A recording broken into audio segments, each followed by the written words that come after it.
Ah, maintenant? Maintenant, je démarre.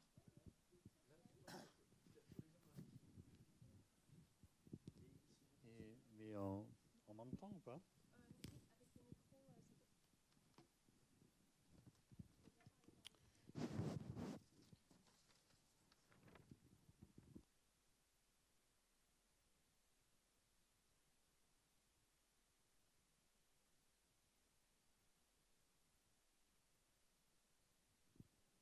Bien, bonjour à tous. Voilà, Pachi Elissade, je suis directeur de l'ESTIA. Je suis chargé par Serge et Michket d'ouvrir la séance. Voilà, je serai assez bref. Voilà, d'abord,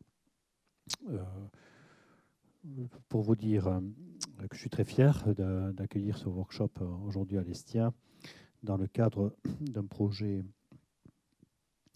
organisé dans le cadre d'un projet européen dont le kick-off était hier, un projet européen à visée mondiale qui s'appelle Deep Farm, que Serge Miranda a monté avec des partenaires de plusieurs pays, Haïti, Côte d'Ivoire, Chypre, etc. Voilà, à partir d'une plateforme développée à l'ESTIA qui doit continuer à être développée dans le cadre de ce programme-là. Donc l'ambition est d'utiliser les technologies de l'IA pour servir et contribuer au développement de l'agriculture intelligente, notamment dans les pays qui ont besoin de support pour améliorer la productivité en quelque sorte, même si ça peut être considéré comme un gros mot, enfin, la productivité ou la compétitivité des activités agricoles. Voilà. Merci à Serge d'avoir initié ces travaux au sein de l'ESTIA. Merci à tous les intervenants de cette mobilisée pour contribuer au programme qui est très riche aujourd'hui, avec des choses relatives à l'observation de la Terre et aux données satellitaires, avec des choses relatives à la surveillance des cultures par des capteurs intelligents et par des technologies du type drone, etc. Donc voilà, donc merci à vous tous. Je suis sûr que de cette journée, plusieurs pistes de nouveaux projets naîtront et permettront d'être développés dans DIFAR ou dans d'autres programmes. Voilà. Donc pour l'ESTIA, École d'ingénieurs, c'est un projet important et qui s'inscrit dans le cadre de formation spécialisée dans le domaine du Big Data et de l'IA, donc du master billard en particulier, et aussi dans le cadre du développement d'une plateforme de recherche appliquée, un démonstrateur d'usage de l'IA dans plusieurs domaines, et en particulier dans le domaine agro, viticole, etc., qu'on appelle le Data Lab, donc laboratoire d'expérimentation et de test d'usage de l'IA dans des contextes professionnels. Voilà, donc le Data Lab est monté en 2024. Son démarrage, son lancement opérationnel se fait dans le cadre de Deep Farm et donc de la journée d'aujourd'hui que voilà, je souhaite fructueuse pour vous tous. Voilà, merci de votre attention. Merci Michket. Merci Serge. Et puis je passe donc la parole à Michket pour la présentation du programme. Merci beaucoup. Voilà, bonne journée à tous. Merci. Alors maintenant, merci beaucoup Pachi pour ces mots d'ouverture. Now we will just switch to English. So we will have the pleasure to listen to Mark Lesses. So please, Mark, if you can join us on the stage. Thank you. We will just.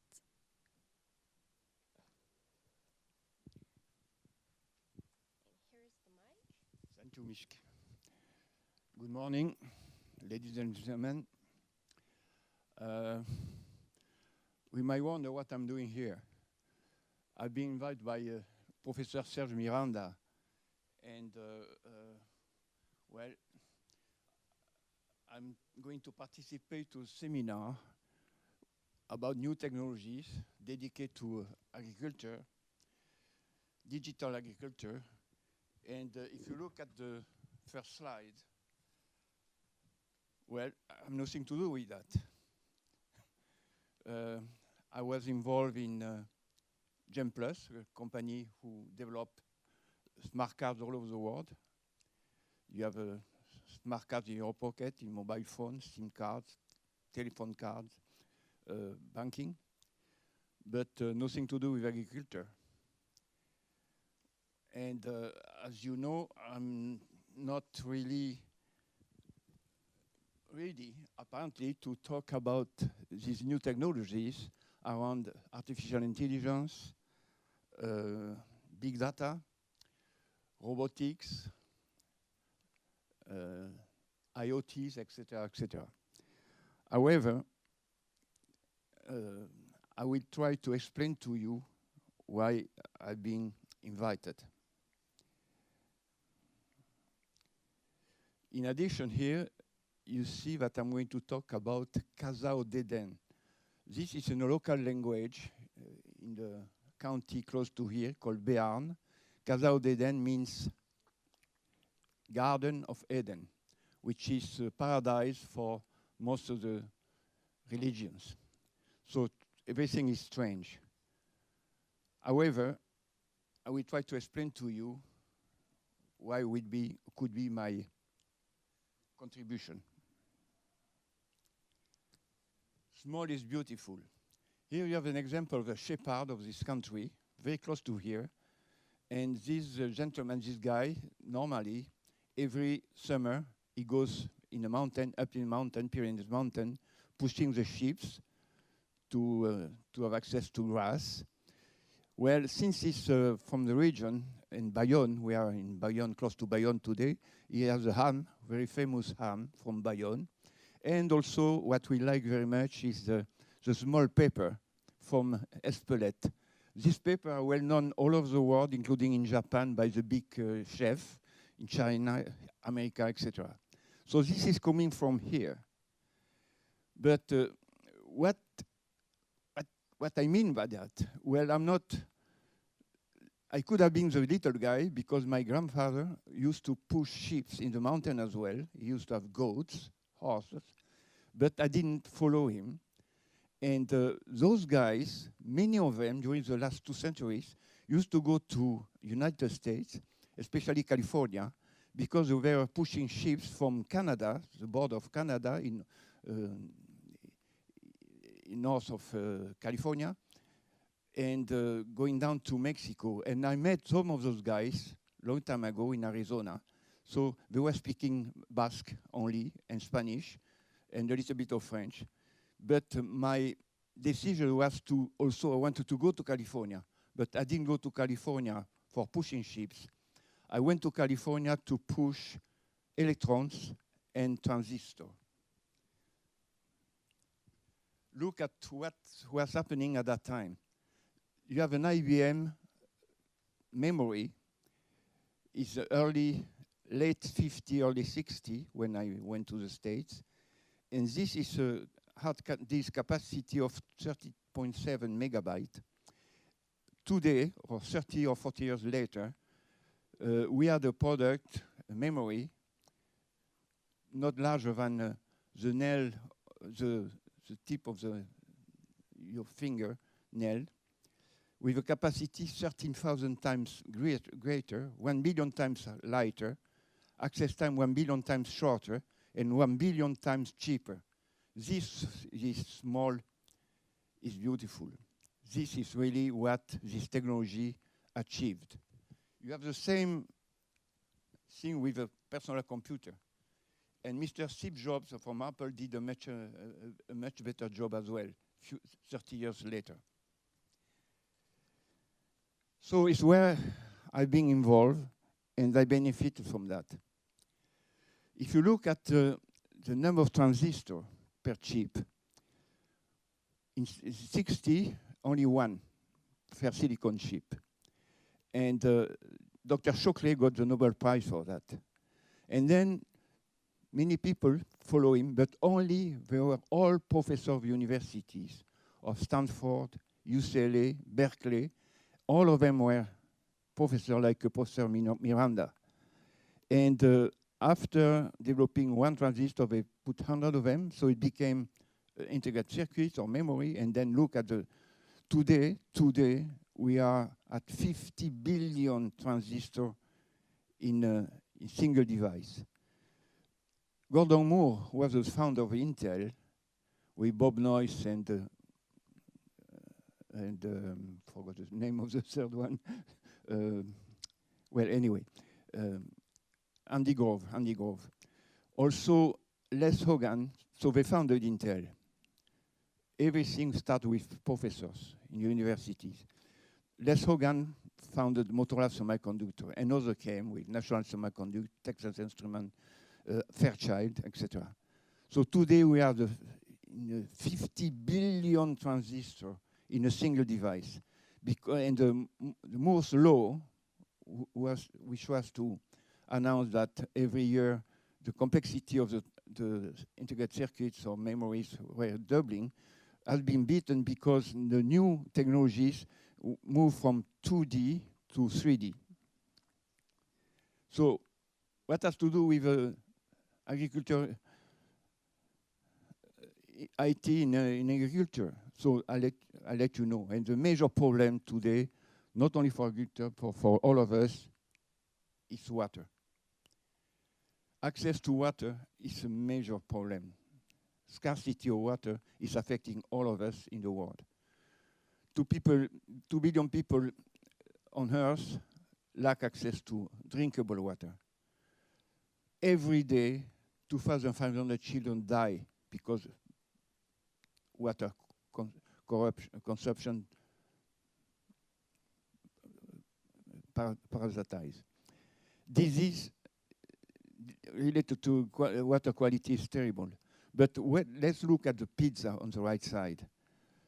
97.5% of water on Earth is salt water, ocean, seas, and only 0.01% is drinkable water. Well, drinkable, not necessarily, but river, lakes, etc. So the scarcity of the water on Earth is terrible, and the population is increasing, the consumption is increasing, so we have a major problem today with water. And of course, this is affecting agriculture.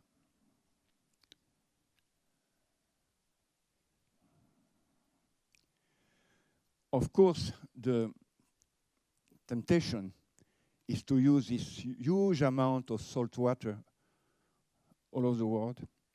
And major plants have been developed in the world, Middle East, United States, Spain, Israel, with major desalination plant. It works, but this has many problems. Those factories are huge, very expensive, several $1 billion. It takes 2 years to build them, and they use only fossil energy, coal, gas, petrol, oil, sometimes nuclear energy.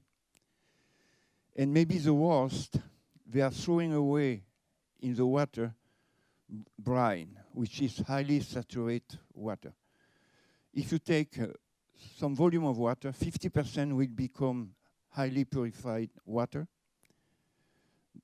very high quality, but the rest is highly saturated water. It's even worse than the Dead Sea. And those plants have to be stopped because now they source the water with big pipes, big tunnel with big pipes down in the sea at very deep sites. But it's very bad, and only rich country can afford it. Only close to large cities to share the cost per inhabitant. So it's not really a solution which can be applicable in many places in the world, especially in poor countries, developing countries, or close to people like us. So we developed at Watt Energy, which is a company we started a few years ago, we developed an alternative to this big plant.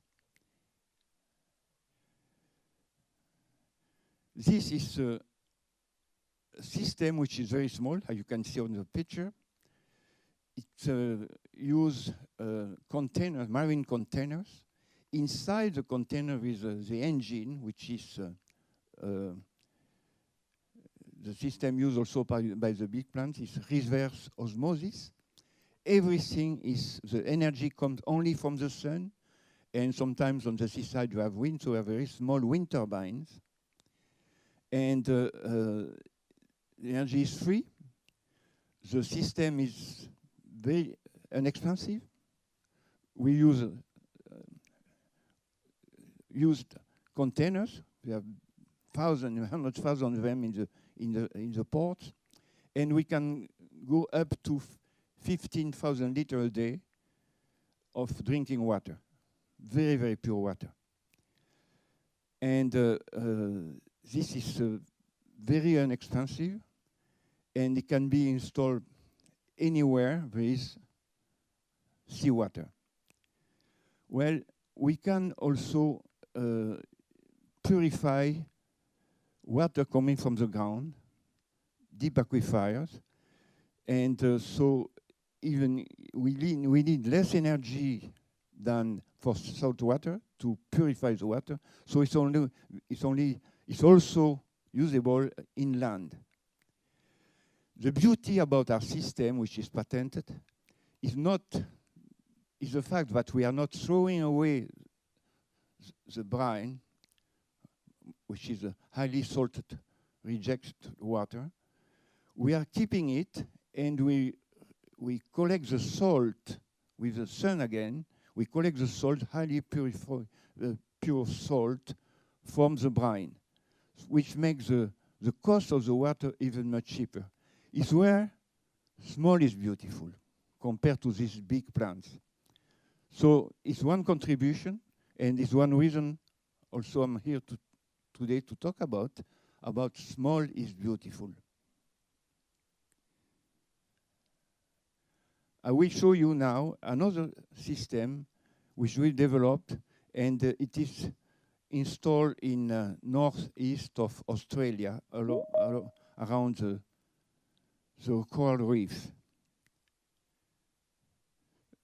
There's no music? A little bit of music? Oh no, okay, I'm sorry.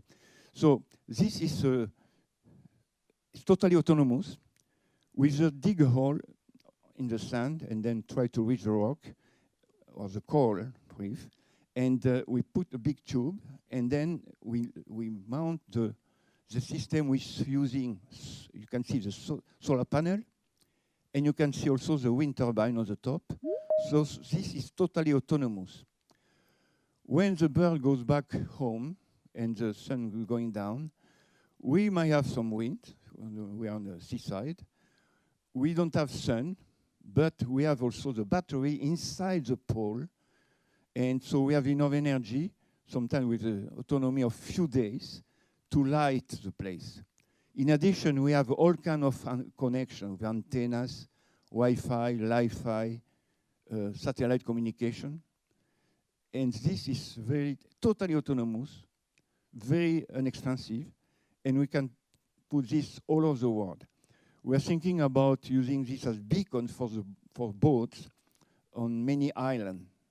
So if you look at what we did on desalination of water, this system complete our offer, and we are also the number one asset is the cost. For both water desalination and this kind of system providing energy, communication, our mantra is cost with thanks to volume, like we did in semiconductor. Semiconductor become very, very inexpensive because of the volume. So it's what we do here as well. Water, energy, and can be provided anywhere in the world, especially on hundreds of thousands of islands which are not habited today. They are uninhabited because we don't have water. So providing energy, water, then we can start making island for life, because we can bring agriculture. And it's where we come to agriculture. So the next slide here show you a totally integrated system, what we call all-in-one, but also with small is beautiful. So we start with energy. solar, wind, biomass, recycling products like oil used by the ladies when they cook. Today they throw away these oils. And eventually we will use also hydrogen, of course. So energy. Then you saw that with energy we can make water from desalination or from purification.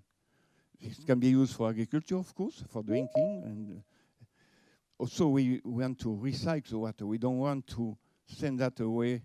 We can purify the used water. In addition, we bring security. I forgot to tell you, but we have, of course, movie cameras in the system. We have connectivity, of course, GSM, Wi-Fi, satellite. Education with MOOCs, and it's what we develop with Professor Sergio Miranda here at ESTIA. Very, very important. And food products, of course. We have water, we have energy, we have sun, well, vegetable, fruit. Algae is very, very important, especially in the thousands of islands where algae are growing very, very fast. They purify the water, they collect the CO2, and we can also make biomass in very large volume. Pisciculture is for fish, apiculture is for bees, and of course we have also greenhouses, totally autonomous, using also sun and using also communications. Security with lighting, surveillance, so everything can be integrated into a single offer. And again, the motto, the mantra is quality, volume, and cost. Well, just an example here. I told you that when we were young, we want to go to California. Here we are again in California, but it's different. It's a system which is installed on the San Francisco Bay, and you can see the bridge on the oh, forgot the name of the bridge, Golden Gate Bridge. So we sold not only into Australia, but we also start selling in California. Now, with the people who are going to talk today after me here, we really need your help. The news are not good. Water is a major issue. Big systems are sometimes in competition with small systems. And you people who are going to talk after me, we need your help. Why?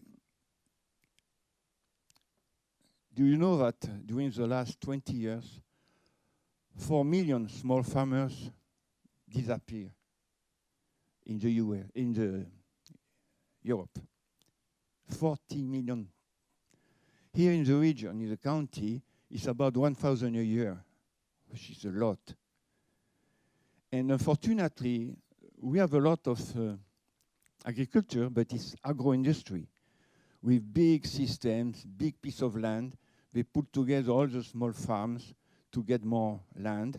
And unfortunately, the system kills the bees and pollinators, which is very bad for other culture. And of course, it kills and disseminates the small farmers. So today I'm talking about small farmers. And we need your help to get them surviving. The young people don't want to be involved anymore in small farming. Well, today, if you go outside, it's very rare when you see cows eating grass in the field. They are raised in huge stable, and they are fed with ground cereal, and they don't move. So we get the milk from cows which never saw the sun outside. It's unbelievable. Well, for poultry also, the poultry are totally put together. Millions of poultry don't go outside anymore. So we get the eggs from chicken. How do you say pool? Chicken? Yeah, but your chicken is a male, your chicken is a female. In France, you have the pool. Eh? Okay. Okay. Hen. Okay. Sorry.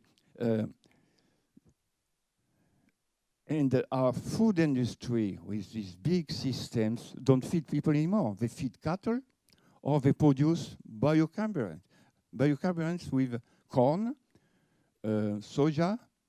Also, we destroy forest in Asia to grow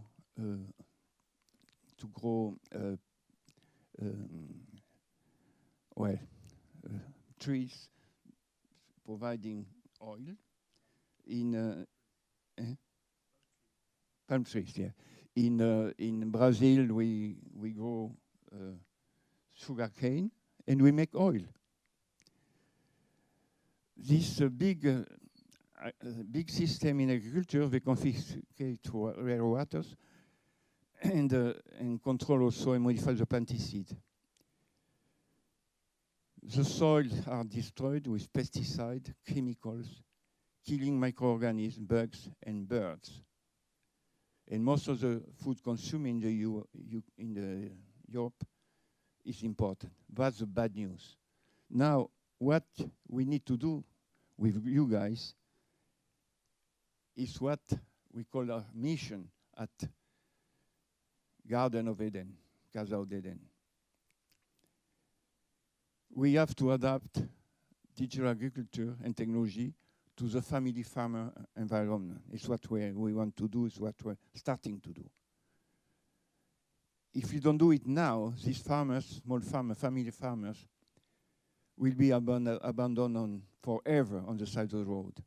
So it's very, very important, very urgent. And the key factor to solve that is education. And it's what we are doing here today. And what Serge Miranda with his partners at ESTIA are developing. And not only we are developing for France, which is important, we are in France, but we are already involved in many, many countries. In Asia, in the Madagascar, in Haiti, in Polynesia, etc., etc.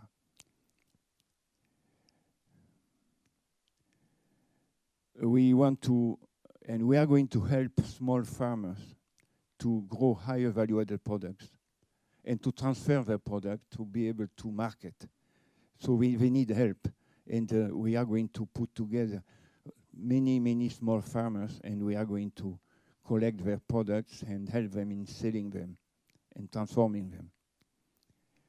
What is also quite interesting is to install what we call agrivoltaic structure over their plantation, which are solar panels covering their land, their production. And this is very important to optimize the sun, but also to fight against frost and what we call grêle. I forgot the name of the grêle. It's I've got it here somewhere. Okay, it's ice coming from the hail. Yeah. So this is very interesting because they get revenues from energy, from electricity, and also they protect and develop better their production. We want to help those small family farmers to return to the traditional agriculture instead of using highly capital, enormous machines, tractors, and trailers, all of them basically manufactured in the USA. And today there is a strike of some farmers in France, and you see around the road big trucks, big tractor. I'm not calling that agriculture. It's industry. And very important, and with the support of Serge Miranda, Professor Miranda and ESTIA, we would like to reinforce and to develop duplicate education. We want to promote the concept of installing 10,000 schools with 10 students all over the place in the world, on the island, in the country, everywhere. And instead of having one university of 10,000 students. So again, it's worth small is beautiful. So that's the conclusion of my presentation. Lucas Audeden is in local language in the county here in Béarnais, and Esker is in the Basque language, means thank you very much.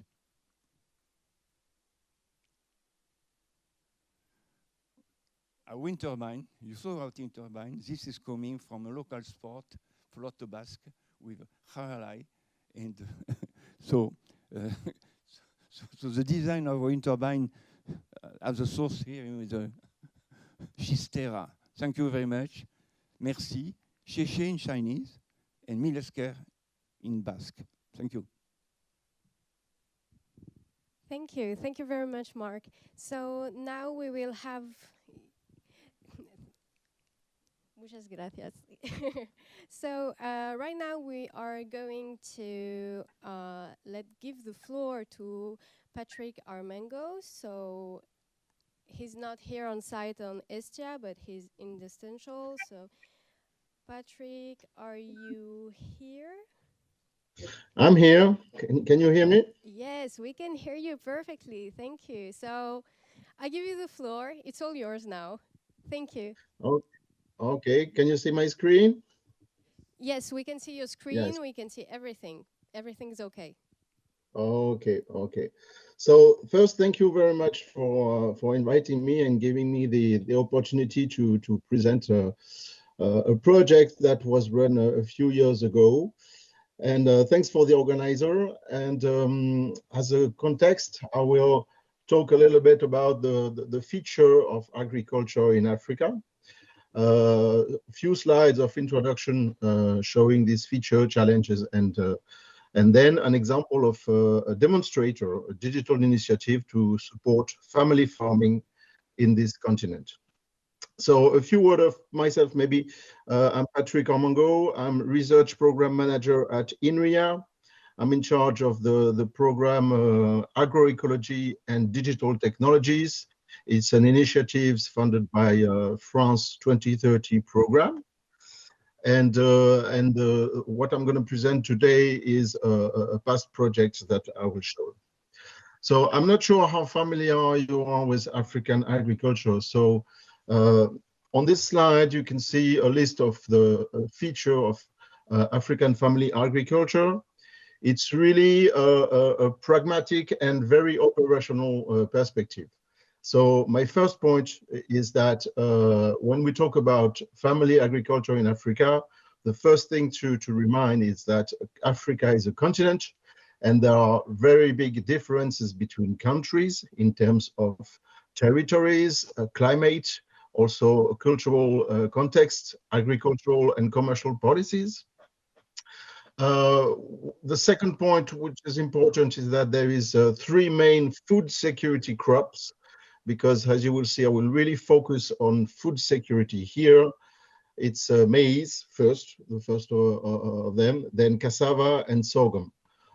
These both later crops are known to be drought tolerant, and we have just seen that water is really important. Now, what about smallholders? Smallholder farmers, who are they? In fact, in Africa, everybody is a farmer. So that's why Africa agriculture is managed by 80% by smallholder farmers. So it represents a lot of people, more than 30 million farmers, that has less than 2 hectares in their surface. And the project I'm going to show here concern people that having a quarter of an hectare, in fact. So it's like a garden. They are producing food in their garden, right? This is really important to realize. Then it's rain-fed agriculture, and crops rely on adequate and timely rainfall to grow. It means there are a lot of accidents in terms of sowing, germination, and so on. And then, as you know, it's a low productivity agriculture. Maize, cassava, and sorghum are really low yielding because of numerous reasons, and I will mention a few of them here. Of course, there is a strong lack of infrastructure in terms of agro equipment, intrant access, and harvest storage. And finally, there is no or limited access to markets and finance, because you have to realize that to be able to buy some fertilizers, you have to subscribe to a loan, to a credit, and to pray for your production to be sufficient to be able to reimburse this loan. So these are the features. Now let's go to challenges. So the challenges are numerous. The first of them being food insecurity. And the last numbers are quite frightening. 61% of the 1.5 billion African people are exposed to moderate or serious food insecurity. This food insecurity is further aggravated by climate change, with having more extrema tornadoes, storms, keeping in mind that the rain-fed agriculture, there is no irrigation, there is also poor soil fertilities and erosion issues. Then there are environmental issues, and this is a very sensitive topic. If we talk about forest preservation, and the European Union has put a law on the importation of food from Africa to guarantee that there are not issues from deforestation. But there are also topics that deals with misuse of fertilizers that are leading to lake eutrophisation. There are issues with wildlife intrusions in certain countries. Now, the strongest issues this year was the geopolitical issues with the wars in Ukraine that lead to increase the fertilizer prices by a factor of 3. That really hampered also or changed the agricultural policies of neighboring countries in their importation and exportation possibilities. And of course, most of African countries are in debt. So the country economics is really important, and agriculture is really a mean to change this. And to finish, a few points about land tenure. There is poor or no cadastral data, poor or no land rights. Another information is gender inequality. What you have to know is that most of farmers in Africa are women, and this is really important to realize. And the last word about technology adoption. In the project I'm going to show, there was no issues with technology adoption. In fact, they are really open to new technologies. They are using their smartphones much more than us. And this is really the good side of African people. Now, how digital technologies can improve this African agriculture? So there are 4 means. The first one is simply access to information in terms of weather forecast, good agricultural practice, and so on. The second mean is a climate smart agriculture, and I will show an example where we're using the technology and particularly modeling to monitor weather pattern, fertilizer use and needs, track carbon emission in order to prepare for a carbon market that can really be beneficial for Africa. And of course, improve water management and reduce environmental impact, sorry. And the last 2 points are market linkage, because digital technology it's very simple to connect farmers with banks, with finances in order to allow loans and ensure maybe their loan. And this is also the case for financial inclusion. So the project I'm going to show is called Kilimo. It's an example of an end-to-end approach to decide, apply, and monitor agricultural policies specifically targeted to smallholder farmers. So it's really a project that integrates technologies, but also different scientific topics from agricultural data, crop model, decision support, also digital platform, and at the end of the day, deployment that involve a lot of local resources in terms of human resources. And so this demonstrator was really a proof of concept to integrate all these technologies, and I'm going to show that right now. So this Kilimo, it means it's an acronym for Kenyan Innovation for Low Input Maize Production, but it means also agriculture in Swahili. So it's a project that was funded by the French Ministry of Economy, and it's a private consortium initiatives led by ITK with French companies such as Airbus and GE Data, which is a GIS company, and a Kenyan company, Locate IT. And all this project took place in the Viga County in the middle of, in the west of Kenya. So this project, what is it for? It's really, again, it's really operational and practical. And it's really focused on the use case to provide authorities with global geostatistics in order to generate data-driven politics, which is not always the case in Africa. It allows to provide status and direction of agricultural policies using land use and cultivated surfaces by crop value chain, and also a dynamic agricultural geostatistic platform.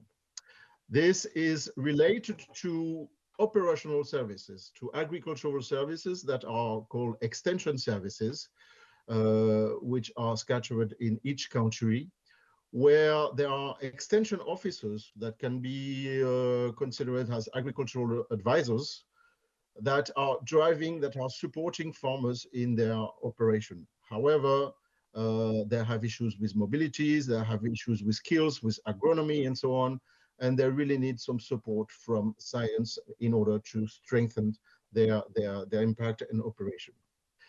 And of course, this platform is first also for farmers in order to provide agronomic practices that are tailored to what they have done in their own field. So farmers are not structures like in Europe.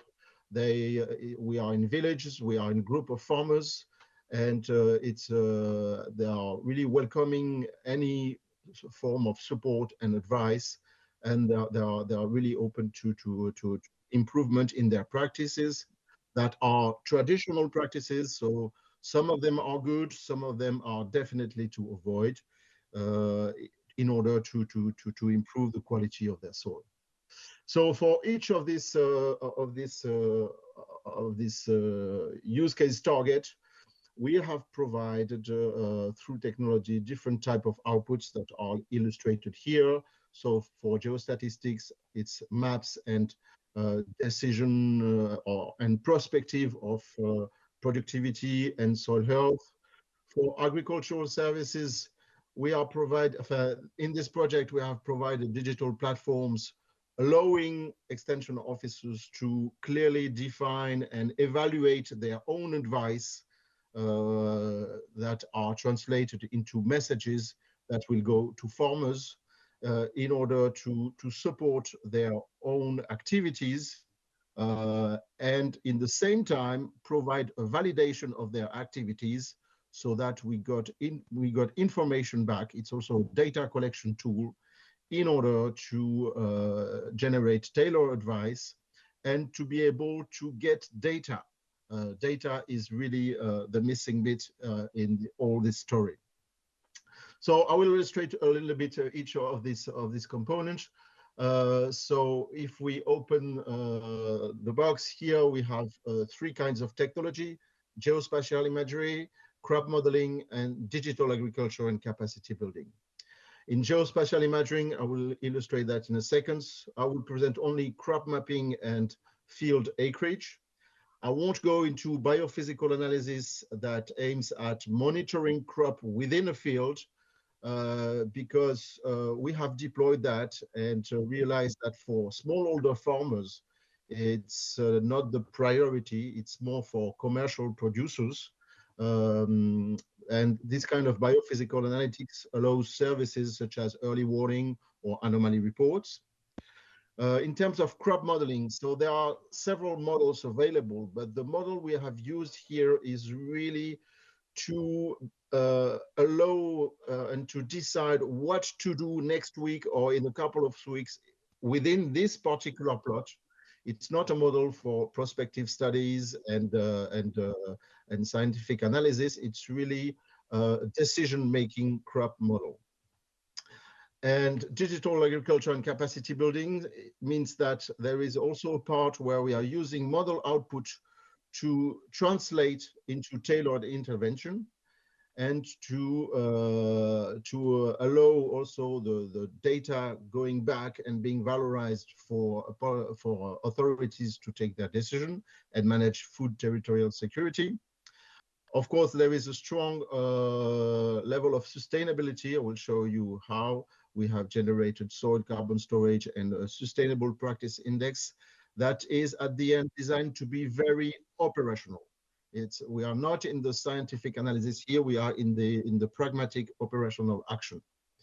And of course, a lot of time was spent on extension service training. Okay, so in terms of geostatistics, the crop mapping, you are probably familiar with that, consists of analyzing satellite imagery. We have used spot 1.5 meter to analyze what crops are cultivated where. So this implies that there is a ground calibration. It means that the algorithms needs to be trained and confirmed by knowing that this particular plot, it's maize. So at the end of the day, it's a mathematical optimization so that the model is trained to recognize certain types of crop. So here in this campaign, we have focused on maize. So we have the best confidence in detection in maize, but we could have done that for all the cultures you can see here. An important component is that there is also 2 seasons a year. This in Kenya, what we call the short rain season and the long rain season. So here the algorithms allows to identify crops in a map. Then this leads to this kind of output that is provided to authorities to identify the right acreage. So here on the left, you can see the short rain season, and on the right, the long rain season. And you can see that crop acreage and maize acreage is strongly increased in the long rain, which is also the most productive season. And this kind of numbers, it's the first time we see that. The authorities know that the long rain, there is more maize, but here we have finally put numbers on it.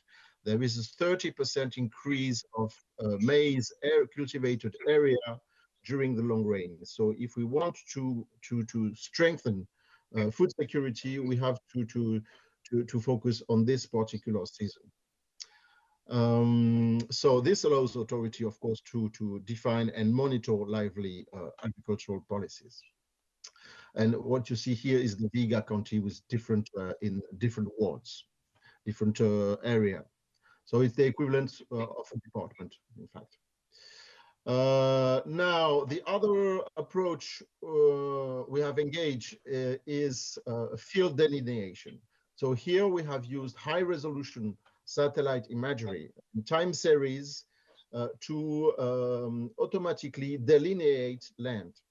Why? Because area is a primary unit for agronomic analysis. And if you ask a farmer, what is the area of your land, he will tell you approximately 1 acre. And in fact, when you measure that, it's half an acre. So when they ask for fertilizer, they will get fertilizer for 1 acre, but applied to half an acre, which leads to very bad use of nitrogen fertilizers. So using satellite imagery here, we have delineated more than 260,000 fields in a couple of months. And of course, the output of this analysis is injected directly into the county GIS and extension service digital platform to be validated on the ground and to associate this polygon to a phone number of a farmer in order to receive advice and to be supported by the system. And of course, when you cross both map, field mapping and crop mapping, you have the exact acreage of each crop value chain. And in this project, for the short range, we have identified 72,000 maize fields that allows territorial organization of extension services and allow assigning fertilizer subsidies to the right farmer and the right acreage. Okay, I will go slightly slightly faster on the crop model because I guess you're familiar with crop model. The crop model, why using a crop model? I think you know it's to integrate multiple effects and predict complex system behavior. And on a crop system, so this model are fueled with climate data that comes from commercial database that is connected to open source worldwide soil database in order to have the characteristic of the soil, because the model contains the cycle of carbon, cycle of nitrogen and potassium. And the last data that comes into a model is the management of the farm. So that's why it's really important to know if a farmer has already engaged in practice or not, because this will change the output. And again, so you have more detail about this model here. What it generates, it's a growth and key stage schedule in order to drive fertilizer management with regards to the impact in terms of productivity and sustainability. So all that is translated, so I'm cutting a long story short here, all that translated into a schedule, what we call a crop itinerary. It's when to do what practices and where. And all this crop itinerary is then translated is then translated into a recommendation by SMS. So again, this model, I will go rapidly on that.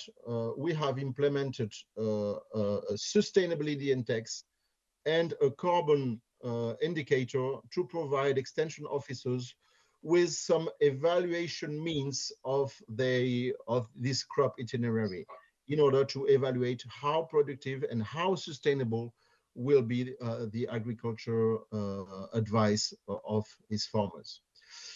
And this is the kind of output that we generated. According, this is 5 different fertilizer scenario, because this project also aimed to better assign and better use subsidized fertilizers. So as you can see, on the top it's yield, on the low it's the carbon flow. The more you fertilize with mineral fertilizers, the more you are degrading soils. So the good compromise is between organic and mineral fertilization. So this is agronomic component that helps authorities to define their policies. And finally, to finish, I'm give a word to on the digital integration and the capacity building, because it's good to integrate technology. It's another story to deploy on the ground. So this is some snapshots of the digital farm, the digital management platform that allows extension officers to drive their group of farmers, and with a dashboard that where you visualize the model output and the sustainability score, and also automatically generate reminder for practices and collect practice intervention from the farmer themselves. And this is the example of this crop itinerary. And of course, all this is received in Swahili. And this allows also to preserve the continuum between farmers, extension services, and authorities. And I will thank for your attention. I'm a bit long here. Thank you. No, no, it was okay. It was perfect. Thank you. Thank you very much, Patrick. So now I think we have some questions from Professor Serge. So Yeah, thank you. It was very interesting, Patrick, listening to you. First of all, do you have any public report on this Kilimo project? Student report, research report, public? There is indeed a report. There is a report generated through the Ministry of Economy, and this project is currently looking for funds to start again, but attached with an impact study directly to the farmers with public institutes such as CIRAD and INRIA, of course. Okay, so because we're starting this European project with 3 African countries, and definitely what you did on geospatial data coming from satellites will be of prime importance in terms of land monitoring beyond the field, beyond the farm, which will be the target of the project. So that will be interesting too. And a second question concerning the soil measurements. Do you use sensors, captors, special sensors?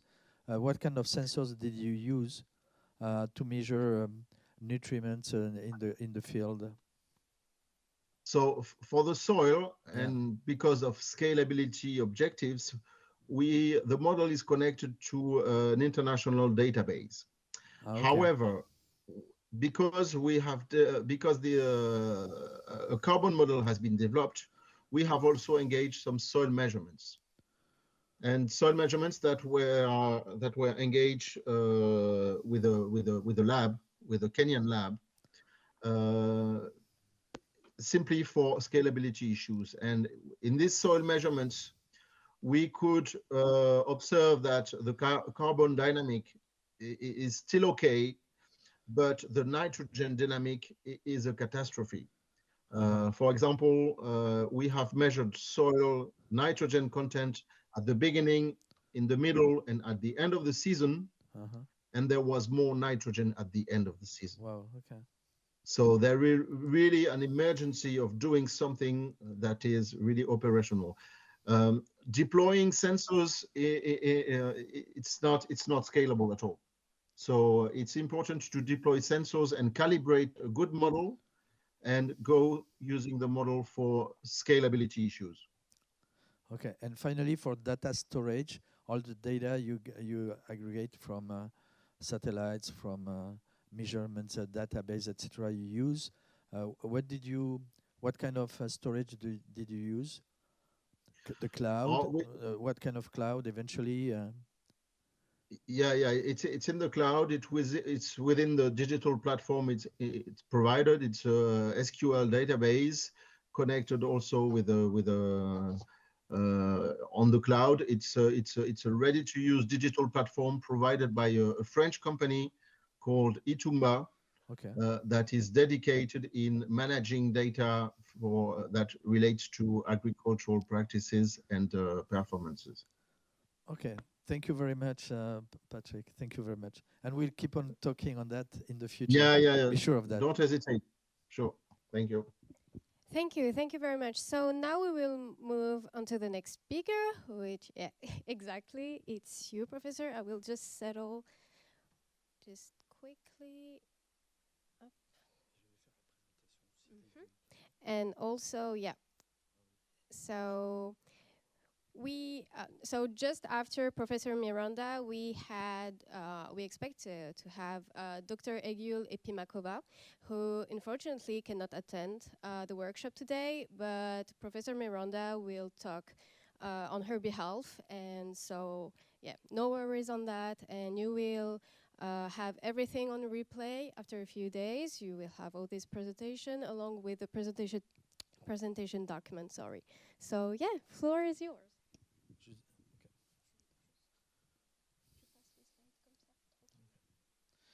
So thank you very much, Mishket. And now my turn to talk about, different project and I would say the philosophy behind that project. And that's a very important one from a computer science point of view, and of course with the target of developing farm family solutions. So today in France, I cannot start without this.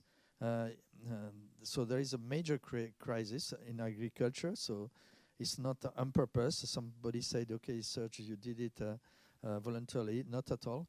So motorways are blocked around Bayonne, and that's an opportunity to give a figure concerning the situation of the agriculture in France. As you may see, the number of farms which exist in France is about 400,000, but minus 100,000 than 10 years ago. So in 10 years, 20% of the farms disappear. That's not the case, and that's interesting to see in terms of agricultural territory. It's more or less stable. That means there are kind of concentration and development of existing farms, getting bigger and bigger. So the average size is 69 hectares today. Just control, it was 50 hectares 10 years ago, but in the US it's about 180, so 4 times more, or 3 times more. So agriculture globally is entering a disrupting era based upon data. We had a very interesting talk from Patrick demonstrating in a given area of Kenya how data coming from satellites, coming from the soil, could enable to have a real agricultural strategy in terms of production in this field. So I will give my vision about data-driven agriculture for family farming. And then I will look into more detail in what we are going to develop in 6 countries in the world with this Erasmus Plus grant managed by ESTIA. So I use the word data-driven agriculture to emphasize the word data, because everything we cannot imagine having analysis, artificial intelligence application without the data. And that's big data, as we see. And there are different synonyms we can use. So I use the term data-driven agriculture from Clerc. We use that word. And that you may see in the literature. And I could use also digital agriculture, connected agriculture, precision agriculture, agriculture 3.0, smart farming, precision farming. All for me are synonyms or part of this. So there are 4 key factors which have been indicated by Mark and Patrick before. The population growth, the water scarcity, even though we see there is a rain watering in many countries in Africa, but water scarcity globally, not only in Africa but in Europe and everywhere in the world. It's a major resource we have to optimize in the future. The reduction of arable land in Europe is not the case in Africa, where we have 60% of the world reserve there, and that means that Africa could become in the future the garden of the world. We say sometimes Asia is the plant of the world, but here the garden of the world could be Africa. And that has been identified by Mr. Dangote from, for example, in Nigeria, as the first business resource for Africa in the future. So there is a major demand on how to improve agricultural production in Africa. In Europe, we may see, and I gave the figure for France, the reduction of agricultural labor. So that means there is room for robots, there is room for drones, there is room for sensors from physical device in order to help to collect data and to help agricultural production. And of course, globally, the climate warm-up is changing the rule completely in every part of the planet. So digital plan, and I would like to start. I had many ways to start. I hope I put the picture here of Jean and Frédéric. I hope they are somewhere between their facility and ESTIA, but due to the agricultural blockage in the motorway, I hope they are coming quietly. Otherwise, you have an interesting point, a video concerning this. It's not only production, something interesting, is that I will go beyond what they are doing, and I think the key idea, like any objects in IoT, is to consider a plant, a green plant, as a living being. Living being. That's fundamental. And why I say that is because what is life in biology? I have different colleagues at the University of Nice with whom I had long talks comparing what they're doing with what we're doing in computing. And they gave me a very simple equation. Life is a couple of data and communication. You are in life. We are today in life. You are more than 150 online, but we are alive because we are sharing data. We are communicating, sharing data. So all the listeners and myself, we are today in life. And that's interesting because Bruno Bernard was a great friend of mine, and Bruno told me he is a word specialist on baldness. And for instance, he told me that, believe me, it's very rapid, but it's just to emphasize what is life. Hair is falling because it doesn't communicate with its neighbor. That's part of the rule. 100 people at L'Oréal in the research group on hair, and there are, you could imagine a lot of business, are working on this rule concerning it. So I could talk a lot about that, but just this, life is this coupled data and communication. And today, what we learn is that green plants and whatever agricultural product is producing data. And some people can take that data and do music with that. That's Jean and Frédéric will do that, but they did more than that.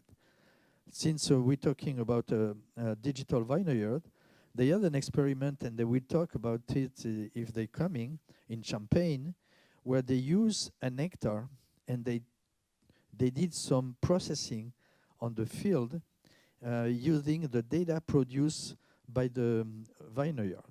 And they are kind of medicine in case of problem for this. And they are with hail, after a hail session, they demonstrated that their field had a better improvement and a better recovery than the other fields. So that's not only for fun, for poetry, it's beyond that. That could be also a medicine. So data are coming from plants. And I read a very interesting article from Serge Morin, and we need to talk also on that. Serge is working within a project called One Health. He's working in Thailand, and he has an important CNRS contract there. He's a biologist, and the consequence of his work, his 10 years work there, is very interesting. There is only one health. So if we have healthy plants, healthy products, then that means we'll have a globally healthy world. And that's a push also towards family farming. That's a push towards quality of farming and not putting too much chemistry in the soil, etc. So to use about agricultural, ecological agriculture. And that's interesting because we were faced 2 years ago with a pandemic, and when he said that if we take care of the plants everywhere on the planet, and that's the case when we have a small farmers, then we could take care of the health of the global planet. And that's very interesting not to imagine there. So life, data plus communication. And then I look at the UN Sustainable Goals, 17 goals. out of them, I will not go into that, but 14 concern digital agriculture. So we may say in terms of digital assistance provided by technology and the data analysis could lead to better production, better prevention, better prediction of the crop and the quantity, etc., the maturation of the field, better personalization. Every field could be different, treated differently because the soil could be different, and more precision in the time to harvest, in the seed propagation, etc., and more precision also. What is the? I will give a couple of effects also of that later. So in IT, we have disrupting IT technology which could be used inside digital farming. So we'll have, when I talk about the future of IT, I can take every letter of the alphabet A, B, C, D up to Z, and I just take the 5-1. A, AI will be everywhere. B, big data. AI needs big data. Then the cloud is a solution for 80% of data management and data analysis. And then among AI, I need to put a focus on deep learning engineering tools. That's a very old neural nets existed before the computer in the 40s, but there was kind of winter and revival 10 years ago, which led to the Nobel Prize to 3 persons, and one of them was a French guy, Yann LeCun. And then concerning E, it's edge computing and e-commerce. So you can put edge computing means we put the processing, the AI processing, where the data are produced. Could be tomorrow in the drones. So data is the raw resource of this millennium with plenty of interesting capabilities. So I will not go into that. So data is the raw resource. And if you want, I could comment why it's there is this beautiful equation E equal MC2 to define what is data as an energetic resource. Then every system will be ubiquitous. So that means we'll use smartphone as a personal computer in the pocket in order to process data, produce data, and process data and get applications. IoT, so objects become alive in the sense I just presented before, meaning every object is exchanging data with its environment in order to do predictive maintenance, in order to do to detect anomalies, to detect problems, etc. So every object in the future produce data, share it, communicate, and that of course will be the case with the car industry, but with the drones, with the sensors and the robots in the field. Then we talk about satellite. Patrick talked about the importance of satellite like Spot, but there are many satellites coming around, and in the field also there is a problem of communication. We'll see today the use of low quantity systems like LoRa, and with a beautiful application in Vietnam this afternoon.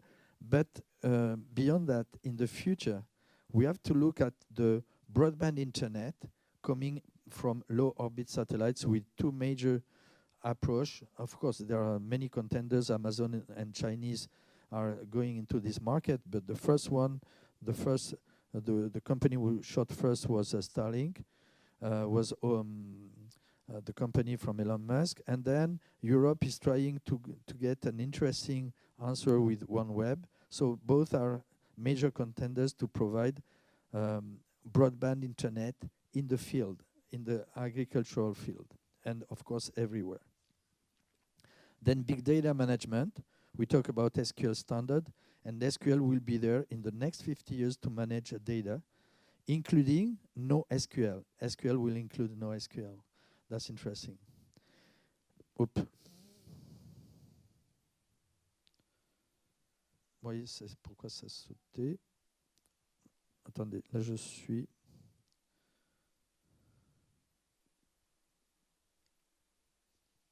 Yeah. And then deep learning, of course, and generative AI, which is the most recent tool which has been developed with which will impact every sector of the economy. So just a summary of what I say. We have to think at this couple, disruptive couple of data and artificial intelligence. I put this image of an iceberg. And that's confirmed also what by Jim Gray we got the Turing Award. The Turing Award is like the Prix Nobel, Nobel Prize in computing. And when he gave his speech for the Nobel Prize, he talked about the data paradigm. After physics, after mathematics, after computing, then we enter this fourth paradigm of science, data paradigm. And of course, we do not forget GPU, the power of the chips, in order to be the third musketeer. So, whatever the situation in the field, we have to build what we call data lakes. Data lakes means structured data. So traditionally, like Patrick said, SQL somewhere. So second, semi-structured data, any data coming from the web. Could be a database in the web, could be website, etc. So semi-structured data, what we call the graph database for us. And then unstructured data, no SQL. And we see decision support database with OLAP, columnar-oriented, and the present and future is what we call vector database. Here again, 20 years ago, everybody was talking about vector for data analysis, and now it turns out, for instance, the last version of Oracle, the 23C, integrate for AI analysis, whatever the input, the vector database. So data lakes are there, and computing people and people we educate at ESTIA and the BR Master are working on that, and that will be part of the project within DeepFarm from an education point of view. Then mobiquity. Mobiquity is a word. It's a word between a couple merging mobility of the cell phone and ubiquity of internet. We have a computer in the pocket. Look at this picture on this January the 1st this year in the Champs-Élysées. That's interesting to see everybody. There are more smartphones than inhabitants on this planet today. And as Patrick said, and it's surprising that in Africa it's a case, and they go and they use the smartphone even on a payment tool much more than we're using it in Europe. So agriculture will be ubiquitous, I say, and the smartphone will be the remote controller of the digital farm. Then artificial intelligence, of course, I will not comment on that. I just quote our friend Luc Julia, who came here at ESTIA virtually last year, and say first, AI does not exist. It's augmented intelligence. He preferred to use that word. And think about AI as a set of tools. ChatGPT and deep learning are new tools in the bag in order to develop applications. But AI needs big data and needs a GPU. And AI will be ubiquitous. Every aspect, every business on this planet will be impacted by AI. And we may say differently that every job on the planet will have a digital assistant in marketing, finance, human resource, whatever. We'll have an assistant, and which will use generative AI. And that's for Mark. That's a picture for you. I asked DALL-E, generative AI, to say, what is a look if AI was a person? And I ask, and I put some enrichment on this, just saying, okay, it could be a person. I leave the generative AI to produce that picture, so it's not a picture, it's produced by AI. And I say it could be at sunset, because sunset is good. And I'm thinking about books you may find in a train station. You were in a train station somewhere, and that's produced by AI. It's a beautiful woman. So that was a beautiful woman produced by AI. Who is AI? So you have the answer here by AI. So disruption of deep learning, you see around just deep learning, which is part of machine learning, which is part of artificial intelligence, how we may have different fields of interest today, and we need to educate students in all that fields. ChatGPT, from software and hardware, is everywhere. Big battle. I put a couple of pictures from the CES in Las Vegas, so some days ago, and you see new hardware coming out. I put here the Rabbit, the R Rabbit, which is not that much expensive. It's less than 200 compared to the price of a top smartphone today. It's just 200 euros, and it plays the role of going into all your applications. When you open your smartphone, you see, let's say, 50 applications. So you have to go in one and another. Here, they can do the synthesis about any application. I have to go to my home tonight. Due to the blockage on the motorway, I don't want to go into GPS and saying, GPS, what is the best road? I would like to get information. You have to be there at 5 p.m. You have to leave at 4:15 and take that road and do whatever I need to go there. And eventually integrate the data on what I have to do on the trip, person I have to call eventually, etc. So there is kind of automatic generation of information from all the apps you have in your pocket, including, of course, telephone, and you have even a pin. The concurrent of Rabbit is a pin. And I see end of next week, we will have the new Samsung phone, which try to integrate also that with the first hard generative AI integrated into the smartphone. So I try to summarize also 3 dimensions for digital agriculture. And that's something which is true also not only for digital agriculture, but for digital education and digital health. First of all, we have to talk about the 6 W. 3 concern the past. What, where, when. Everything there is on internet. Past data existing somewhere. And 3 are for the future. Why, whereabout, and warranty quality of the result. Of the output. And why is just a way to say prediction, eventually to identify prediction, to identify prevention, etc. So that's part, and this concept of 6W is of prime importance. We are shifting from another word to a new digital word. And then we have a digital tutor. And it will be customized.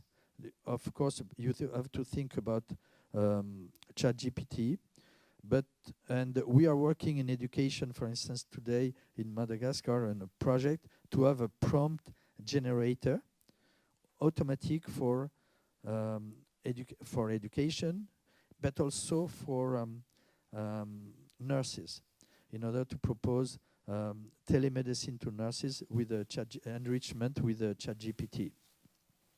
So every person will have a digital assistant. Every person will have a digital tutor.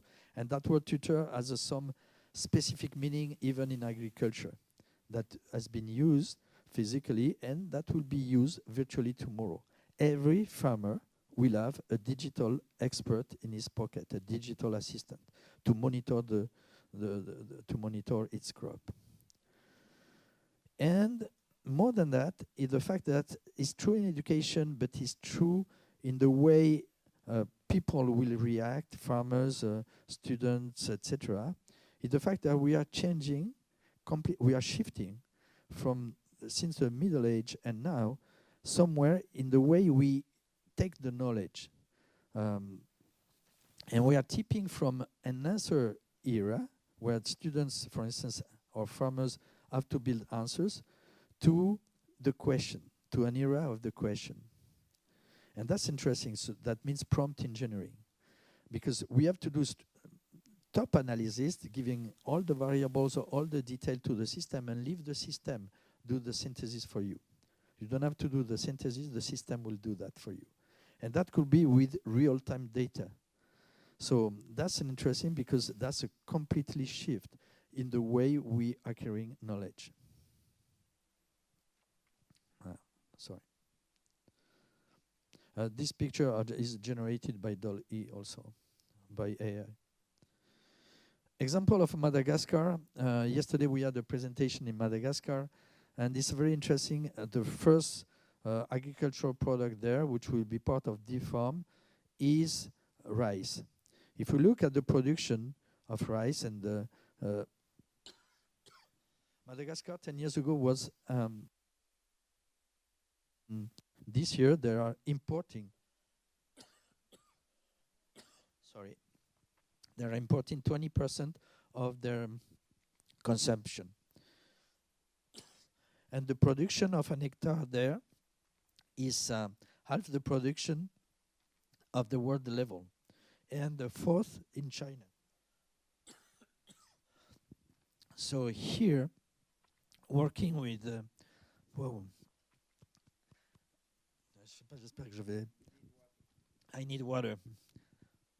Maybe Irulegi, maybe some wine from Irulegi could be better.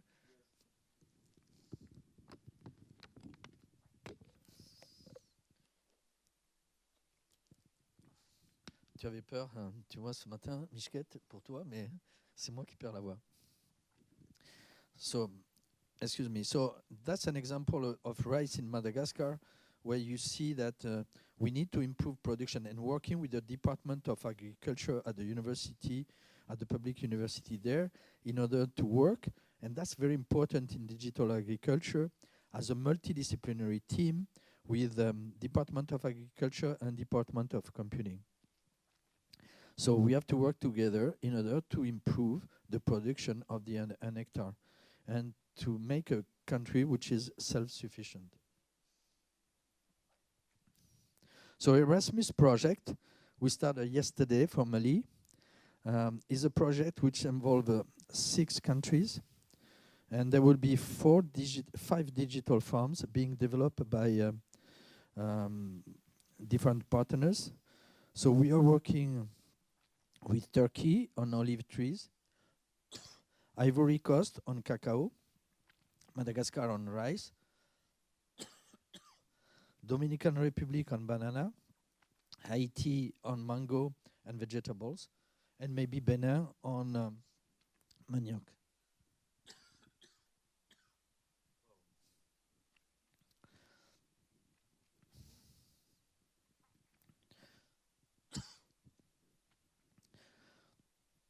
So what we trying to do everywhere is to provide every country with a generic IoT open source platform being developed at ESTIA. There exists already one version which will be given to every country. They will take that platform and customize that platform with eventually different sensors and different products and different drones and different, eventually using satellite data or not. We're trying to make it low tech, open source in terms of tools. And of course, the standards. We promote family farming. 80% of the food of the planet is provided, by the way, by family farming, not by industry farmings. But that's a very important context. Second, we have computing students there coming from, we are online, coming from EBR, master program from ESTIA. So there are online students. We have digital connected campus there. We will produce MOOCs to improve their curriculum, and the MOOCs will produce are more practical than the one existing today. That was a demand from them. So we'll educate better the students in computing in the connected digital campus in Ivory Coast, Madagascar, Benin, when Africa is considered. And second, we'll provide also courses, MOOCs, for agronomists, introduction of AI in the Master of Agronomy there. And we'll do what is also called a Gradeo, a MicroMaster, where we'll use the use case of the local digital farm, which has been used as an example, a use case in top of the Gradeo, education of the agronomes and agronomists of the future. So that's a double education transfer from Europe to Africa, and we're working in Europe closely with the University of Siena, which has one of the most important master in artificial intelligence in Europe, which is totally complementary of the master we have in ESTIA, which is more practical oriented, more application oriented. So, portfolio of monitoring services. The first service we'll provide from ESTIA on this platform will be disease identification, depending, which of course will be different from whether we're talking about cacao, cabos, or rice or olive, but disease identification using image from drones. That will be the first service we're providing. And then other service will be provided locally depending on the demand. Could be a maturation service to demonstrate the level of an estimate of the crop. So what is important there is also what we call data governance and data sovereignty. We don't want to use the cloud platform proposed by the GAFAM. Yesterday I had an important talk with Microsoft, and they say for all your project we will provide for you the Azure, it's called Azure Data Platform for Agriculture, so that exists, but Oracle is exactly the same. And Microsoft is proposing the same. I didn't check the other, but they all propose to store the agricultural data of the planet and share that data to the farmers. And I said, well, up to now, for the Deep Farm project, we will not at all look at this opportunity. We'll use data on-premise or data in a free cloud we could have around, but we'll not go into that. But if there is, and that's part of the project also, to generate startups in Africa and in the other countries. If there is a startup taking that proof of concept and trying to make a product, then he will have to use this kind of platform, and that's another story. But for the project itself, we will avoid to use this kind of platform. But look, it's not the hazard that Oracle, Microsoft, and Amazon are providing this free for students and for applications. So I will not use this example here. That's not the end of my talk. I will try to use. No, I have to switch to Eagle. Well, just because I don't want to come back here. C'est elle? Okay, perfect. So c'est fini. But Eagle is over. From Eagle presentation, I would take what she developed during her master thesis at ESTIA, with the support of Google, by the way. It's a platform we will provide in June this year to every partner. So that will be the updated version of that platform, which we may say which exists today. We need to do the transfer between what she did and the team, the existing team. But that's the version 0 we'll provide to everybody by June. And students will work locally on that version. And we will provide a version 1, a new version built on that, by September. So you will see here, in terms of what she called perception layer, the data coming from satellites, coming from drones, and real-time data coming from sensors. Then we'll have at the network level, we're using LoRa. We will propose to use LoRa and maybe in the future low orbit satellites.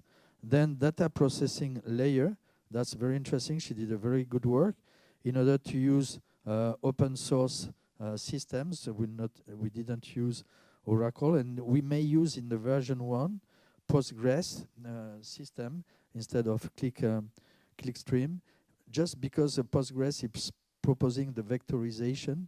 So in the version 1 we'll propose by September, we'll use Postgres to manage the data lake. So we'll have SQL and NoSQL data coming there. And we use also Hadoop and MapReduce. And just here, this data lake architecture use, and that's what we're going to propose, the Synaffis sensor for humidity. So the real-time data are coming from Synaffis. We use, she did use that platform for digital vineyard in the southwest of France because we got historical data. We need real-time data coming from drone sensors, satellites, but we need also real-time historical data in order to build time series applications and compare the situation after a climate effect or whatever. So, and they were provided by Synaffis for this vineyard in the southwest of France.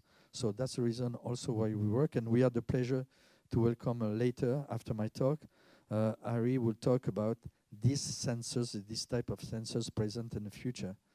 And as far as we're concerned, we'll provide in the version 0 this platform, and then every partner is free to use this sensor or another one and then implement in the generic platform we have. Then same with the drones, working with AgroDrone, which is a startup from Bordeaux, from the Aquitaine area. It's a local company. So we will provide integration of data coming from the drone. Today it was kind of an offline integration through SD, but that will be part of the version 0 extension we have to do, is integration in real time of data coming from drones.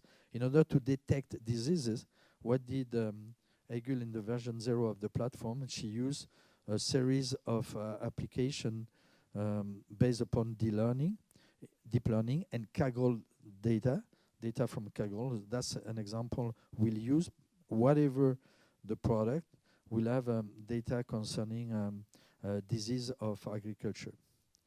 And then satellite image, and you will have a presentation of Sophia Engineering, which has been there, which has its own satellite, its own satellite for data collections, and they are going into the digital agricultural field, and that will be also part of the next talk.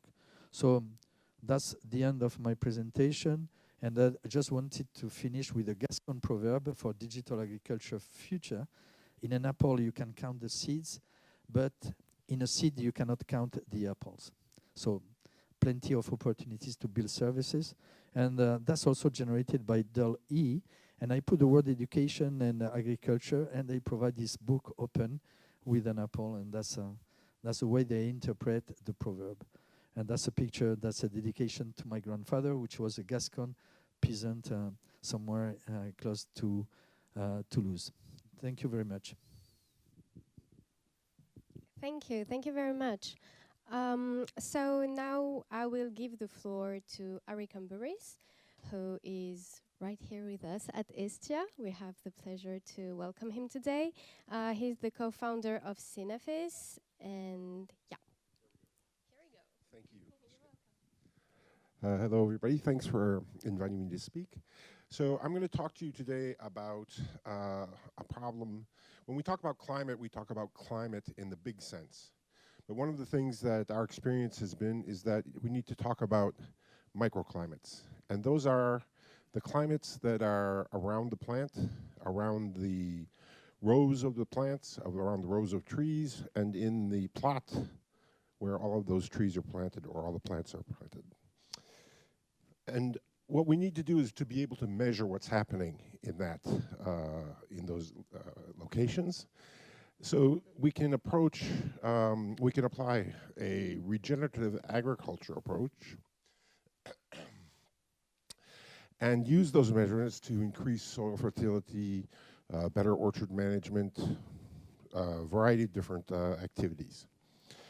So when we're measuring that microclimate, what am I talking about? I'm talking about measuring the temperature and the humidity of the air in the canopy of the plant, measuring the leaf humectation in the foliage of the plant, and measuring the temperature and humidity of the soil in the root structure of the plant.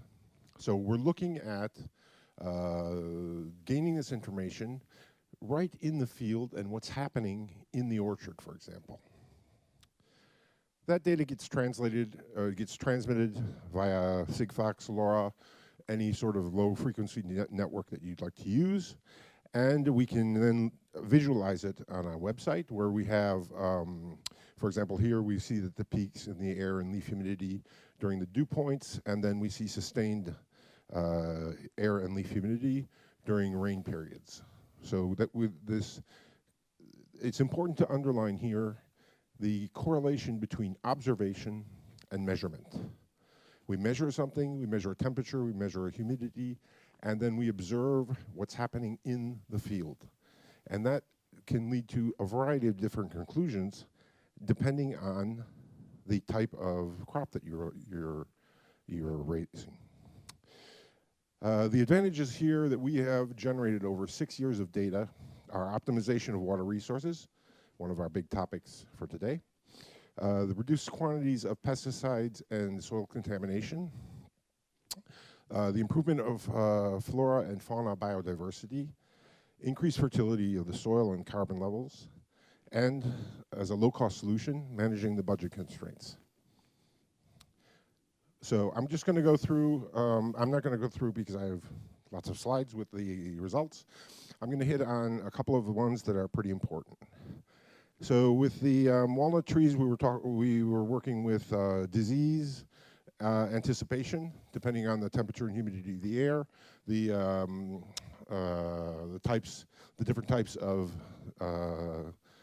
bacteria that can attack the leaves, and the conditions. One of the most important things that we found was from our olive groves.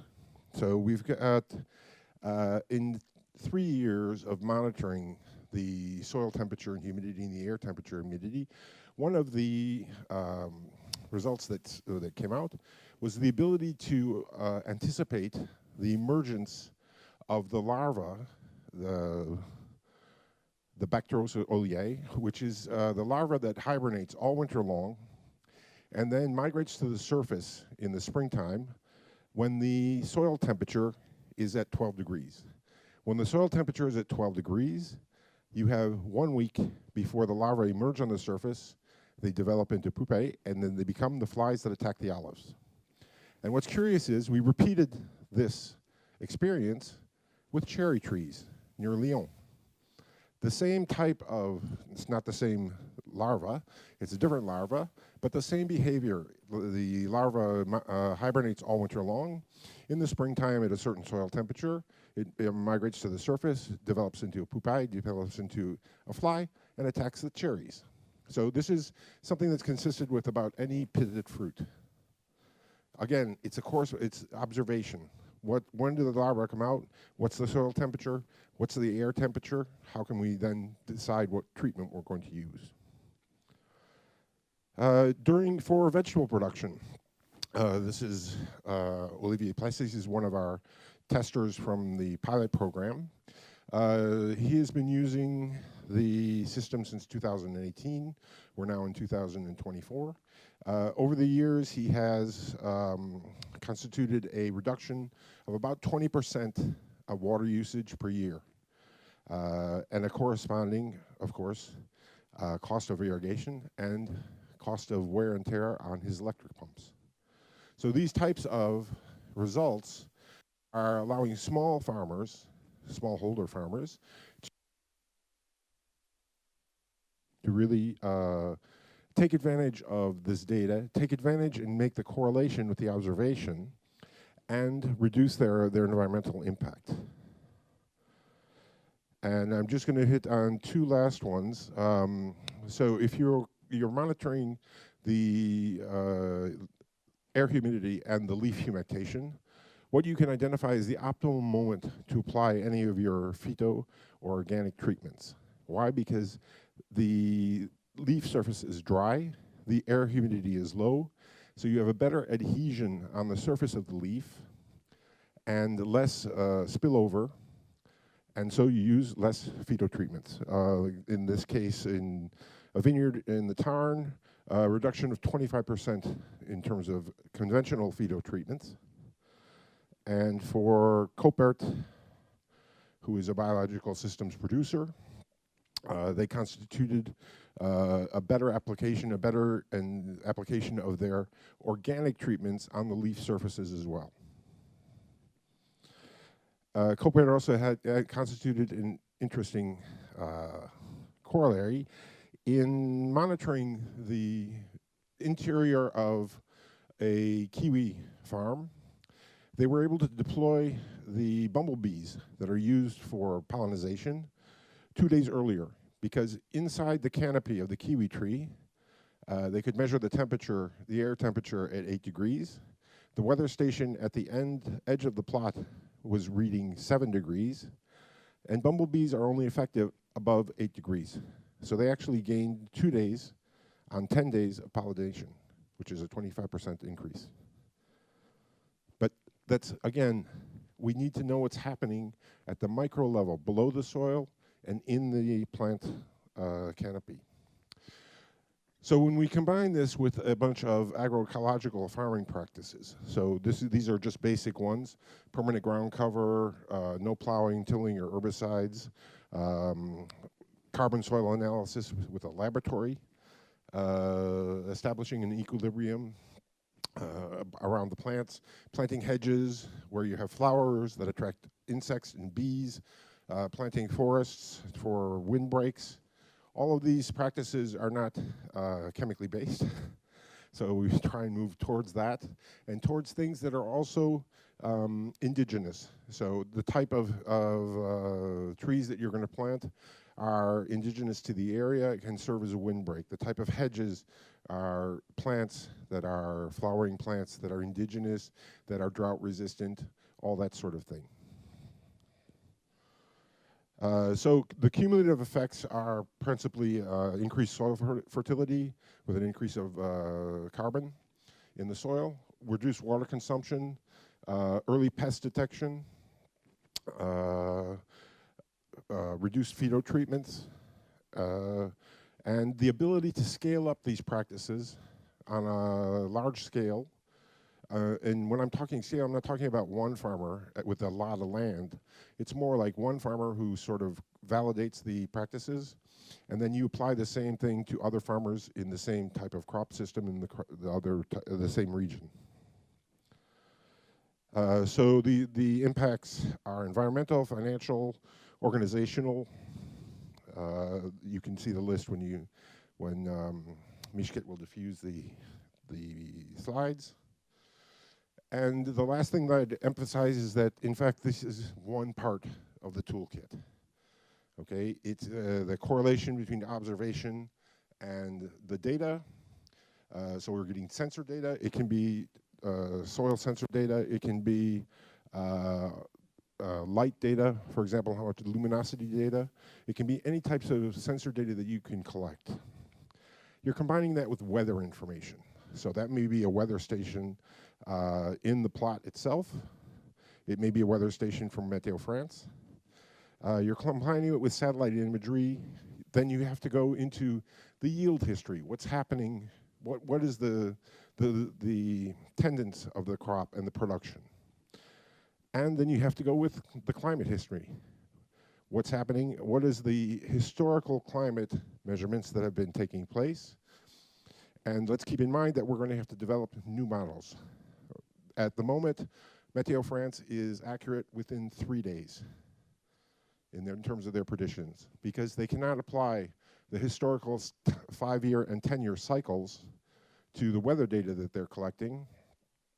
And with the climate change, they can't apply those models and have an accurate forecast for much more than less than 3 days. So all of this data gets fed into an AI analysis or predictions engine, and you're combining it with regenerative farming practices, and that's where all of that together will help determine how we're going to meet the sustainable goals. And that's it. Thank you very much. Thank you, Ari. So now we will move on to Patrice Rosier, who is the General Director of AgroDrone, and he's in this distential, so on Teams, move on Teams. Yes, Yes, hello. hello. Yes, hello, we hear you well. Perfect. Can you share I think you have a presentation to share. You can share it if you want. You can share your screen. Yes, okay. So you want me to share it by myself? Yeah. Okay, perfect. Please, So thank just a you. minute. Just a minute. Yeah, of course. We are on time, so it's okay. Perfect.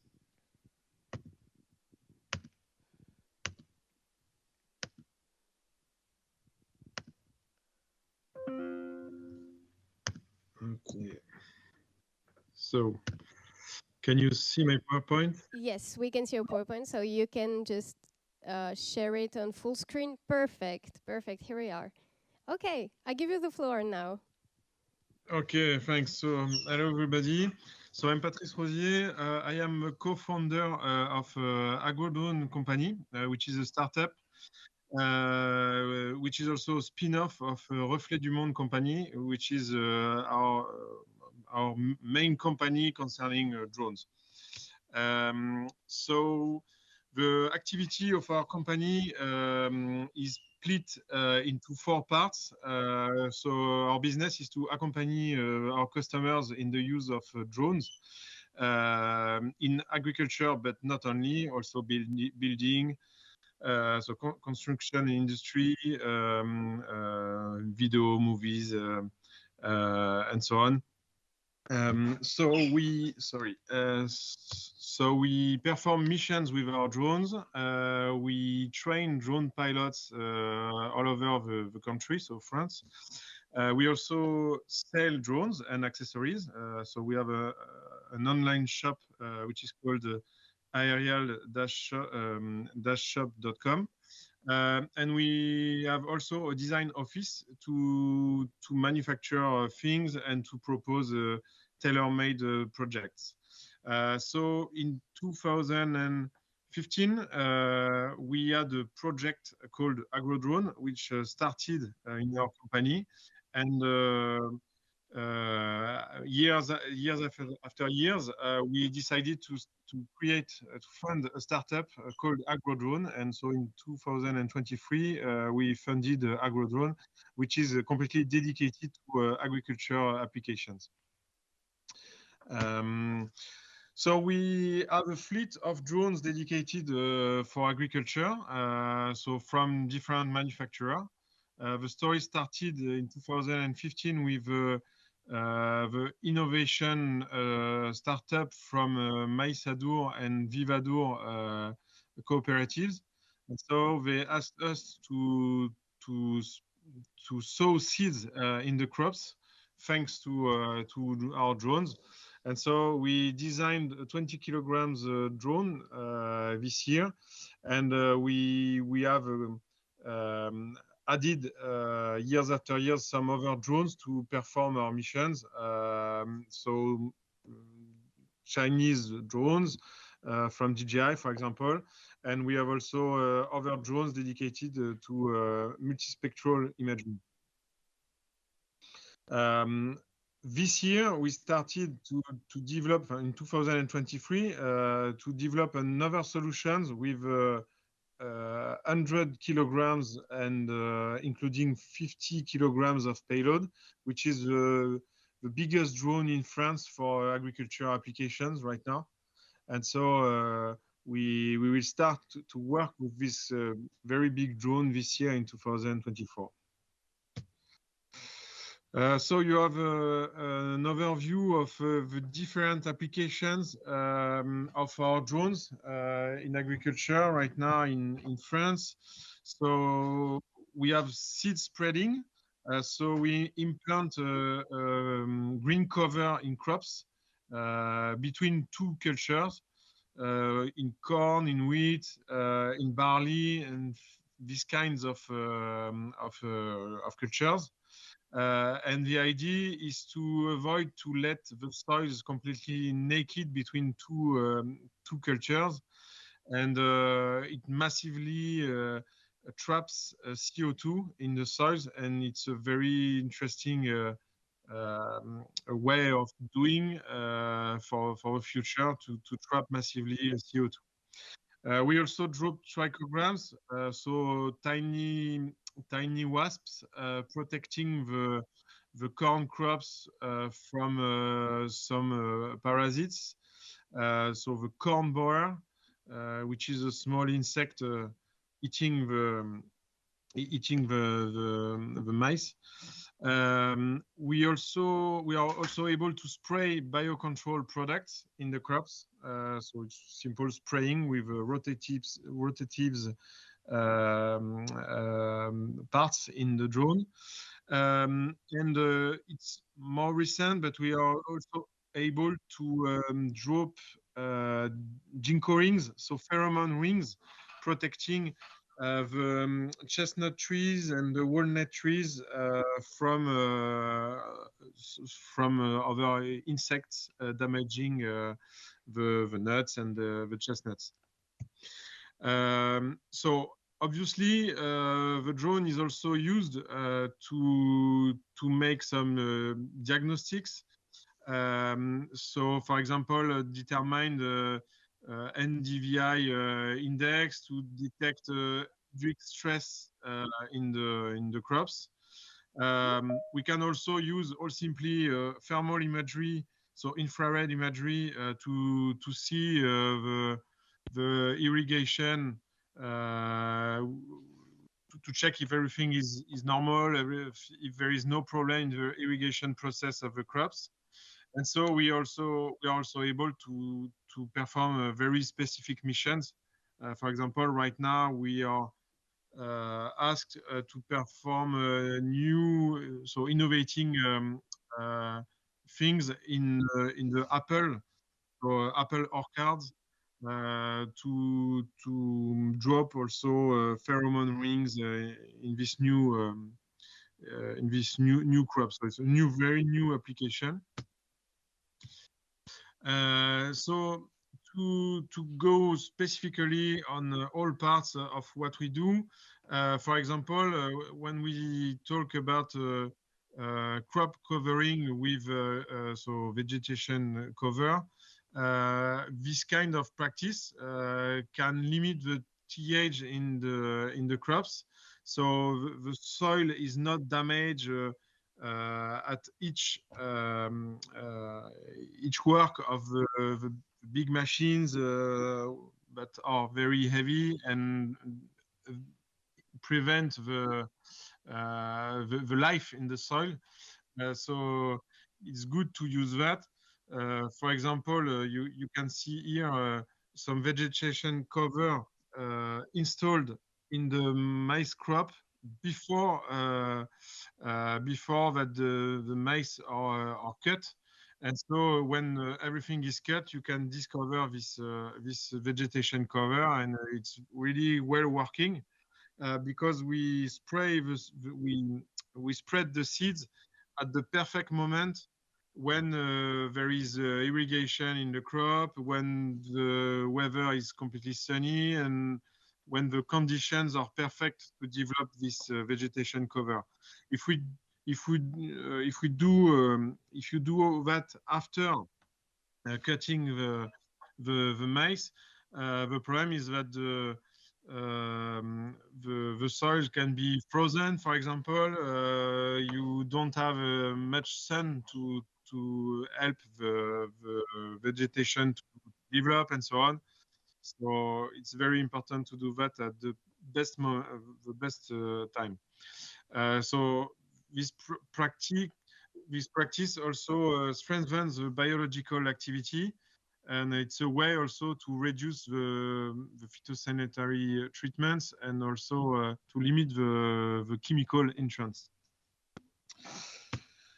Concerning the dropping of trichograms, so it's specific to corn borer control, so to avoid that its small caterpillar eats the crops, and this thing is allows also to limit the use of phyto products. So it's a general approach right now to limit this use of phyto products, and the drones in general are a perfect tool to do that, to go to precision agriculture. So we also spray liquids. So spraying liquids is famous with drones, but in France and in Europe you cannot use phyto products. So this is why we use biocontrol products, and so this is the most obvious use of drones when you are talking about drones, and it's very precise because we can put the products exactly where it's needed and not everywhere massively. And the drone can work just after a diagnostic with, for example, multispectral imagery.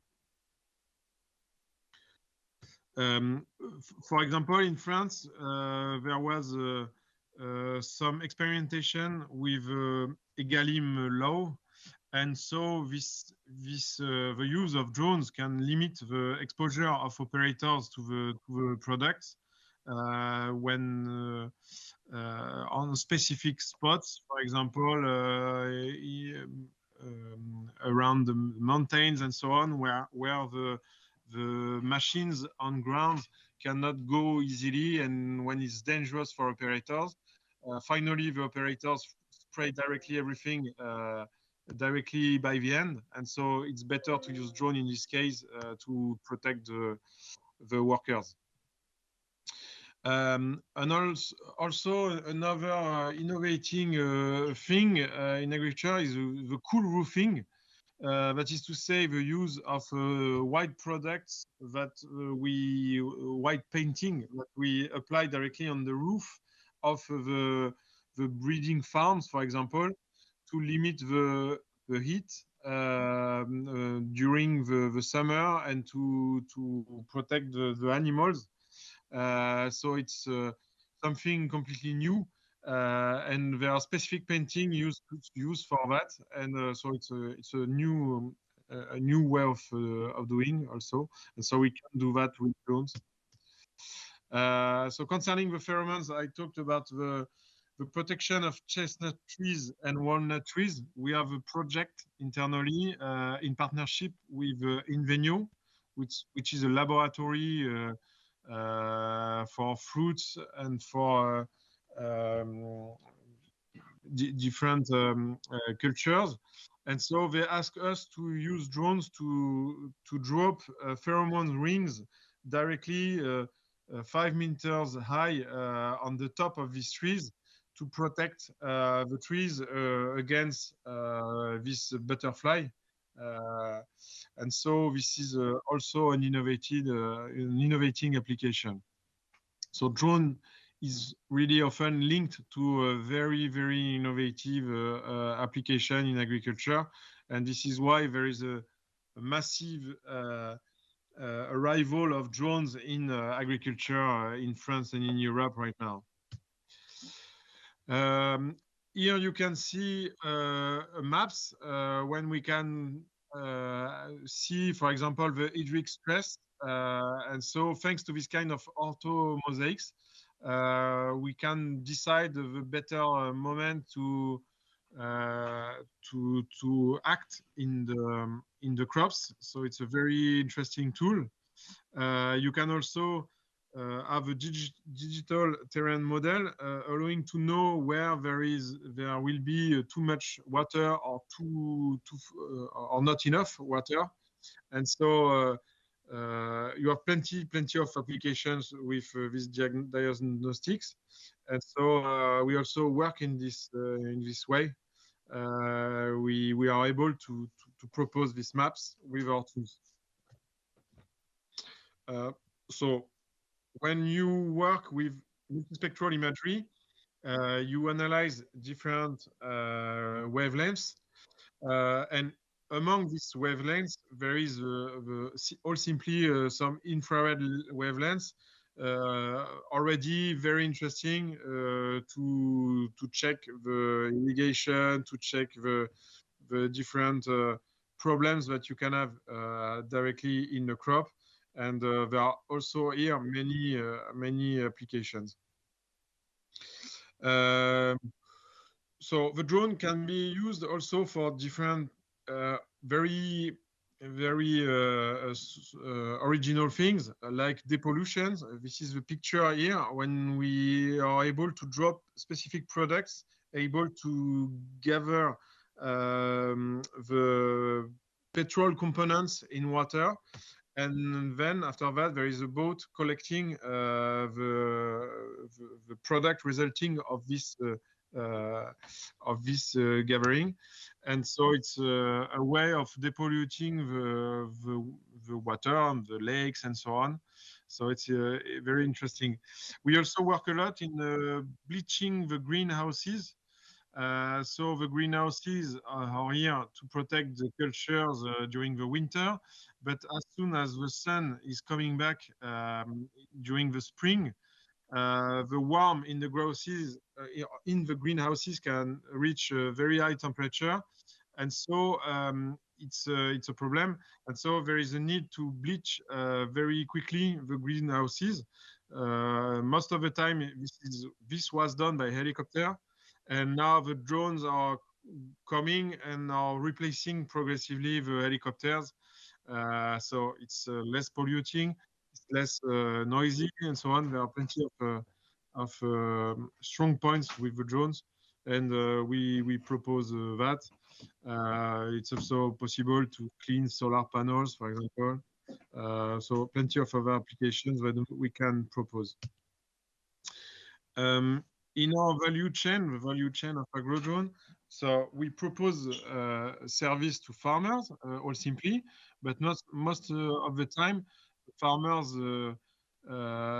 get very interesting in the drone, and they want to integrate the drone service inside the farms, and so they got trained. So we train them, then we can sell them the drones, and after that we have a follow-up of the drones. So we have after sales service and maintenance that we propose. So thanks to our company, we can have a full they are completely accompanied during the use of drones. So this service to farmers is, as I explained, precision agriculture, this service of mapping of crops, spraying, and so on. In our training center, so we are able to train people, and it's very interesting for them to know that we already work in agriculture, and so we have an experience directly in the field, and this is what they look for when they come to see us. So we train about regulation, about the use of drones, of course, about safety. About the drone operations, and we are able to train them in English. So this is why we have some requests abroad coming from other countries right now. And anyway, it's a field completely in full development right now, the drones. So this is our shop and our rental and sales service. It's another way of accompanying the farmers. And concerning the after sales and the maintenance, we are able to guarantee the products, and most of all to react really rapidly when there is a failure with the drones. And it's very practical for the farmers. Otherwise, most of the time they depend on services coming from China, so very far from them, and so it's very complicated for them to react, and agriculture is a field where you need this service absolutely, because you don't have time. The culture cannot wait for you. So this is what we propose. So we have, of course, a website, which is agrodrone.fr. And so you can join us by email or thanks this website. So thank you for your attention. I am available for questions. So Yes. if you have questions about what we do and about what I said, do not hesitate. Yes, indeed, there are a lot of questions. So here is Professor Miranda, who has some questions for you. Thank you very much for your presentation. I have a question You're welcome. concerning the future of drone. I see in the Yes. literature the people talking about putting AI, NVIDIA chip inside the drone in order to control and to provide services at the edge, as kind of services you propose, like a disease detection, etc. Are you working on that field too also, or in terms of research, where do next generation's drones from Agodon will come from? Are you working? What kind of futuristic drone you're working on? Okay. So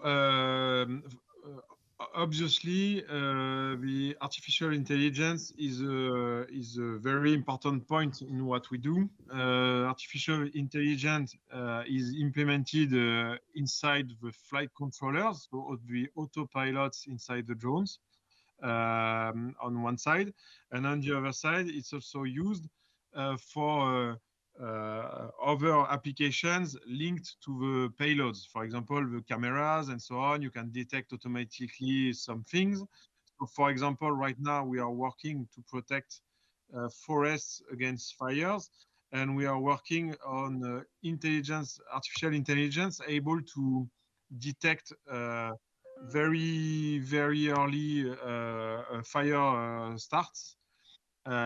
So we have partnerships with other companies for that, because it's a full-time job, and it can be somehow different to what we do every day. But we are currently reinforcing our skills in this way. And for example, we work a lot right now in open source with autopilots. One application can be specific pathways for our drones, allowing to stop them on each tree every 10 meters or 15 meters, for example.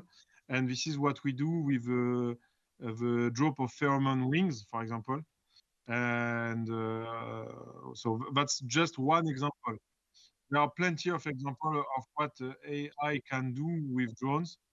Anyway, we know that it's a very important point, and this is why we are completing, we are really developing our skills right now this way. We have hired new people, engineers, technicians, and so on. And so we are developing this part. Okay, thank you. Thank you very much. So You're welcome. no more questions. Okay. So I think we can move on to the next speaker. Thank you again, Patrice. Thank you very much. You're welcome. Thanks you. Bye-bye. So now we will have the honor to listen to Arnaud André, who is the president of General Society for Territorial Evaluation. I think he's on Teams. Arnaud, are you? Yeah, perfect. I am. Hello. I am on Teams. Do you want, vous voulez faire votre présentation en français ou en anglais? Vous faites comme vous voulez. J'avais pensé le faire en français. Il n'y a pas de souci, il n'y a pas de souci. Du coup, est-ce que vous pouvez partager votre présentation, s'il vous plaît? Vous partagez votre écran? Oui, c'est ce que je suis en train de faire. Parfait, merci.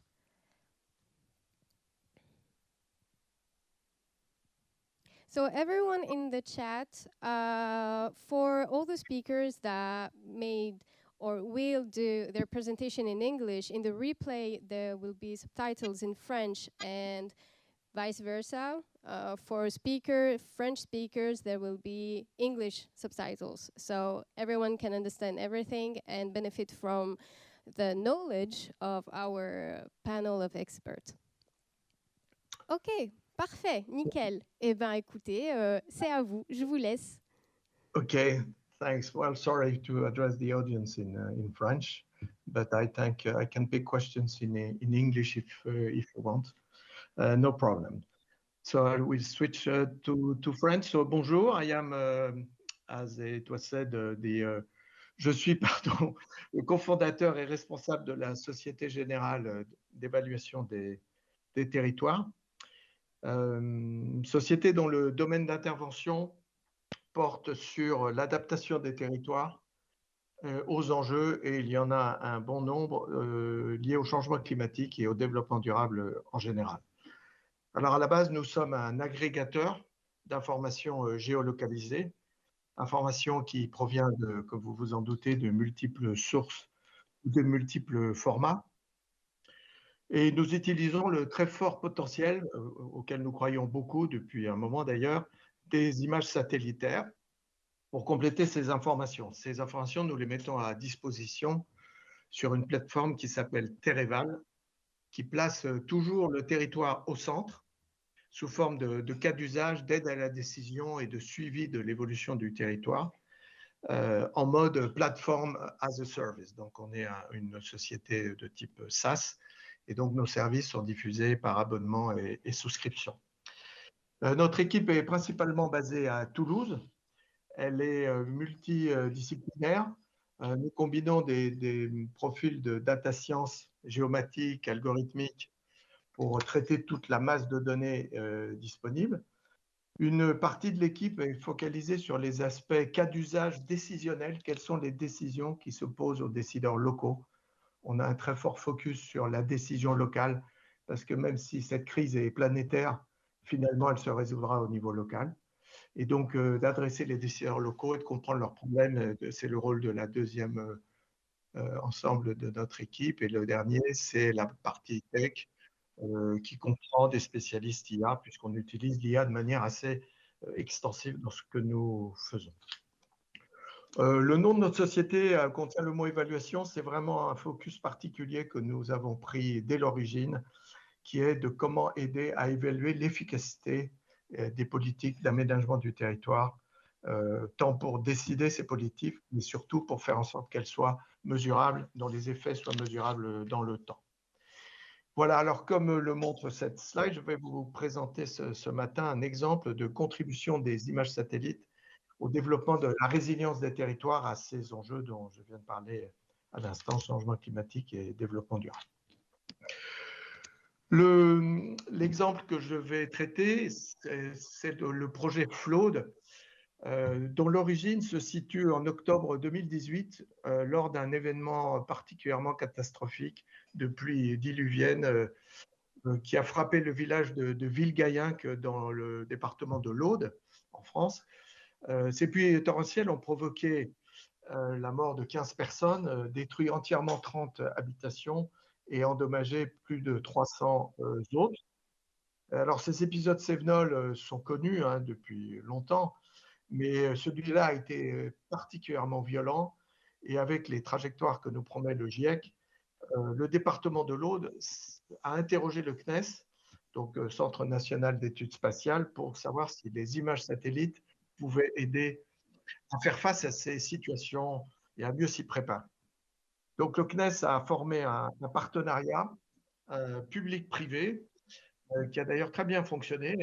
Pas toujours évident à faire fonctionner, mais là, dans le cas présent, ça a été très, très productif et agréable, je dois dire, avec le département, la DDT de l'Aude, qui représente le département, le CNES, bien sûr, Météo France, l'INRAE, l'Institut national de recherche agronomique, l'Université Toulouse Jean Jaurès et nous en tant qu'opérateurs privés pour équiper le process. Le tout sous financement Copernicus, qui est donc l'agence européenne satellite, European Eyes on Earth, tel qui est leur tagline. Et en fait, vraiment, l'objectif, c'était comprendre ces phénomènes hydrométéo intenses et surtout développer des actions de prévention et de réduction des risques pour les décideurs locaux en Aude et en Occitanie, en utilisant les données disponibles, appelons ça classiquement, combinées avec des données satellites. Je ne sais pas s'il est prévu de prendre des questions au cours de la présentation, mais pas de problème pour moi. Le focus du projet, il est sur l'après et post-crise. Nous ne nous sommes pas focalisés sur la crise elle-même, qui est probablement le sujet sur lequel il y a le plus de solutions, d'actions, et c'est bien compréhensible, qui ont été entreprises, mais plutôt sur tout ce qui se passe avant en matière de prévention et après pour analyser ce qui s'est passé, ce qui a marché, pas marché, de façon à faire une boucle d'apprentissage continu. Vous vous doutez bien que sur ce genre de sujet, ce n'est pas du quick fix et on ne trouve pas des solutions comme ça du premier coup qui sont efficaces. Et il y a un gros travail d'apprentissage et de packaging de ce qu'on a appris pour le rediffuser. Et donc, ça prend forme de recommandations qui sont diffusées aux décideurs locaux pour leur planification territoriale. Les événements intenses, on regarde tous les médias, donc on en voit quantité, malheureusement, hein, que ce soit des vents, la sécheresse, les incendies, les pluies diluviennes, les canicules, enfin bon, malheureusement, c'est de plus en plus visible. Donc en fait, le changement climatique prend toutes sortes de formes, en tout cas pour ce qui concerne les risques, et nous nous sommes concentrés sur le sujet de la résilience à ces événements extrêmes provoqués par les ruissellements intenses en territoire, en zone majoritairement agricole. Donc ça a été le focus du projet, ce qui est déjà en soi un sujet assez vaste. Et en fait, les questions qui ont été posées au partenariat, à l'équipe, par le département de l'Aude, ça a été peut-on évaluer l'impact potentiel des inondations par ruissellement sur une large échelle? Le département de l'Aude fait 6000 km², donc aller surveiller ou inspecter ou faire des enquêtes, même avec des engins aériens sur une telle surface, n'est pas évident. Et donc, la première question, c'est est-ce que le satellite permet d'évaluer l'impact sur une chaîne de telle dimension? La deuxième question, c'est comment ralentir l'eau? Le problème du ruissellement, c'est comment on freine l'eau et d'ailleurs surtout, et aussi comment on l'infiltre. Quelles sont les zones les plus vulnérables? Troisième question qui nous était posée. Quels sont les leviers d'action pour réduire la vulnérabilité?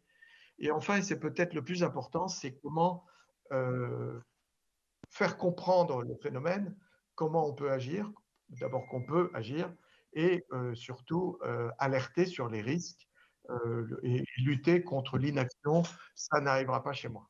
Et ce qui en fait est de moins en moins probable, mais ceci dit, pas partout sur le territoire.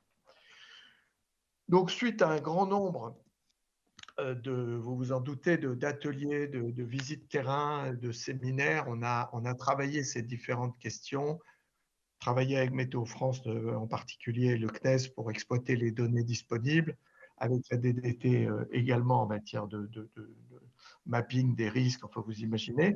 Et en fait, les interlocuteurs auxquels on s'est adressé, c'est les collectivités territoriales, bien sûr, qui planifient, les agriculteurs et les chambres d'agriculture, les syndicats de bassin, mais aussi les assureurs, puisque les coûts d'assurance de ces phénomènes sont gigantesques, et de voir si on peut voir des scénarios d'adaptation qui améliorent la prévention ou non. Donc, tout ça a été rassemblé dans un portail qui s'est appelé FORO, un Flood Observatory for Resilient Occitanie. L'Occitanie, c'est la région dans laquelle se trouve l'Aude, et qui mettait à disposition, à travers ce portail, un ensemble d'outils et de connaissances et de guides de mise en œuvre pour aider les décideurs locaux. Alors, ce portail FORO, je vais vous en donner quelques aperçus, mais c'est un démonstrateur, c'est la mission qui nous a été demandée, un démonstrateur qui est appelé à s'enrichir et à évoluer avec le temps. Donc, c'est ce que vous allez voir, il faudra être très prétentieux pour penser avoir réglé ce problème sur un portail. Non, c'est un portail qui diffuse, qui capitalise la connaissance, la compréhension, la compréhension, accumule aussi les outils et surtout les diffuse pour être pris en main par les décideurs locaux. Ce portail a été perçu comme suffisamment avancé pour pouvoir être déjà utilisé. C'est le processus en cours de déploiement par l'association française, enfin initialement par la mission interrégionale Inondation Arc Méditerranée, la MIAM, qui avait comme mission d'aider à la prévention dans la région Arc Méditerranée, qui regroupe 23 départements. Et c'est ce que je vais vous présenter est en cours de déploiement sur cette arc méditerranéen. Alors, à quoi sert Foro, ce portail? C'est un service que l'on veut opérationnel au sens de la planification, c'est-à-dire comprendre le phénomène déjà. C'est vraiment le point de départ qu'on s'est donné. Analyser et localiser les risques, parce que pour tout décideur local, ils ont tellement de sujets à traiter que d'abord, est-ce que vraiment j'ai un risque là où j'ai une responsabilité? Ensuite, c'est d'aider à décider des priorités. Pour les actions de prévention, il y a un assez grand nombre de leviers qui peuvent être utilisés. Nous, on s'est focalisé sur certains d'entre eux. Encore une fois, je vous rappelle, c'est un démonstrateur. On a traité des leviers qui portent sur les haies comme un des moyens les plus évidents, en tout cas déclarés comme tel par l'INRAE, pour freiner l'eau. Et donc les haies, mais aussi la typologie des cultures, l'orientation des cultures ont été les premiers types d'actions que l'on peut équiper. Et donc, à charge pour les décideurs locaux de décider des priorités en fonction de leurs problématiques locales et aussi des volontés sur place. Hein, parce que vous savez qu'un homme politique ou un décideur local, il doit obtenir l'adhésion pour avancer et sinon il ne se passera rien du tout. Donc, décider des priorités est un exercice difficile qu'il faut un peu doser. Ce n'est pas que de la théorie, de la logique, c'est aussi tenir compte de la situation locale. Et enfin, choisir les mesures incitatives ou prescriptives qui vont être décidées localement pour être intégrées dans des plans. La France est un peu les spécialistes des normes, on en parle beaucoup actuellement avec les agriculteurs. Je confirme, il y a toutes sortes de plans au niveau local, les plans climat, air, énergie, les SCOT, schéma de cohérence territoriale, les plans locaux d'urbanisme, les SRADET qui sont au niveau régional, les plans de protection des risques au niveau départemental. Bon, et de voir comment ces différentes actions peuvent être intégrées dans les plans de ces différents acteurs en fonction de leur rôle et de leurs responsabilités. Le message que on fait passer, nous, c'est que la conjugaison des efforts est indispensable face à ce type de problème. Aucun acteur ne peut prétendre pouvoir régler le problème tout seul. Et que ce soit des acteurs privés ou des assureurs ou des décideurs locaux du secteur public, la coopération, alors évidemment, si tous les gars du monde se donnaient la main, c'est pas ça dont on parle, mais de comprendre les problématiques et les rôles de chacun, de voir comment partager l'effort. C'est aussi ce que l'on cherche à faire à travers ce portail. Alors, qu'est-ce que fait Foro? Donc, je vous ai montré qu'au tout début, on aide les décideurs locaux à se demander est-ce que j'ai un problème ou pas dans mon territoire d'intérêt ou de responsabilité. Et donc, la première chose que fait ce portail, c'est d'ailleurs, vous le voyez ici, comment se positionne la vulnérabilité de mon territoire. Donc, on peut rentrer sur ce portail, on tape un nom de commune ou de PCI ou de territoire et le portail vous produit une carte de vulnérabilité des surfaces agricoles au ruissellement intense. Cette carte, on peut zoomer jusqu'à des carreaux. Hein. Chacun de ces carreaux fait au zoom maximum 100 mètres par 100 mètres. Et je vais vous expliquer comment les calculs sont faits de façon synthétique, parce que je ne suis pas un spécialiste. Mais l'idée, c'est de pouvoir localiser les risques. On ne peut jamais tout faire, surtout dans ces sujets. Ça coûte très cher en plus, beaucoup d'énergie. Et donc, l'important, c'est de choisir ses combats et où est-ce qu'il faut prioriser l'action. C'est ce que permet de faire cette carte pour un décideur local. Donc, en l'espèce, le focus a été mis sur la commune de Montréal. Ce n'est pas au Canada, c'est dans l'Aude. Commune assez grande, très agricole, très exposée, puisque vous voyez beaucoup de carreaux rouges. L'intérêt de ces notations par carreaux, c'est qu'on peut les additionner et faire des synthèses au niveau d'un département, au niveau d'une région, et au niveau local, on peut agglomérer des communes par communauté de communes, etc. Donc c'est aussi pour ça que nous faisons, c'est alerter du risque à différents niveaux. Et alors comment ça marche? Ça marche avec des modules de calcul qui s'appellent IRIP, produits par l'INRAE et qui sont disponibles en accès public. Ces modules permettent de calculer les zones de production de ruissellement, d'accumulation d'eau, de transfert et d'accumulation d'eau en fonction de la typologie des sols. Pas demander trop, on a des spécialistes avec qui on a travaillé là-dessus, mais c'est l'idée. Et donc, on fait une sorte de morphologie du risque d'un territoire que l'on corrige avec ce qu'il y a sur territoire en termes de facteurs d'augmentation, de réduction de ce risque. La présence de haies, si elles sont efficaces, réduit le risque. Certains types de cultures augmentent le risque, d'autres le freinent. L'orientation des cultures freine ou accélère le risque selon que les cultures sont dans le sens contraire ou dans le sens de la pente, comme on peut tous le comprendre. Donc ça, c'est un outil qui permet de se faire une idée rapidement sur dois-je m'intéresser au problème, et après le portail permet de voir de quoi on parle, les leviers d'action possibles. Et je ne vais pas vous montrer, pas faire une démo, c'est probablement pas le lieu, mais après vous avez différents types d'analyses plus fines qui permettent de zoomer sur les haies. Quelles sont les haies qui sont sur une partie de ce territoire, lesquelles sont efficaces et donc doivent être protégées. Là où il manquerait potentiellement des haies qui seraient intéressantes. Où sont les cultures qui peuvent poser problème? Quel est leur sens de culture? Il y a des zooms qui sont proposés pour aller plus loin dans l'analyse. Alors maintenant, pour en revenir au satellite, comment le satellite est utilisé pour produire ce type d'outils? On fait appel dans les traitements de base plutôt à de l'orthophoto, pour justement, par exemple, l'orientation des cultures. L'orthophoto, le problème, c'est que souvent, elle date et qu'en matière de suivi, il faut une information rafraîchie et peut-être aussi plus précise. C'est ce que permet de faire le traitement d'images satellites Pléiades. Pléiades, c'est en fait un couple de satellites à 700 km d'altitude qui ont une résolution invraisemblable de 50 cm, donc des pixels de 50 par 50, ce qui est, vous imaginez, à 700 km de voir un pixel de 50 par 50, c'est quand même assez incroyable. Satellites qui peuvent permettre une revisite théorique de 2 jours, hein, ça dépend de la couverture nuageuse, ça dépend de l'angle de prise de vue, enfin, il y a toutes sortes de contraintes techniques avec les satellites à prendre en compte. Ces images sont payantes, elles ne sont pas gratuites du tout. Elles sont à des prix extrêmement favorables pour tout ce qui est collectivité territoriale. Elles peuvent se les procurer à des conditions défiant toute concurrence. Le CNES, sa mission, c'est de diffuser les images satellites aussi largement que possible, notamment pour ce genre de sujet.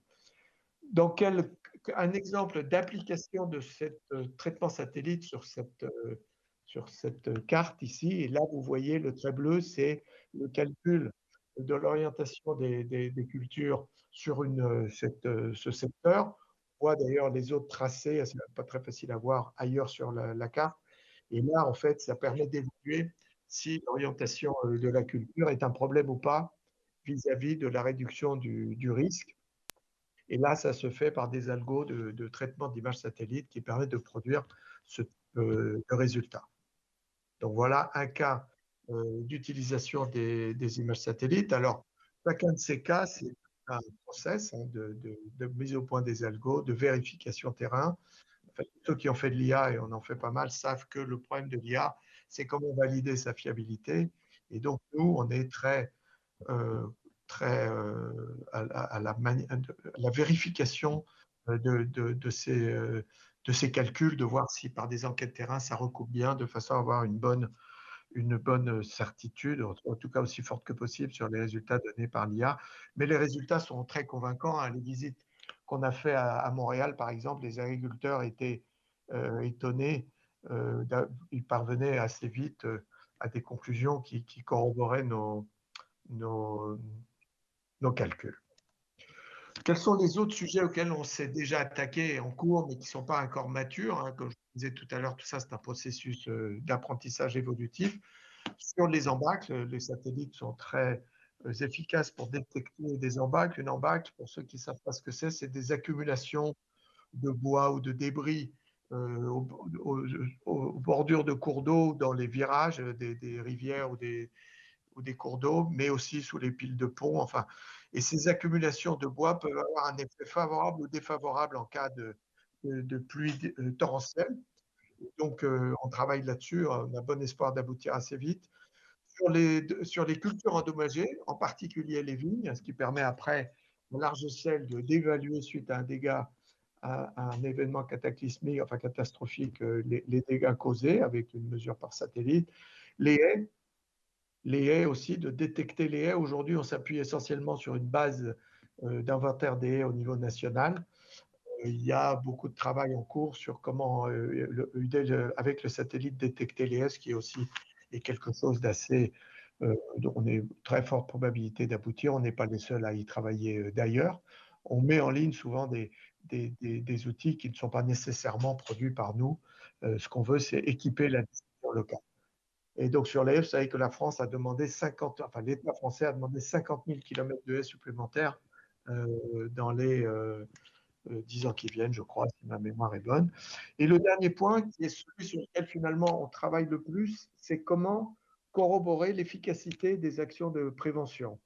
Et là, le projet sur lequel on travaille actuellement, avec une demande d'un autre SCO, donc ces projets type float que le CNES finance avec Copernicus, qui n'est pas encore approuvé, mais on est en cours. Le but, c'est après chaque événement climatique intense, de comparer comment le territoire a évolué depuis le dernier image satellite disponible. Vous savez que les images sont disponibles pratiquement systématiquement à chaque événement intense.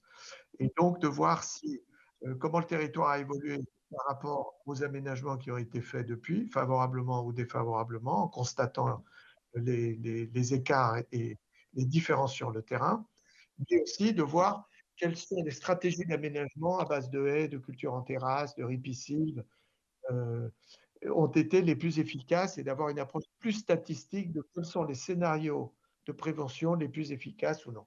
Vous imaginez l'importance que peut avoir ce type de vérification, et le satellite est idéalement la solution pour participer à ça. Ça ne réglera pas le problème, mais en croisant différents types d'actions, le satellite permettra d'attester de façon beaucoup plus forte la valeur des algos de prédiction, dont les nôtres, hein, ou des scénarios d'aménagement recommandés. Et c'est aussi une action qu'on mène, enfin qu'on envisage de mener avec l'INRAE et l'ONERA et le CNES et Météo France également. Donc voilà un peu pour les autres cas d'application des données satellites. Et enfin, finalement, à quoi tout ça sert?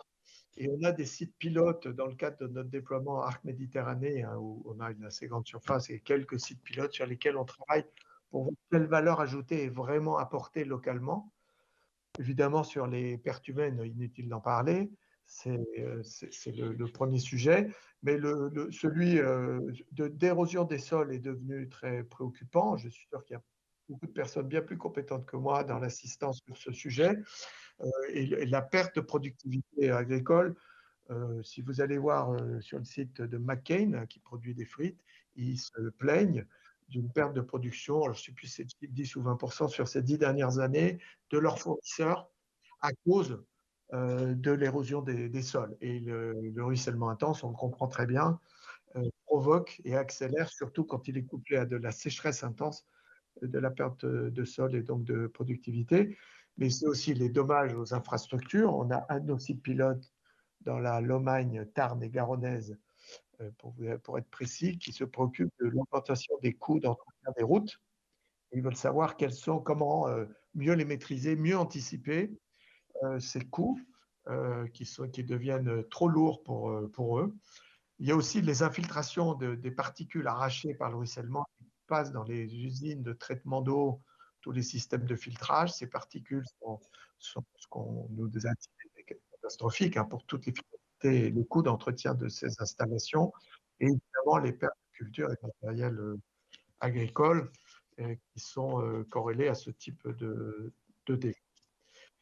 Voilà, écoutez, j'ai fait terminer ma présentation sur un cas d'application de ces images satellites et de ces nouvelles technologies. Enfin, cette technologie a des enjeux majeurs de notre époque sur lesquels nous cherchons à apporter notre contribution.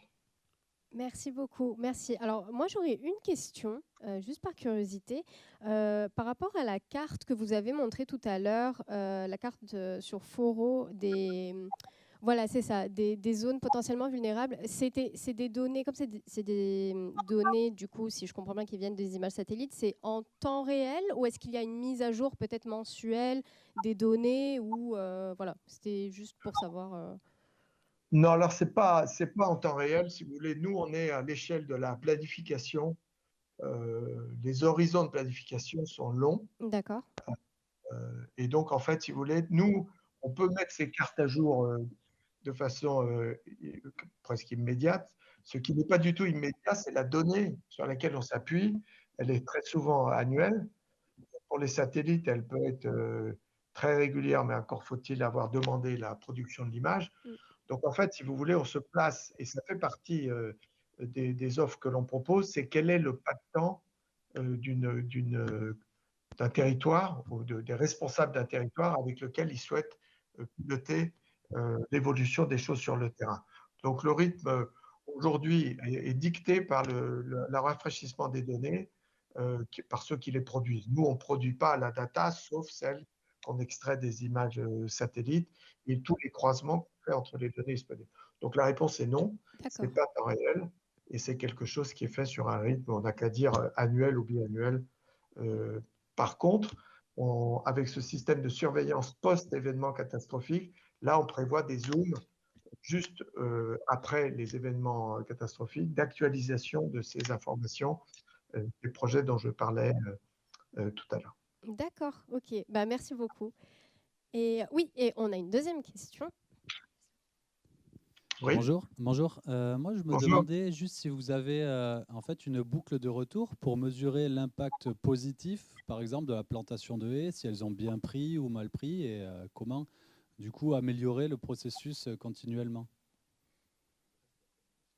Excusez-moi, je ne vous entends pas très bien. Quelle est votre Oui, question? est-ce que vous avez un processus de mesure pour voir l'impact positif ou négatif des différentes actions que vous préconisez? Typiquement pour la Oui, alors, plantation en de fait, si haies, si vous... elles ont bien pris ou pas bien pris, quoi.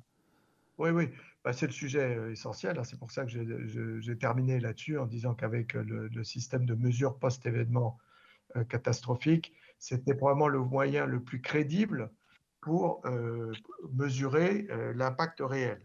Nous, qu'est-ce qu'on fait là déjà à ce stade? C'est qu'on reproduit cette carte dans le temps. Une fois que les haies sont plantées, on les prend en compte dans les calculs. Une fois que les sens d'orientation des cultures ont varié, ils sont aussi intégrés dans les calculs. Donc la couleur de ces carreaux évolue en fonction de ce qui s'est passé sur le terrain et qu'on est capable de détecter avec les datas que l'on processe. Donc c'est en ce sens qu'on mesure l'évolution vue de ces algos. Après, est-ce que pour autant les algos ont la précision nécessaire et la crédibilité nécessaire? C'est là où je dis qu'on veut rajouter cette couche de vérification avec des détections de différences sur le terrain par les images satellites. Et c'est ce qui intéresse particulièrement les assureurs, l'INRAE et ce type d'organisme, de pouvoir avoir un bilan coût-avantage, savoir est-ce que ça vaut le coup d'agir ou pas en ce sens et quels sont les gains qu'on peut anticiper. Mais donc, pour répondre à votre question en synthèse, oui, on suit l'évolution. Cette carte est actualisée aussi souvent qu'elle est demandée et la fraîcheur des informations et on voit si ça s'améliore ou pas. D'accord, merci. Merci beaucoup. Donc, je pense que là, c'est bon. Donc, merci encore Arnaud André. On va passer à la suite. Donc, la suite, ça va être la démonstration de la musique des plantes. Ça va être super intéressant. On va juste prendre 5-10 minutes, petite pause, le temps que voilà, Monsieur et Madame Toby puissent bien installer tout leur équipement. So for all those who are English speakers in the chat, we will take 5 to 10 minutes break, just a quick break, so Mr. and Mrs. Toby can install all their setup, set up all their material. So yeah, stay tuned and we will back very, very soon, just 5-10 minutes.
je vais quand même présenter. So, hi again, everybody. So, for English speakers in the chat, we are back. And now we will have Jean-Toby who will do his presentation along with his wife, I think. Yeah, Frédéric Toby. The presentation will be in French, but as I said earlier, in the replay, you will have all the subtitles in English. So when you will watch the replay, you will be able to understand everything that has been said. Maintenant, on va parler en français, on va switcher, donc on reprend. Merci d'avoir patienté durant la pause. Je vais passer la parole et le micro à Jean-Toby, voilà, qui va nous parler de musique des plantes et phytoneurologie. Bonjour à toutes et tous, merci d'être là, merci pour l'organisation, merci pour l'invitation. Alors, je vais commencer tout de suite la présentation avec ce que vous avez à l'écran et un exemple de quelque chose qui ne fonctionne, enfin qui fonctionne, mais qui montre que ça ne fonctionne pas. Dans le sens où ce que j'ai branché, alors sur la plante que j'ai ici, Chlorophytum, j'ai branché en fait 2 électrodes. La première sur le feuillage, que vous voyez peut-être à l'écran, et la deuxième au niveau du pot pour capter en fait l'activité électrique de surface du végétal.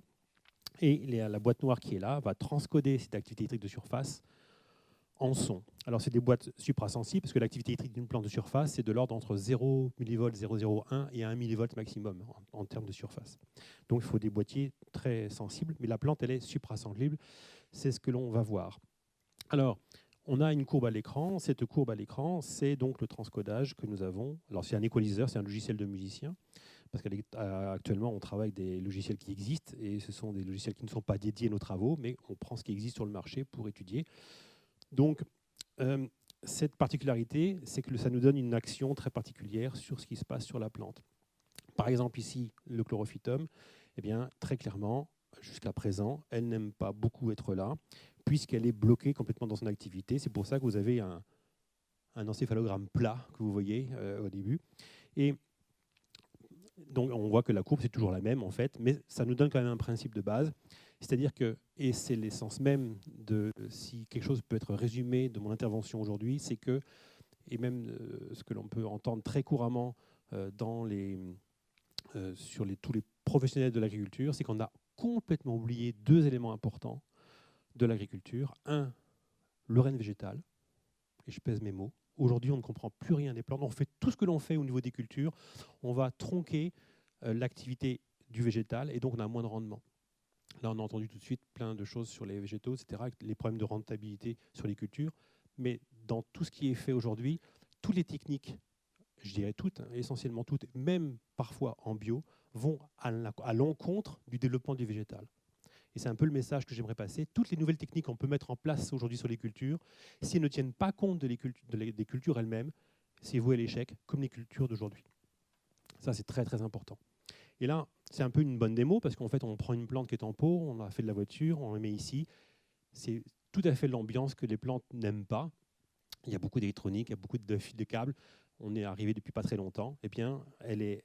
Voilà. Alors, si je monte le son de ce que l'on a, je ne sais pas si vous entendez. Donc, normalement, ça fait des sons très mélodieux, parce que quand on transcode en son une activité électrique d'une plante, c'est très mélodieux. Et là, on voit que ça tourne en boucle. C'est joliment en boucle, mais ça reste en boucle. Voilà. Donc, alors, quand on voit un écran comme ça, on va dans un champ, on va brancher une vigne, par exemple, eh bien, on peut dire tout ce qui est en dessous de 1000 Hz correspond au système racinaire. Et donc, par rapport à la courbe que l'on va avoir, on peut dire si la plante est effectivement avec toutes ses racines ou pas. Par exemple, ici, on s'aperçoit que la courbe électrique... Voilà. Donc on voit qu'elle plonge vers les 46 Hz. Ça veut dire que c'est une plante qui n'a pas ses racines principales, il n'y a pas de pivot. Donc c'est normal, c'est une plante qui a été faite par division, donc ça on le sait. Mais quand on va dans un arbre en pleine ville, par exemple, en branchant la plante, on peut savoir... J'ai un problème de micro. Si effectivement le pivot est entier ou pas. Au-dessus de 1000 Hz, ça correspond à la partie aérienne. Et donc, on peut savoir en branchant une plante si elle est cultivée avec des molécules de synthèse ou s'il est en bio. Tout ce genre de choses. On peut définir un certain nombre de critères. C'est une aide au diagnostic qui est assez intéressante. Si on va sur des pommiers, par exemple, au mois de février, qu'on regarde l'activité électrique, et si le climat reste dans une gamme normale de climat, on peut dire si la plante va produire complètement, superbement, ou pas du tout, ou dans quelle moyenne. Rien qu'en analysant l'activité électrique en février, on peut avoir les résultats sur l'avenir du ce fruitier. Alors, comme là, bon, il n'y a pas de musique, bah, c'est pas grave, ça montre que la plante, si on ne s'en occupe pas bien, eh bien, elle ne fait rien, et c'est assez logique, y compris pour les cultures. Alors, tout ce que l'on peut dire, c'est qu'effectivement, plus une plante a une activité électrique importante, et mieux c'est pour la plante.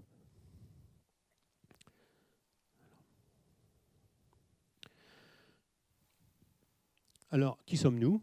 Eh bien, Jean et Frédéric Toby, nous sommes pépiniéristes, je dirais, depuis le milieu du 19e. Nous, on n'a pas de cursus universitaire.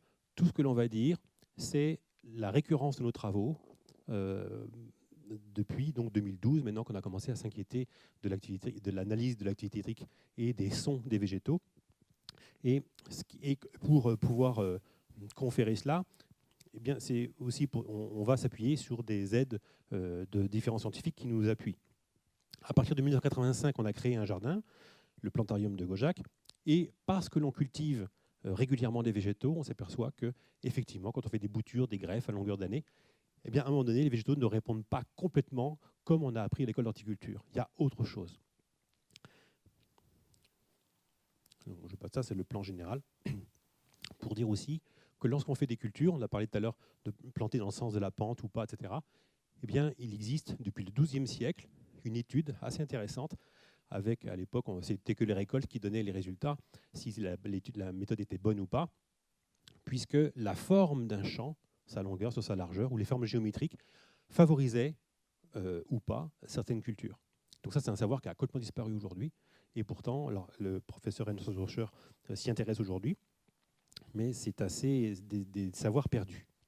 Alors, notamment, ce que l'on pourrait dire aussi dans cette démonstration, c'est que toutes les personnes qui souhaitent faire carrière aujourd'hui au niveau des cultures, au sens large du terme, eh bien, en s'inquiétant de savoir tout ce qu'on peut appeler de la phytoneurologie, c'est assez rigolo parce que la plante a démarré là. Non, je ne peux plus vous passer à l'écran, mais je mettais tout à l'heure, mais ça y est, la plante, elle fonctionne. Alors, en fait, les gens pourront travailler où ils veulent, quand ils veulent. Tous ces savoirs-là vont impacter complètement positivement toutes les filières. Quand je dis toutes, il n'y en a pas une qui échappe. On peut en parler après si vous voulez. Donc le premier métier qui est en devenir absolument incroyable, c'est celui de musinieriste. C'est ce que l'on fait nous aujourd'hui. C'est quelqu'un qui cultive pour entendre les sons des végétaux. Et c'est tout à fait intéressant. On va voir pourquoi. Alors, pour appuyer nos travaux, on a toujours...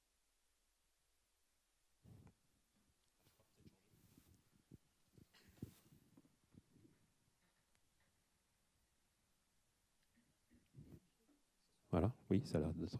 C'est bon. Donc depuis 2015, nous avons toujours travaillé à la maison avec différents scientifiques pour apprendre, je dirais, tout le côté adaptation par rapport à un climat, l'acclimatation, la sélection massale, etc. Depuis, donc avec Ernst Zurcher, Michel Courant et différents scientifiques de Suisse beaucoup. Et depuis 2019, le professeur Marc-Henri travaille assidûment avec nous. Et donc je lui ai demandé un peu son cursus scientifique, parce que c'est un des scientifiques aujourd'hui les plus, comment je dirais, cités. Donc il a mis sur tout son tableau, etc. Lui, spécialiste de l'eau. Et la deuxième grande oubliée de l'agriculture, c'est l'eau. Aujourd'hui, on fait des tas de techniques, on oublie les plantes, on oublie l'eau. Et si vous vous occupez des plantes et de l'eau, vous allez voir, vous allez pouvoir transcender toute l'agriculture. Et on a plein d'exemples. Alors, dans nos travaux, qui peuvent paraître bizarres au prime abord, mais il faut savoir que, notamment, vous avez ici différentes publications qui ont été faites et que vous pouvez retrouver en fonction de ce que je vous ai mis là, qui ne sont pas forcément des études sur la phytonologie elle-même, mais tout ce qui tourne autour de la connexion des plantes avec leur environnement. Et notamment, une étude qui a été trouvée, donc celle de Bertholon, en 1783, sur l'électroculture. Donc depuis 1783, on sait que les végétaux possèdent une activité électrique et que déjà au XVIIIe siècle, on pouvait jouer sur la fertilité, sur les récoltes, en augmentant l'activité électrique d'une plante. Qu'est-ce qu'on en a fait depuis? Strictement rien. Et aujourd'hui, on a des applications. On va vous montrer tout ça. Alors, on a travaillé aussi avec Michel Courant, l'université de Fribourg, sur la communication. Est-ce que l'activité électrique d'une plante est une forme de communication ou pas? Donc, elle est venue au plantarium pendant 2 jours. Et effectivement, elle a donc fait On retrouve dans le livre tout le résumé de ce qu'elle a pu faire, mais je dis en résumé, les expériences de Jean et Frédéric Toby donc m'apparaissent comme une mine pour la recherche scientifique. Si j'avais les moyens d'un mécène, je mettrais les équipes entières pour découvrir les plantes. Parmi les premiers défis à relever, je verrais notamment décoder la musique des plantes avec et sans correspondance lexicale, en variant et en multipliant les expériences afin de comparer, d'analyser, d'évaluer l'étendue de l'initiative de la plante à base de ses choix et le sens de son action dans l'espace mis à sa disposition. Idem pour les expériences thérapeutiques, on en reparlera tout à l'heure, et puis étudier les mécanismes de répétition, d'imitation et de création qui se manifestent dans la musique des plantes. En mots, établir un état des lieux du potentiel cognitif des plantes, en général et par espèce. Voilà, ça c'est Michel Courant, maître de conférence en informatique, Université de Fribourg. Alors, on a quelques règles qui changent par rapport à l'agriculture générale. La première pour nous, c'est que les mauvaises herbes n'existent pas. Aujourd'hui, on voit beaucoup de luttes.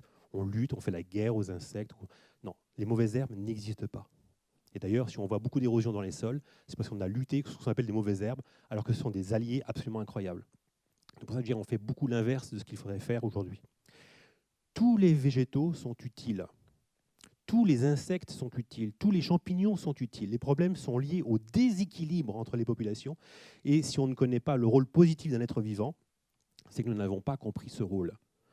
Voilà, nous ne l'avons pas assez étudié. Ça, c'est vraiment capital. D'ailleurs, aujourd'hui, on a une petite anecdote qui fait rire ou pas rire, c'est qu'on cherche désespérément une personne qui souhaiterait, dans son étude universitaire, ruiner sa carrière dès le début, en acceptant d'étudier le rôle positif du mildiou sur la vigne. Alors ça paraît incongru, parce qu'on sait bien que lorsqu'il y a beaucoup de mildiou, il y a un problème. Sauf que je peux vous assurer que lorsqu'on va dans une vigne où il n'y a pas de mildiou du tout, il y a des problèmes de culture. Alors que quand il y a un petit peu de mildiou, il n'y a pas de problème de culture. Il y a un équilibre qui se crée. Donc il faut trouver le rôle positif du mildiou sur la vigne, et quand on aura développé ça, on fera un grand pas en avant. Pour nous, on a une idée, c'est dans l'assimilation des oligoéléments, notamment bore et molybdène, mais à prouver d'une manière plus universitaire. Ensuite, les plantes sont intelligentes. Alors, je ne peux pas faire une démonstration totale aujourd'hui, mais voilà, on le fait régulièrement à la maison.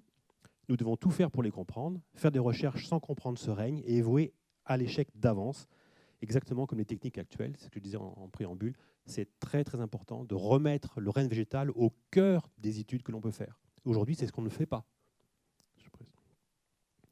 Alors, comment on s'est aperçu, nous, des applications ? À force d'étudier en branchant des plantes et en écoutant les végétaux, on s'est aperçu que, eh bien, on avait une amélioration de notre santé, de notre vue, etc. Alors, je vous passe les détails. Grâce à un musicologue, Pascal Marmol, à la clinique Bretéché de Nantes, on a appliqué une musique des plantes sur 3 patients de la clinique. Donc, et le staff médical a signé ce qu'on appelle une DME, démonstration médicale expérimentale, comme quoi, effectivement, il y a bien une amélioration des patients après la musique des plantes qu'avant. Donc ça a été les premières sources d'études.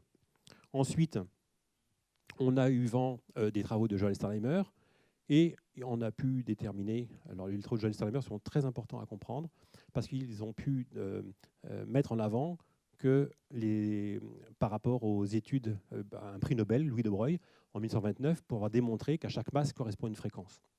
Et Joel Steinheimer, qui était lui donc élève en physique de Louis de Broglie, eh bien, il a pu dire, en fait, puisqu'on connaît la masse des acides aminés, donc si on fait par calcul mathématique, on connaît la fréquence, et donc une chaîne protéique et une suite de notes, et donc une suite musicale.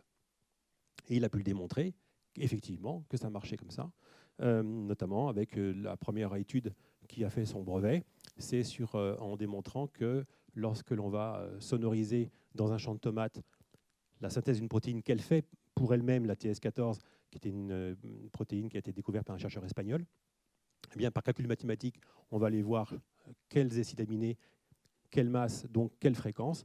On fait une phrase musicale avec ça, et quand on diffuse de la phrase musicale dans le champ de tomates, il y a jusqu'à 20 fois la récolte. C'est tout à fait exponentiel. Et donc là, on explique très bien que lorsqu'on a une note diffusée, eh bien, la note bleue, c'est ce qui va stimuler l'acide aminé en question, la note rouge, c'est ce qui va l'inhiber.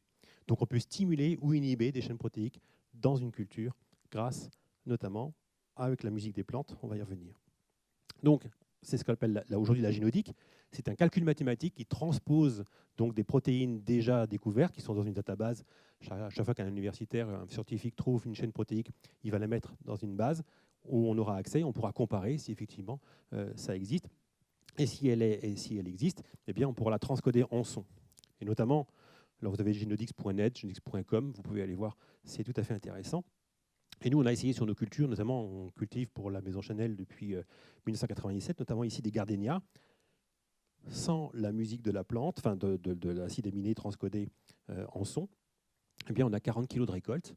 Et puis, lorsqu'on met une fois le matin, une fois le soir, le son qui correspond à cette chaîne protéique, la séquence de la pétala dans cet exemple-là, eh bien, on récolte 180 kg. Donc, on a, nous, la démonstration, c'est très factuel pour nous. Là où ça devient intéressant, c'est grâce à ces travaux de Joel Starheimer, on peut comprendre qu'un son peut stimuler ou inhiber une chaîne protéique. Alors maintenant, le premier exemple que nous avons dans les cultures, c'est un peu dans l'ordre chronologique que j'ai mis ça. Ici, aux pépinières Estibo, pas très loin de chez nous, des cultures très malades, notamment ce sont des Lagostrémia, avec des problèmes d'oïdium. L'oïdium, c'est un champignon du feuillage, et lorsque le champignon se met extrêmement, lorsqu'il est très virulent, il finit par se développer, y compris l'hiver, sur rameaux. Et donc, ça fait 12 ans qu'il luttait contre ça, en mettant entre 20 et 26 traitements chimiques par an.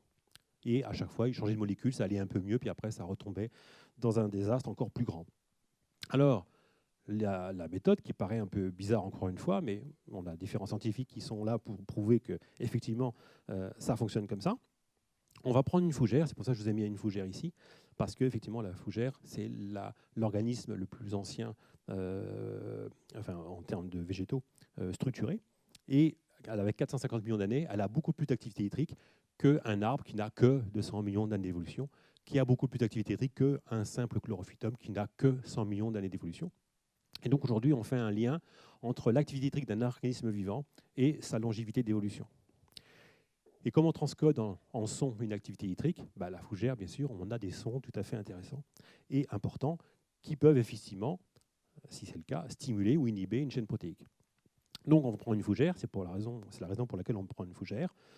On va la mettre dans la culture qui est malade, on va sonoriser la fougère, on va enregistrer les sons, et ces sons, on va les mettre dans l'eau du biodynamiseur, qui est un appareil qu'on a coproduit avec des amis, chercheurs et fabricants. On va y revenir. Et la personne va traiter non plus qu'un produit chimique, mais avec une eau informée. Alors on peut dire oui, mais l'eau informée, c'est bizarre, il y a eu plein de trucs dessus. Mais Benveniste, Montagnier sont des gens qui avaient tout à fait raison. Ça a pu être mal dit, mal compris, ça peut être dérangeant pour différentes choses. N'empêche que ça fonctionne. Et nous, aujourd'hui, on a à peu près 50 entreprises qui fonctionnent 100% avec cela. Et donc, ces entreprises ne fonctionneraient pas. Elles arrêteraient tout de suite la méthode si ça ne fonctionnait pas. Donc, ils vont pulvériser une fois par semaine cette eau informée, avec différents, on va y revenir après. Et donc, 8 mois après, on a commencé en février, 99% des végétaux sont sans champignons. Et comme on lui a interdit d'employer tout ce qui est insecticides et fongicides, bien sûr, les insectes mycophages commencent à revenir et font leur travail de manger les champignons, c'est le rôle des insectes. Donc en fait, si on a un équilibre, on n'a plus de problème avec les animaux. Au contraire, on est bien content de les avoir. Le plus intéressant, c'est au bout d'1 an seulement d'application de la méthode dans ces cultures. Aujourd'hui, 100% de sa pépinière est faite comme cela. Et donc, il nous dit, alors qu'il mettait 26 traitements chimiques par an, cette nouvelle vision plus large de la culture nous a permis de ne plus rester focalisés sur nos problèmes phyto ou d'attaque de pucerons sur la Lagostrémia. Ainsi, cette approche est pour nous plus systémique. On considère désormais l'ensemble de l'écosystème serre et à bord dans sa diversité et sa complexité.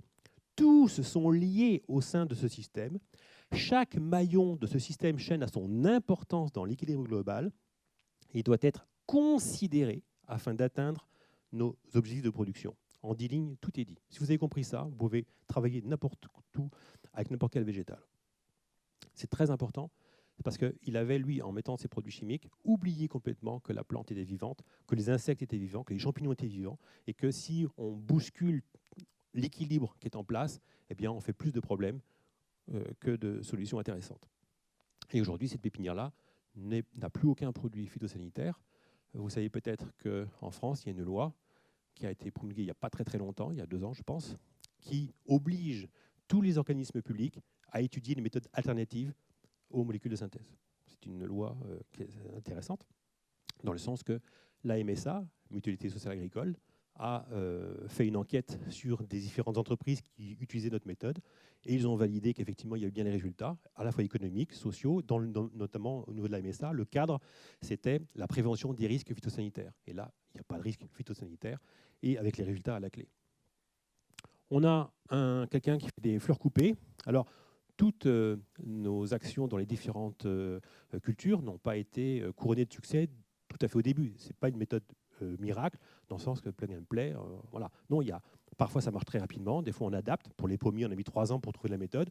Pour là, ça a été un exemple un petit peu à l'inverse. Les fleurs coupées, c'est très compliqué de faire en bio, parce que c'est des plantes exotiques, parce qu'elles demandent certaines conditions un peu spécifiques. Elles demandent de la chaleur, souvent, de l'eau, etc. Et Camille Pénisson en a mis 6 mois. Donc là, c'était vraiment très rapide pour trouver l'intégralité des techniques dont il avait besoin pour ces cultures. Alors l'exemple du Lysianthus à gauche est très intéressant. C'est une plante très compliquée. Et là, aujourd'hui, il n'a plus aucun engrais de synthèse, il n'a plus aucun insecticide, plus aucun fongicide. Tout est fait uniquement avec de l'eau informée, et tout en ayant entre 10 et 70% de récolte en plus. Ici, Dominique Dayat, alors 3 hectares de serre. Alors ça marche aussi en extérieur, mais je parle là des premiers exemples qui nous ont suivis, parce que c'est eux qui avaient le plus de problèmes. Sous serre, on a plus de problèmes qu'en extérieur le plus souvent. Et là, à droite, c'est une serre qui est cultivée. Alors maintenant, ça fait depuis 6 ans qu'ils cultivent avec cette méthode-là.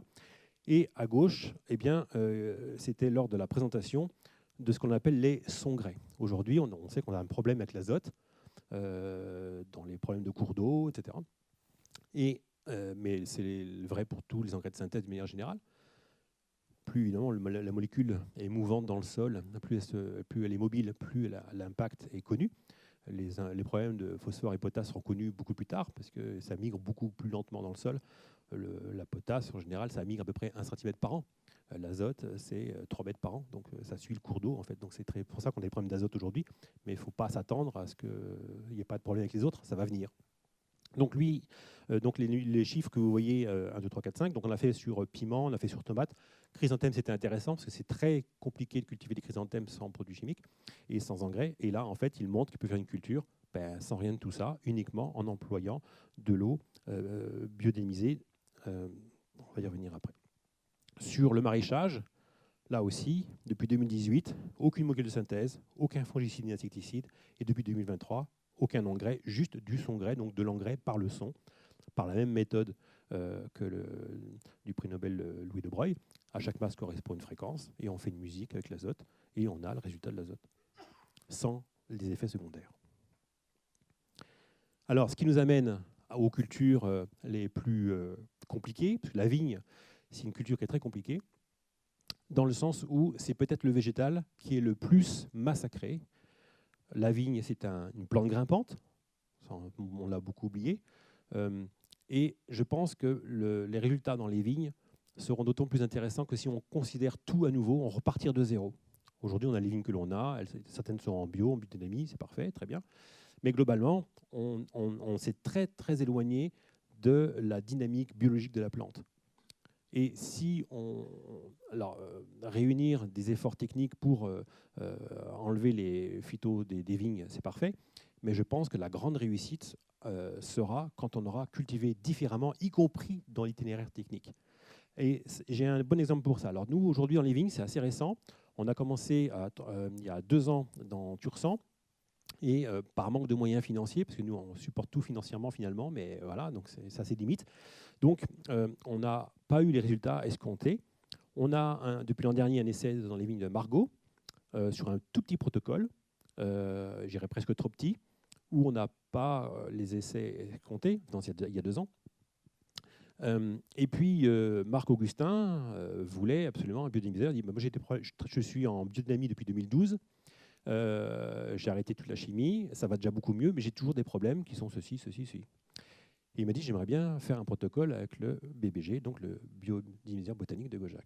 Donc, on lui a livré un appareil, les consignes, on lui dit ben, attention, sur vigne, nous, on a aujourd'hui pas de résultats concluants à 100%, c'est encore à recherche. Il me dit ben, je veux bien faire partie de la recherche. Qu'est-ce qui vous manque dans vos recherches actuelles? Et en faisant la recherche passée, on s'est aperçu quand même qu'on avait un problème d'eau. Et dans cette eau, on n'avait pas fait pour les vignes encore, il fallait structurer l'eau avant de l'informer comme on fait.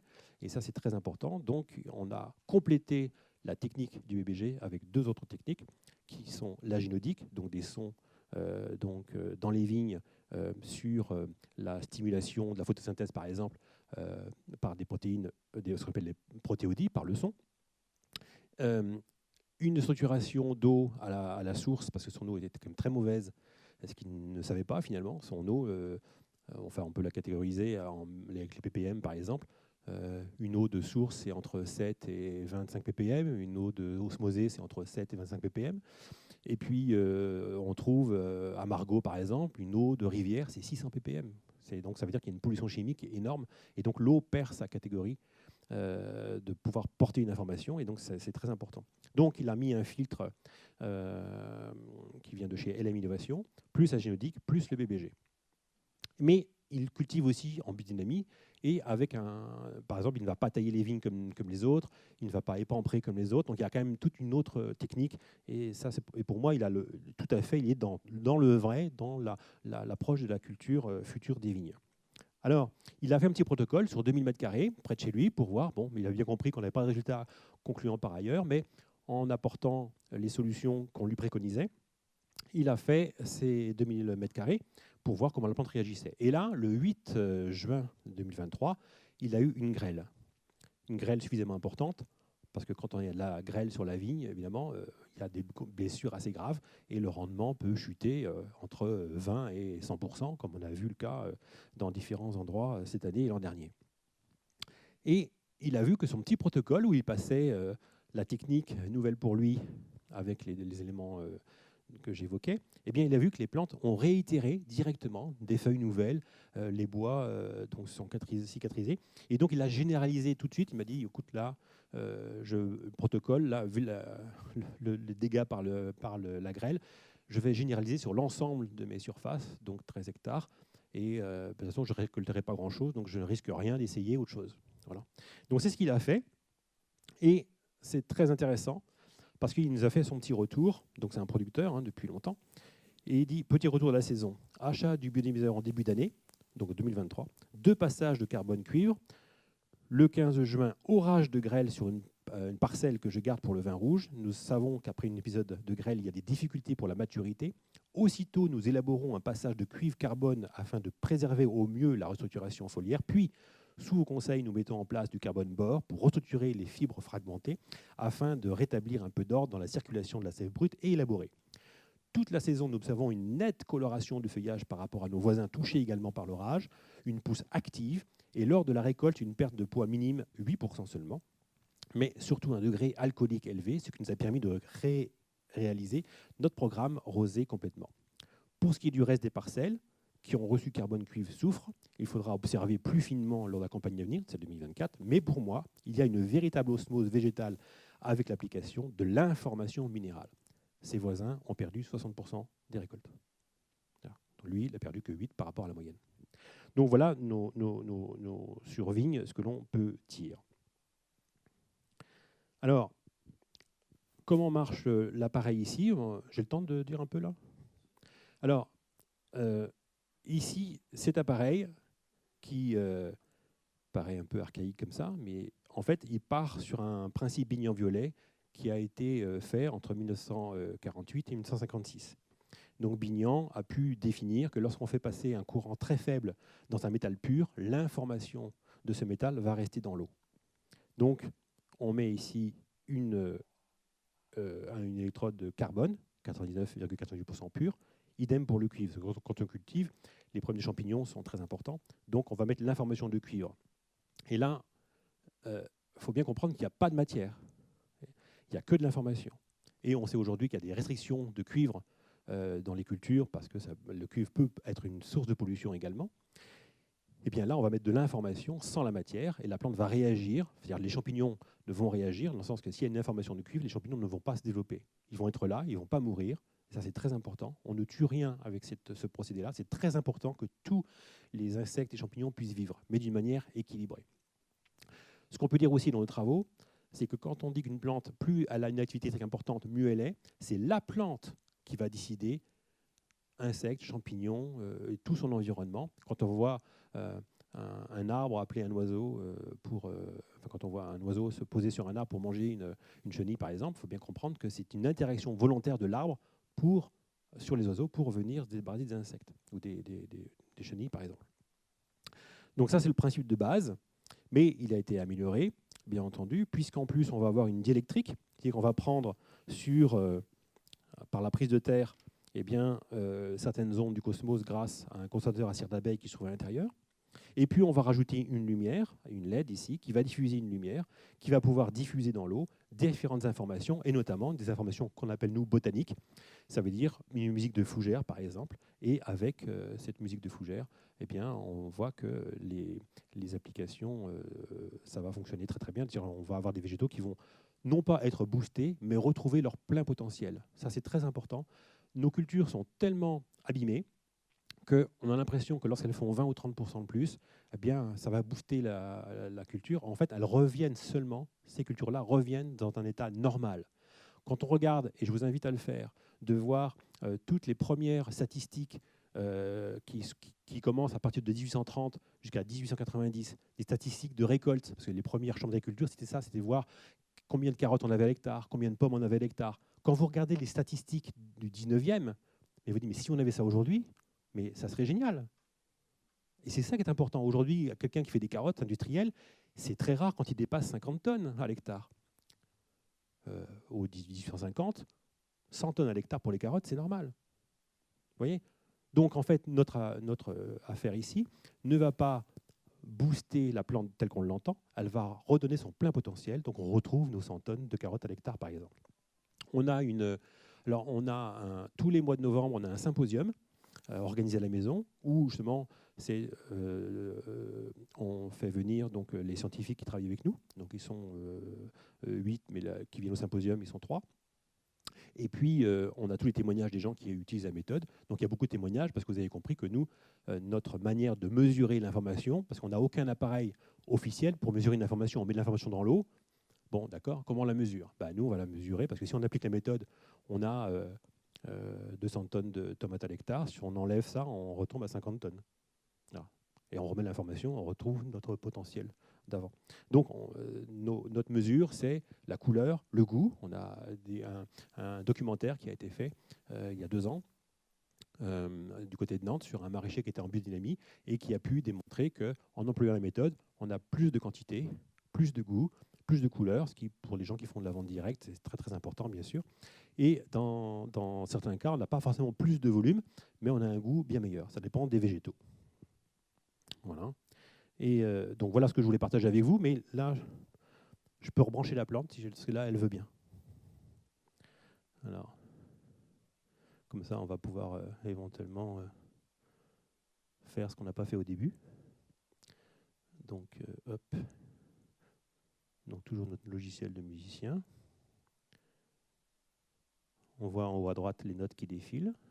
Donc Alors en fait, comme c'est l'activité électrique qui est transcodée en son, c'est-à-dire qu'en théorie, on pourrait mettre n'importe quel type de son sur l'activité électrique. Ce qui n'est pas le cas. La plante s'entendant elle-même, elle pourra très bien effectivement s'arrêter si ça ne correspond pas à ce qu'elle souhaite. Et on peut, par les sons, on peut augmenter ou diminuer son activité électrique grâce à cela.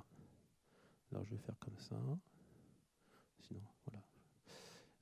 Et qu'est-ce que je voulais faire de plus ? Ah oui, je voulais faire ça pour qu'on puisse voir. Là, j'enregistre pour montrer. Voilà.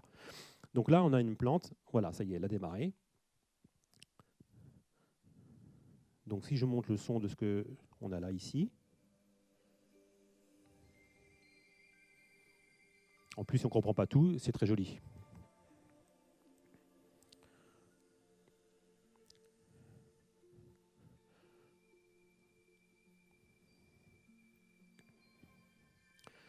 Alors, je laisse défiler un peu. Alors, je répète ce que j'ai dit tout à l'heure. En dessous de 1000 Hz, ça correspond à la partie racinaire de la plante. Et au-dessus de 1000, à la partie aérienne.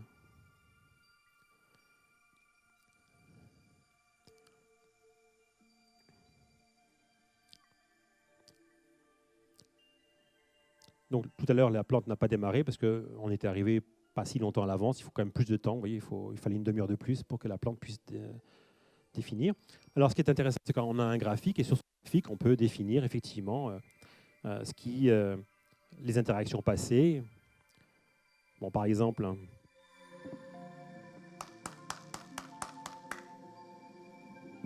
voilà, et vous voyez, j'ai fait changer le schéma. Donc, tout ce que l'on peut avoir dans une pièce va pouvoir interagir avec la plante. Et quand on va dans un champ, on a pu le démontrer sur un champ de kiwi à Sort de l'Abbaye, on branche un pied de kiwi et on observe ce qui se passe et la personne passe avec son... Parce que la problématique, c'est que c'est quelqu'un qui était en conventionnel et qui est passé en bio. Et il avait 25% de rendement en moins et il voulait savoir pourquoi. Donc nous sommes allés et on a branché le plan de kiwi et donc lui avec son tracteur, il venait et au fur et à mesure qu'il venait avec son tracteur, nous, l'activité de la plante branchée diminuait. Et en plus, pour éviter le désherbant sur la ligne, il avait donc un désherbeur mécanique sur brosse et il y a un palpeur qui touche le tronc pour que la brosse se rétracte pour ne pas toucher le pied. Eh bien, imaginez qu'à chaque fois que la plante reçoit ce palpeur qui est apparemment très doux pour nous, eh bien, la plante arrête complètement son activité électrique, ça ne lui va absolument pas, et elle peut rester bloquée pendant 2, 3, 4, 5 heures. Au mois d'avril, il fait ça toutes les semaines, et donc 5 heures toutes les semaines, eh bien, vous avez 20% de rendement en moins après. Ouais. Et aujourd'hui, on voit des matériels, notamment en viticulture, où on voit c'est la brosse carrément qui pousse le pied, on a le pied qui tremble. C'est juste un drame pour la plante. Comment voulez-vous qu'elle n'ait pas de mildiou après? Et pour nous, les techniques modernes aujourd'hui, je prends un exemple qui est un peu simplet, mais si vous prenez l'avion à Biarritz pour aller à Nice, et vous arrivez, vous êtes content, c'est dans les temps, c'est parfait. Bon, bah, si vous faites des techniques qui ne correspondent pas à rien de végétal, vous avez du mildiou et vous n'êtes pas content. Bah, vous avez tout fait pour l'avoir. Vous voyez, c'est un peu comme ça. Donc on a des possibilités, on a vraiment une trame de travail là qui est très très importante parce qu'il faut déjà pouvoir entendre que les végétaux puissent faire des sons par l'activité électrique, par les ultrasons, par différents moyens que l'on peut employer là. Je n'ai pas le temps de le faire là, mais c'est très très intéressant. Et on voit que la plante peut interagir avec son environnement et que c'est un moyen pour nous, l'activité électrique et son analyse et les applications. Et aujourd'hui, on a des applications, parce qu'on peut se passer d'insecticides, on peut se passer de fongicides, on peut se passer d'engrais, on peut tout mettre par information, par la nouvelle technique que nous sommes venus vous présenter.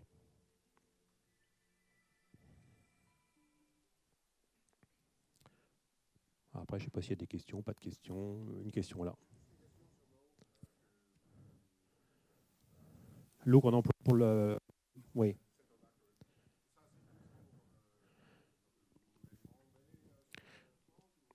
Alors, déjà, il faut effectivement choisir une eau qui ne soit pas polluée pour informer, sinon ça ne marche pas. Si on prend l'eau du robinet, c'est 375 ppm, c'est pas possible. Donc vous prenez soit une eau de source, une eau de pluie. Donc beaucoup de gens chez qui on intervient, eh bien, récoltent. S'ils ont des hangars, ils récoltent l'eau des hangars. Ça fait suffisamment d'eau pour l'année. Donc en fait, mais votre question est très intéressante parce que l'information se multiplie, ça ne se dilue pas.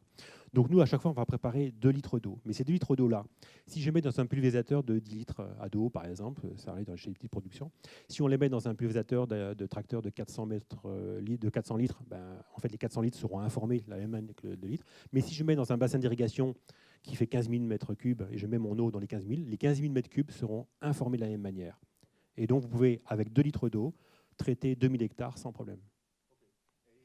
Et c'est de l'eau d'irrigation ou c'est de l'eau parce que je me posais la question alors, en Champagne, alors pas trop d'irrigation. Non, tout à fait. Là, en fait, il va, au lieu de traiter avec un produit chimique comme ils font d'habitude, ils vont traiter avec de l'eau informée. Voilà.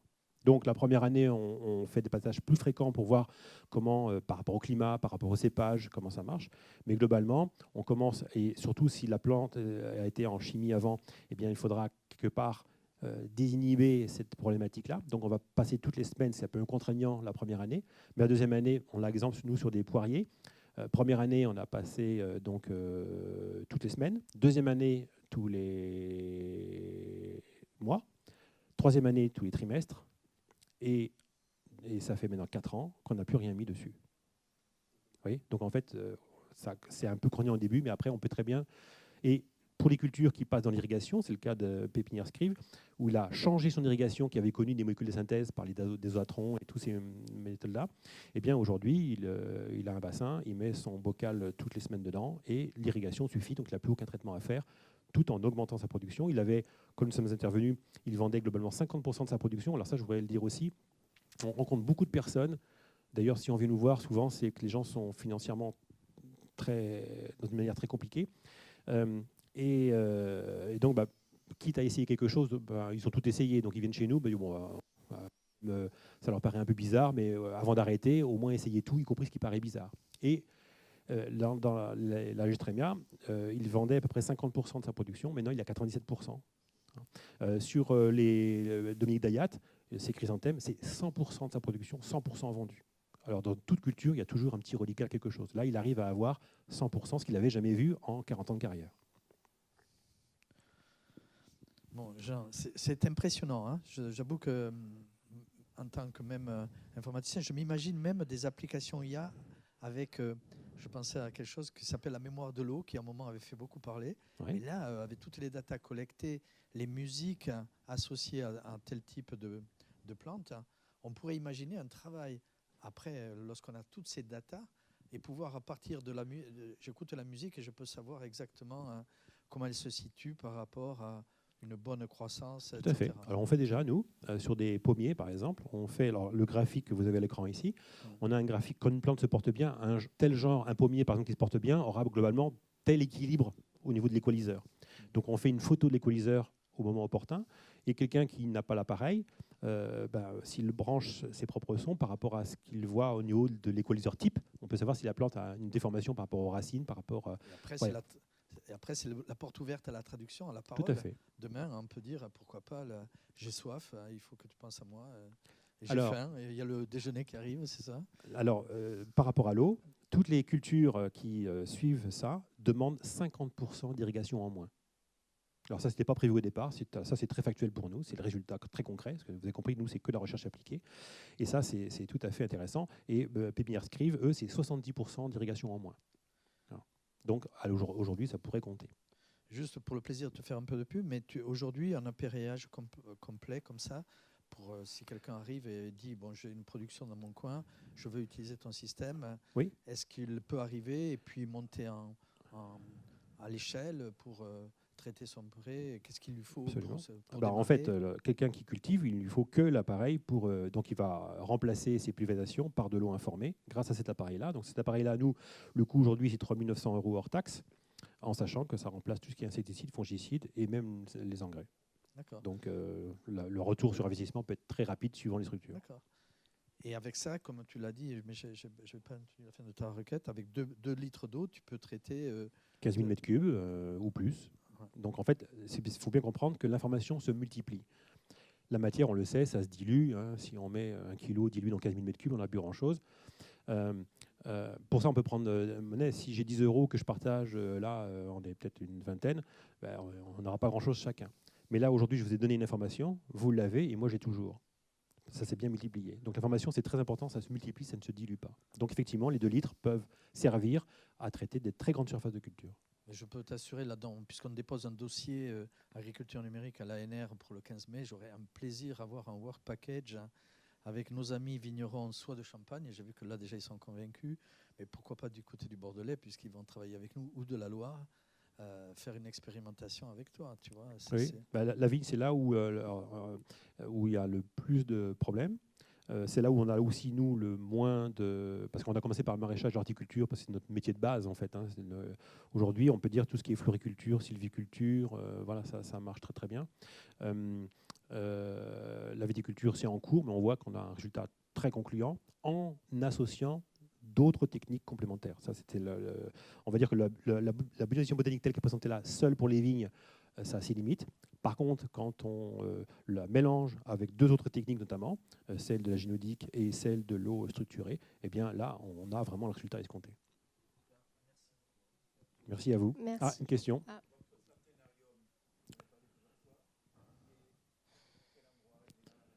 Alors, vous faites plantarium.eco, et oui, tu as Gaujac. Gaujac, c'est à 1h30 d'ici, un tout petit village. Et c'est grâce à ça qu'on a une salle de sport qui est très importante. Et grâce à cette salle importante, on peut faire le symposium où on a 600 places assises. Alors là, on est en travaux. Donc, vous faites plantarium.eco. Vous avez les dates d'ouverture qui s'affichent sur le calendrier. Là, pour tout 2024, il faudra voir le calendrier avant de se déplacer à cause des travaux. Merci beaucoup. Merci à vous. Donc là, je vous invite tous à aller au buffet. On sera de retour à 14h avec le docteur Tran Van Leek de l'Institut d'Annan au Vietnam qui présentera l'AURA en tant que norme de communication dans les champs. So for all English speakers on YouTube watching us right now, we will be back at 2 p.m. with Dr. Tran Van Leek from Da Nang Institute in Vietnam, who will present LoRa as a communication standard in the field. So stay tuned. We will be back in 1 hour. And yeah. Bon appétit!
Okay, so we are back.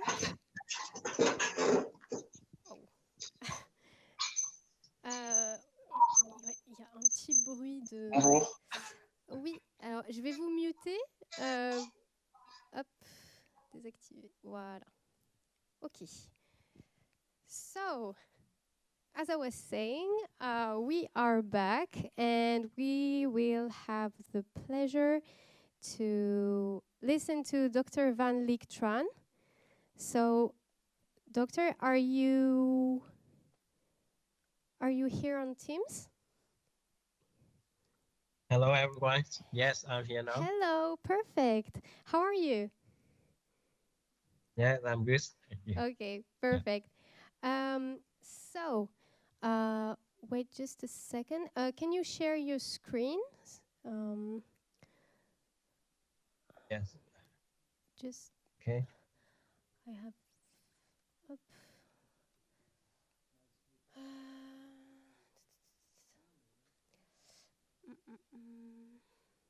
Okay, can you see my screen now? Yes, we just have some technical things to rearrange. Just five minutes. Okay. Let me check something real quick.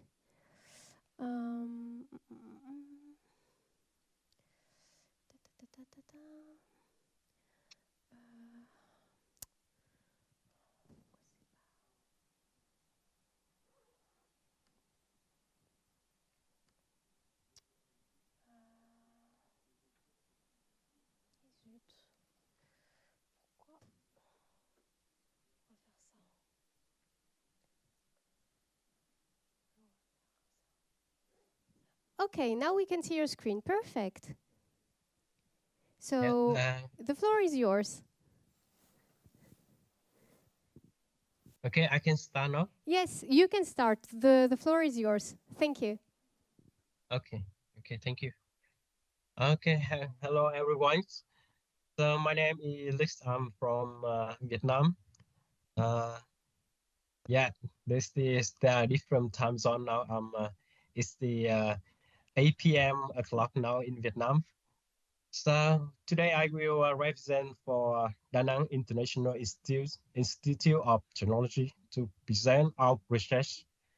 It's related to our agriculture. We apply the LoRa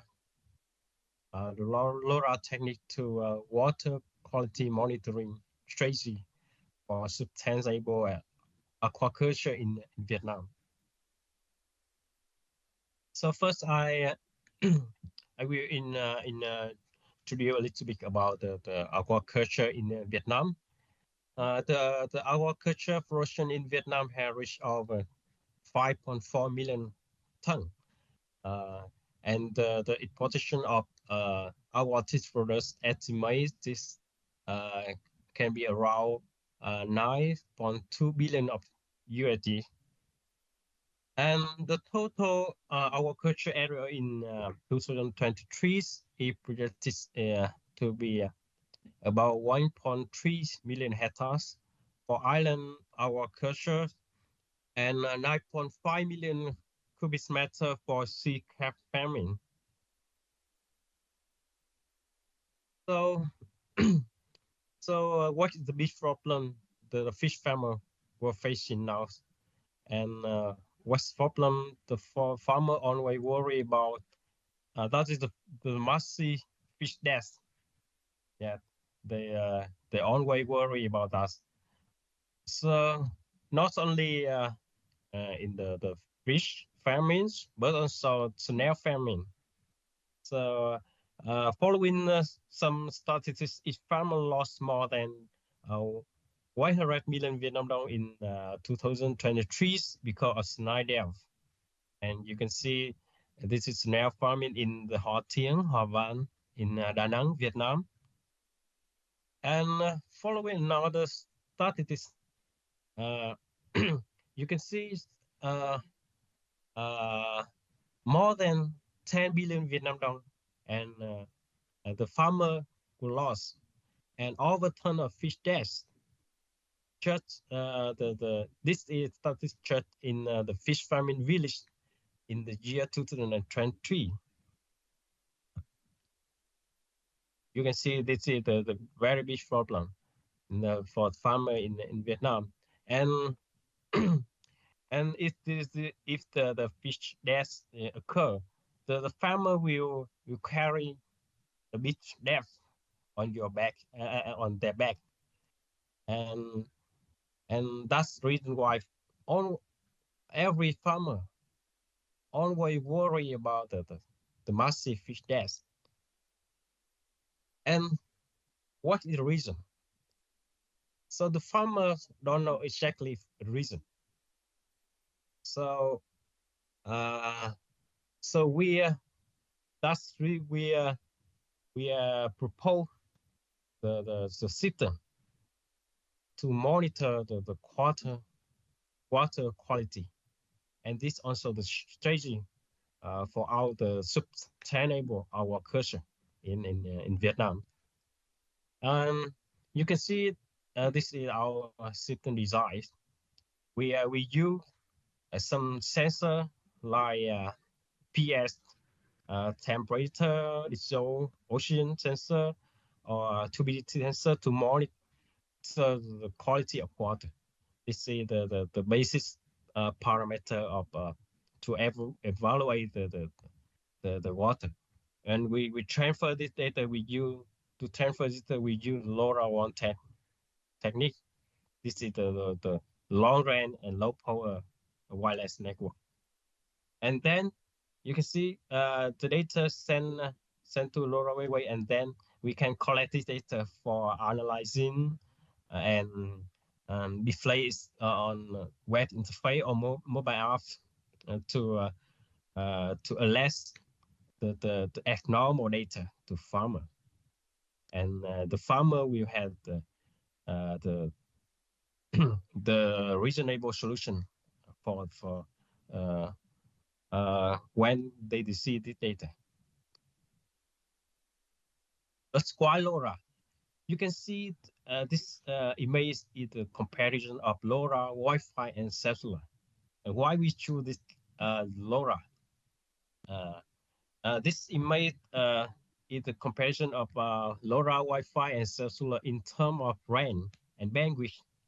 And you can see that LoRa is very good at range. Yeah, they can cover maybe 50 kilometers. Yeah, and this is very suitable for agriculture application. But you can see that the LoRa will be low at the bandwidth, but we don't worry about that because because the data from sensor don't need the very high bandwidth like image or or camera or something like that. So just the sensor data, and that's the reason why we choose LoRa technology in our application. And this is the use case of our LoRa gateway deployment. We deploy the gateway on the top of roof building, and you can see the gateway is not really big. The size of gateway is it can be like your double hand. It's not so big and easy to deploy. And we also test the LoRa coverage. You can see in the image, the distance that we take, the longest distance that we take is about 5 kilometers. It's 5 kilometers far from the gateways. And we also design the sense node. You can see in the image that the sense node can be plotted on the water. And we put several sensors like PS, turbidity, dissolved oxygen, temperature sensor. We also use the solar panel to power for this sensor node. And this sensor node can be very easy to push it anywhere in the water. to monitor. And we now already deploy this prototype, and we also deploy it in real experiment. We deploy it on the 2 position of fish farming to monitor the quality. And you can see we had a web interface to monitor and analyze this data. Depend on the kind of fish, we will have the biological characteristics. For example, in this kind of fish, the turbidity of water is good from 25 to 80. The dissolved oxygen of water is from 2 to 5 ppm is good. PS the 5 to 7 is good for this fish.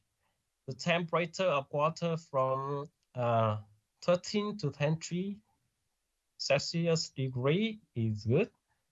And beyond this one, we will have some analyzing and analytic data to alert the farmer or the manager of this village to alert to the farmer to have some solution to solve the problem. And I will show you some demonstration that I will share the real data that we already collected for a long time. Like this is the data for the last 7 days. You can see this is the dissolved oxygen. Yeah, the data. Yeah, we can see the data look like very parallelly. Yeah, you see change line parallelly like that. And this is the PS and temperature turbidity. Okay. Come back to the slide.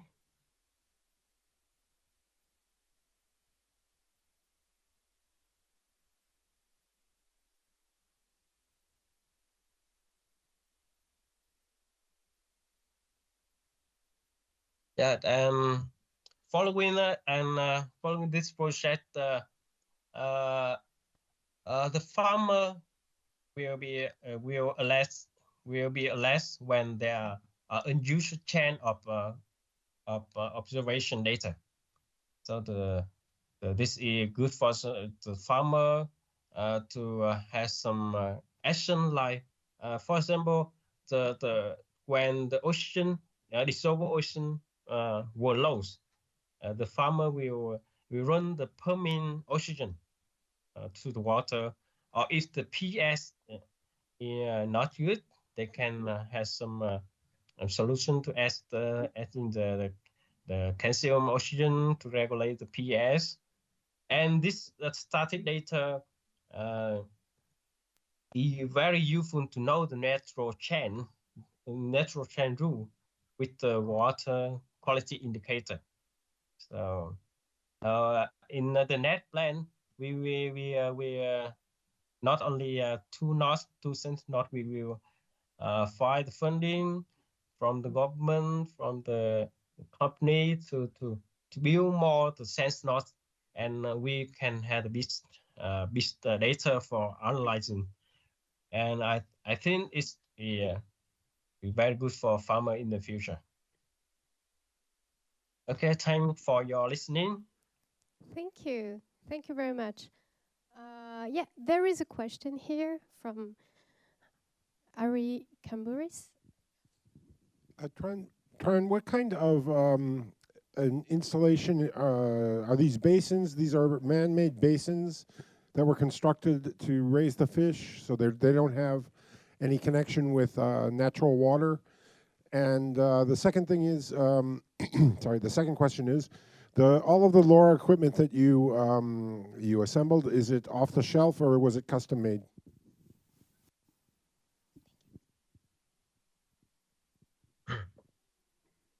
Okay, so sorry, I cannot hear so good about your question. Can you The first speak question, again? yeah, the first question is the fish farms, are they man-made basins? Are they nets in existing bodies of water? Or do they connect with the ocean around? And the second question is the LoRa equipment that you used, is it stuff that you bought off the shelf, or is it something that you had specifically made? Okay. The first question is we deployed this sensor node in the two positions. The first position is on the river, and the second position we deploy is on the maybe like some lake, something like that. It's not connected to the ocean. Okay, thank you. Yeah. And the second question, sorry, I don't understand so much about your question. Can you? The second question is about the equipment, the LoRa equipment. Equipment, okay. Did you buy it ready-made on the internet, or was it something that you had manufactured for the project? Okay. In this sensor node, we actually buy the sensor from China, the sensor for water monitor, and the chip we use the MCU chip STM32, and we also use the LoRa, the chip LoRa for communication from Centes in US. And this for us, we design the PCB, and we programming the microcontroller to connect with the sensor, and then we say it to the network. Okay. So actually, our design, we design the PCB. First, we design the PCB to connect to this electronic component on the PCB, and we programmed the microcontroller to collect data from this sensor and send it to the gateway. Yeah. Thank you. Thank you very much, Doctor. So now we will move on to the next speaker, which is Yann Chemin from Sophia Engineering. So Yann, are you here? Yeah, I see you here on Teams.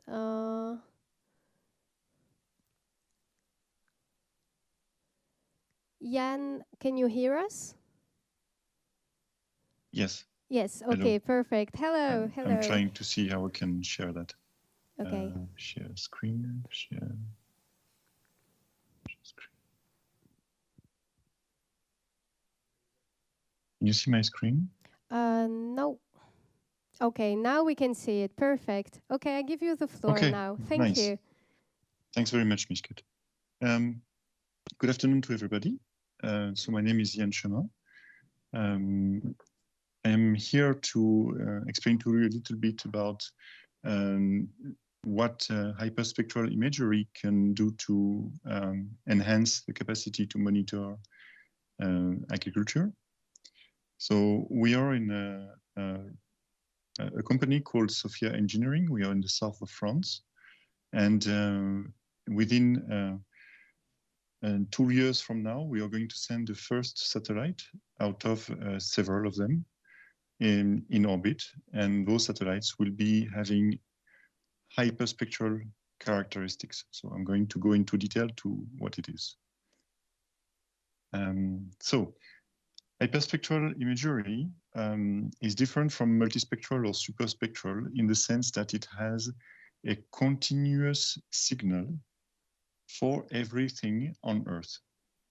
That continuous signal permits you to have an enormous amount of spectral resolution to identify signatures. Signatures, as you can see here, upper soil, in the middle water, and in bottom vegetation. Of course, these are just typical signatures and they change a lot. And in the same way as a human can sign and have its own signature, they are unique to the processes that are seen from the sky. Now, if you look into more detail what it could be, it could show very easily the soil type and also the soil health. In another way, the water stress and also the water quality. And that will be of most interest to us here in agriculture is the crop disease and also the enhanced precision in crop yield. So what is essentially hyperspectral in itself? It's kind of a revolution for agriculture because we are able to go from what is a typical multispectral signal, which is very broken, as you can see on the left side, to something that is completely continuous, as you can see in the central part. And this example here of profiles are profiles that are dedicated to different crystal components or material components. So most of us have already found in the list kaolinite and muscovite, which are a type of argillic constructions. Hematite is a ferric, goethite also. These are ferric components, and calcite is a calcium-based component. Alunite is an aluminum one. Anyway, so these spectral conditions, these signatures, permit us to essentially go from an approximate information to a very detailed information on what you are observing. And in a way, we speak about a quantum leap. And we speak about material signature. So what is the actual molecular composition of the material through what we call absorption of molecular interactions. And this leads us to define or resolve patterns of composition of what is inside these pixels, these images. As you can see on the lower right, and we will go into it in more detail in the next slide, you can affect colors to types of compositions. And see, this is in more detail. So we have a map here somewhere in Namibia, and you can see that once we process this information through the identification of the molecular absorptions, we can define very clearly classification on the composition of the soil. So this in itself is a strong advancement because most of us that work with crop models, for example, are always in trouble where, and generally we use Van Genuchen approximations and Van Genuchen and Muhalem approximations for all that is texture-based infiltration and hysteresis. So in this case here, this can be resolved with a higher resolution from anywhere in the world, basically. Another topic that we are looking at, and I know about it because I am from Bretagne, and a couple of years ago with the winter rain was so high that we lost many tractors into the fields, and we had to bring caterpillars to bring them out of the field, so much that the water conditions within the field were too high, and even tractors would get stuck into it. So for this, there is also a way that we can approach the problem with hyperspectral. And that approach is described here in quite a simple 3 maps plus further information. In this case, so the BSI is a bare soil index, so it shows you essentially where the soil is. So you do that on a regular basis, and then you know where the fields are. On the other side here, you can extract the roads. So you know essentially the access roads, which could also be a trouble in some places. And of course, you know, with the water index, you can know if there is water on the field or on the access road leading to the field. So you could imagine very easily to do an assessment of the field access for machinery. And in that case, especially if you are in argillaceous soils, deformation of the argillaceous soil and direct reduction of the carrying capacity of the machinery will be a problem. So you could create very easily an early warning hotspotting that you could display region-wide and say that, you know, these areas will get into trouble very soon if there is more rain coming up in the next week. And that at that point, you can advise farmers to not go into the fields, for example. So this is a very practical way to see that. Of course, this is just an example. Hyperspectral is actually very famous. This is an aerial photo to extract species. So if you do a full land use, land cover mapping of an area with hyperspectral, you can go down to, for example, here, platanus is platane in French, salix is saule, pardon, oui, saule. Populus is peuplier. So, etc. Have a resolution that is not very much accessible with multispectral at this point. In another way, and this is an interesting part, and a lot of articles are starting to come up with that, is that you can have a direct assessment of the grams of chlorophyll inside the leaf per square meter. So in the same way as we do LAI, like leaf area index, you can have a direct content of chlorophyll. So of course, this, I mean, we speak about orbital, but in the same way as our friends from AgroDrone were saying, you could have something developed to put on their drones and simply do the same computation at a much higher resolution to do precision farming. And finally, another one that is also of interest. So this is an image from a satellite above Indonesia several years ago, where there was a fire on a farm, and that fire actually can be very clearly seen with many satellites. But the thing is that it's not compulsorily very clear is where the limited amount of particle in suspension can also be detected, and that is what you see on the right side in yellow color. What I have called fog here. That one is not very clear in multispectral image, but can be defined and clearly seen in hyperspectral classification.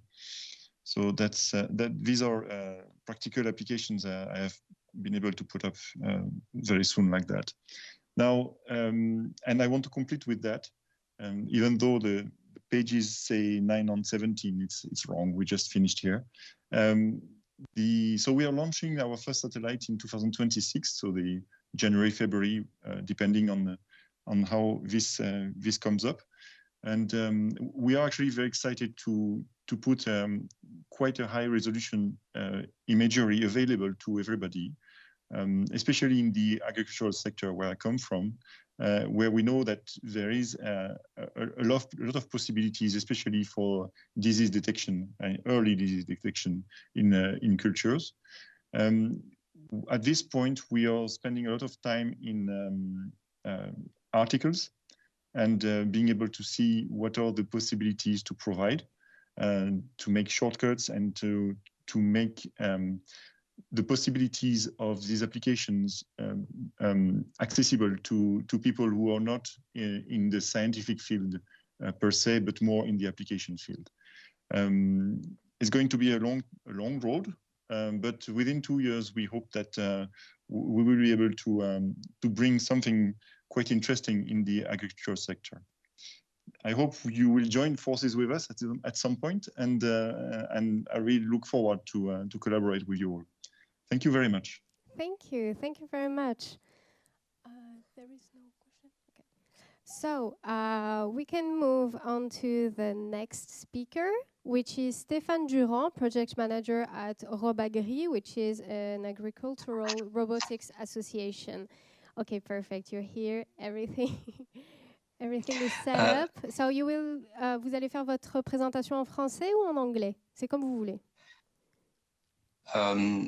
J'ai prévu en anglais, j'ai les slides en anglais, mais je peux la faire en français. C'est comme vous voulez. Dans tous les cas, on traduira dans l'une, on mettra les sous-titres pour que ce soit dans l'une des langues ou l'autre. Donc, il n'y a pas de problème. Bah, si le mieux pour l'assembler à distance, c'est l'anglais, c'est un peu ce que j'ai cru comprendre. Ok, parfait, perfect. Okay, so we can move on continue with English. So can you share your screen with your presentation?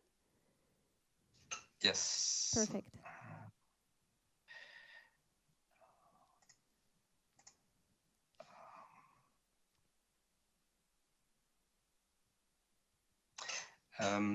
Perfect.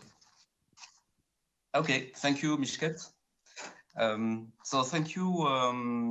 Good afternoon to everybody. So first, I'd like to thank you, Professor Sergio Miranda, and ESTIA for its invitation. I'm Stéphane Durand, so I'm project manager at Robagri, which is an association dealing about agriculture robotics. And the main topics I will address will be a short presentation of the association and the autonomous machines from our members. Then talking about the challenges from including agroecology needs, the needs of farmers, also safety and cost-effective tech when you build a machine, which are important. I'll show you again more in detail some different autonomous machines. And then I'll talk about a program that Robagri leads, which is the great challenge for agricultural robotics, which is funded by the state. So we did join in 2017 to accelerate the sector, and also to, in fact, to represent the sector among the mainly in France. And what is key is that we represent farmers, group of farmers, as well as the machinery sector, and also the robotics in the startups in robotics and research sector. So we have a transversal approach. At the beginning of the association, the Kuhn company, which is specialized in tools, in machines for agriculture. You got one, which is the red one over there, had the presidency and did put a great effort for the association. And now our president is Christophe Aubé from Agriculture, which is a company also in the positioning sector and the robotics sector. So what is important for us is to address different subjects through working groups, in fact. So I talked to you about the first mission, which is representing the sector, but on the left, we've also got technology transfer, norms for safety, which are very important, and testing robots' performances. With also open sources approaches. And what is also key is answering the farmers' needs and giving them the opportunity to express it, and addressing agroecology and climate change subject, and detecting new farming systems. So you can see our members' solution. What you can see is that there is a great variety of autonomous machines. It can range from the asparagus harvest I'm showing, going to the cattle breeding and feeding, in fact, as well as many machines in the wine sector, which is the most advanced. But also machines for irrigation, in fact, for potages. So there is a great variety, and this will keep on growing. If you watch at our members, there are, for example, from the machinery sector, as I said, AGCO, which is a tractor company, Kuhn, Manitou, Pelenc, and also the startups, such as Nayo, BTBot, ESTIA, and many others. We also got some suppliers from the electronic sector, mainly, as well as, for example, Enedis, which is playing a role in the energy supply, and the idea being to provide the electricity in the field through the robots. Then a research part, which is the third college, and I want to mention in 2017 our association was founded by INRAE before that, and the ESTIA was the name of the institute, and also by AXEMA, which is a French syndicate for machinery.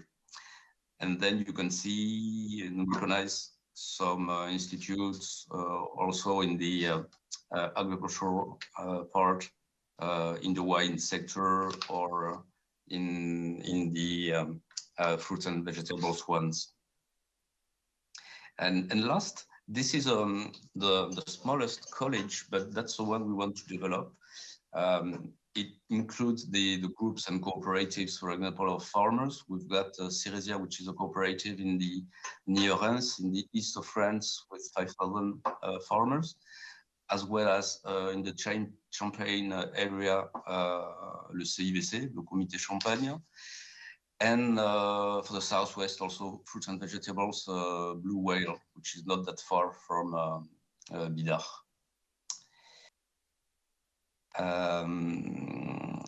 A brief sum up of our actions. In fact, in 2020 we made some proposals to the French state, and some of them were picked up and put into action. So there was we had a 20 million call for tender for farmers, for them to test robots as well as digital equipment. So this was the first result. We also talked a lot about norms and safety in link with AXEMA. And our main project started last year is the Great Challenge for Agroecology that I will talk about later. So the first slide is about agroecology and safety and cost-effective tech. We made a survey with farmers, and what we see usually is that the weeding, the removing of bad weeds, is nearly every time the most important subject. And this is very understandable, because you've got a growing pressure with this kind of weeds, because you've got less chemical products being able to fight, and you've got less chemical products, being allowed on the market for environmental reasons. And then the second one is the crop protection, also for the same reason.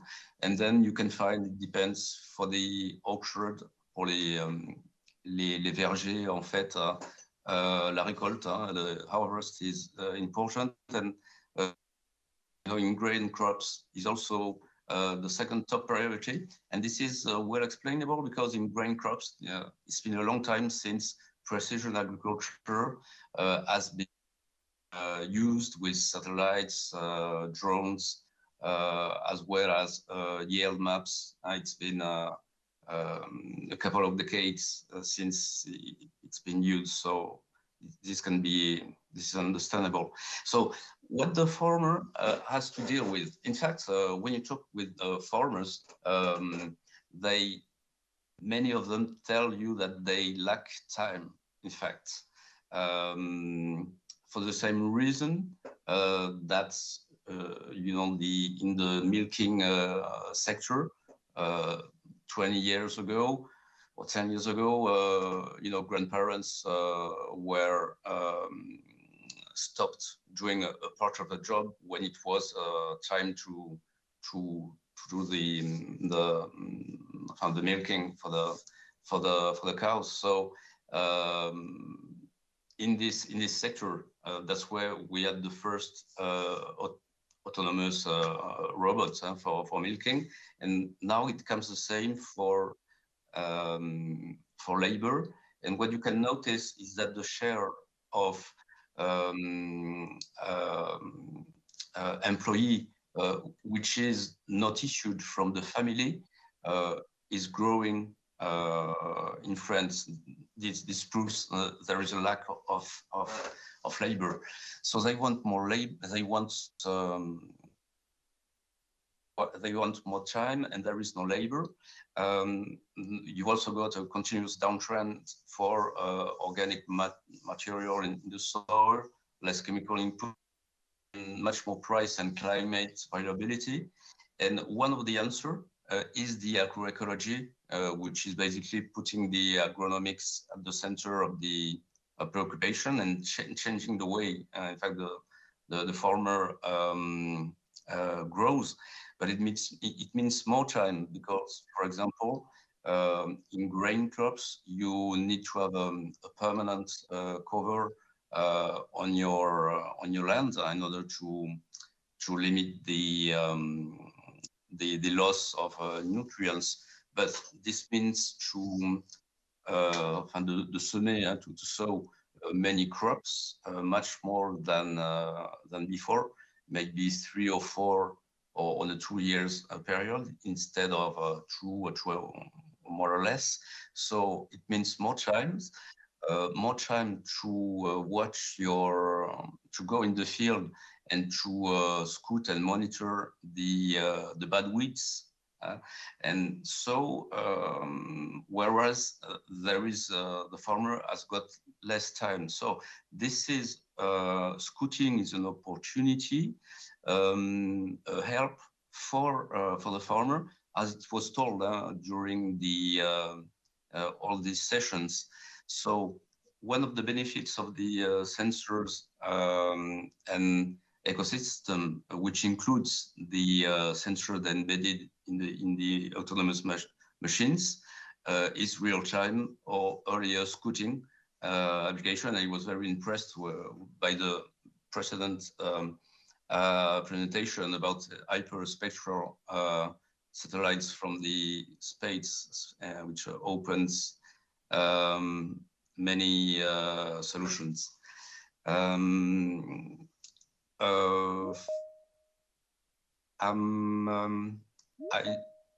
don't know if if you can get me. Okay. So if we talk about this was for scouting. Another benefit now we're going to talk about the direct benefits from autonomous machines. We can make on the top right au niveau de l'échelle une segmentation. If you have an autonomous machine, you can take a task and make it better. This is in blue, the advanced task optimization. And this is what happens in the two cases, in the vineyard and potato. The first one, you see this machine is on the tracks machine from Exact Robotics, which uses confined spraying. VT-bot also the same, so that they recover the product which hasn't targeted the leaf, and so you've got saving in chemicals of about 60%. So this is a great technique that you apply to wine. In potato, that's really the same. You put less water, that's precision irrigation, and then you save also chemicals because you don't have developments of diseases or mildew. And for the crop, then when you get to grain crops and vineyard, you get to techniques that leads you to a system optimization, such as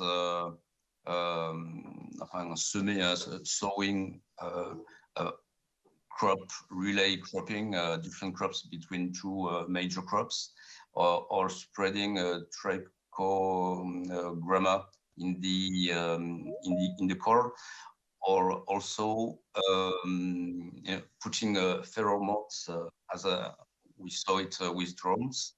So this changes the system.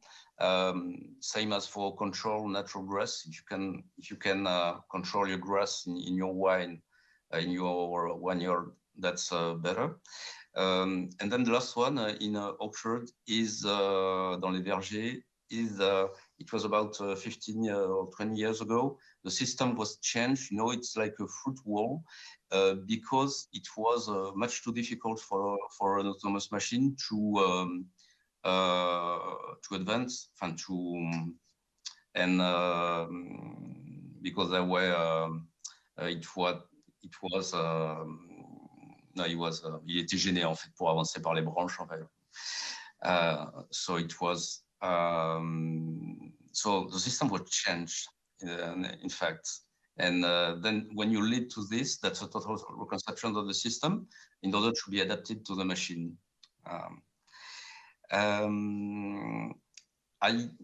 So on this slide, safety and cost-effective technology are prerequisite for robotics because it has a cost, in fact, and the machinery and industrial or startup has a machine that has to provide a safe machine, so has to make a risk analysis, and himself, it's his liability.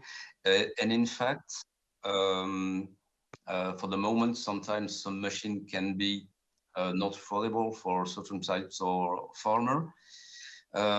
This is in part, linked in part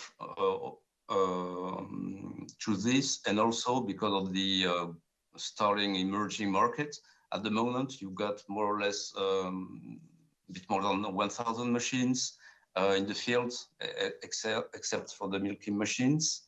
And we expect in 8 years to be more than 10 times this, so between 10,000 and 20,000 machines, which would mean about 5% or 10% of the farms equipped with an autonomous machines. So I'm going to show you different options for autonomous machines. I was talking about fixed machines in the 80s. Then we went to the to the greenhouses and where the automatization was very important. And we had the first mobile machine in France from Nayo. And then starting from 2015, the advanced moving machine that we see in the fields. You can imagine robotics in two ways, at least. You can imagine a man and machine cooperation. This is very interesting because it refocuses the farmer's attention on the task. As you can see with rice transplanting, the person doesn't have to drive the machine. Also for the cabbage harvesting. And there is another, in fact, way to see it. For example, in wine, for the pruning, en fait, la taille, and which can be done. The first step can be done by the machine as it is for the moment, but not by an autonomous machine. And then the more difficult part of the task is done by the man. And so this is a way you can get cheapest machine if you just do one part of the work and let the man finish the other part. This is a focus on 1 yard with the different types of machines, mostly French, because French sector is very advanced, and the leading one when you talk about machines which a farmer can buy, in fact. And you start seeing, machines which can work also together. And this is the one of the coming points. When we talk about autonomous machines in field crops, you've got many prototypes, but much less commercial robots. And we can focus on the French sector once again, which is very advanced. You've got some machines from Nayo, ESTIA, Carré, also Kuhn, which are either on the prototype or on the market. Then you can see also small size robots, meaning there are many ways to, and many machines that can can suit to any kind of farmer. This is the last part of the presentation, which is a great challenge for agriculture robotics. This was funded by the French states and the association. Robagri is leading it. So the idea is to deploy new robotized agroecological way of growing and new machines for farmers. And when I mean new robotized, I also include data-driven, the digital aspect. And the idea is to get to the market competitive solution for the sector. And it started last year, and it's a five years period, and it's still open. It's open widely to all the sectors. So please join us if you want to contribute.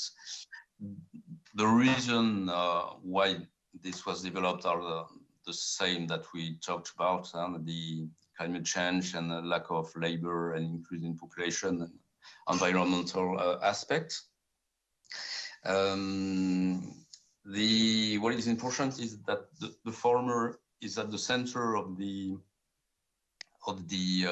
project, because he will he will tell, and the different groups of producers will tell what is important for us out of 5 years, for example,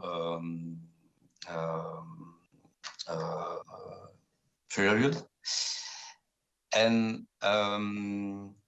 the first steps we will develop are implementing new practices. So there will be tests on the field of existing machine, but also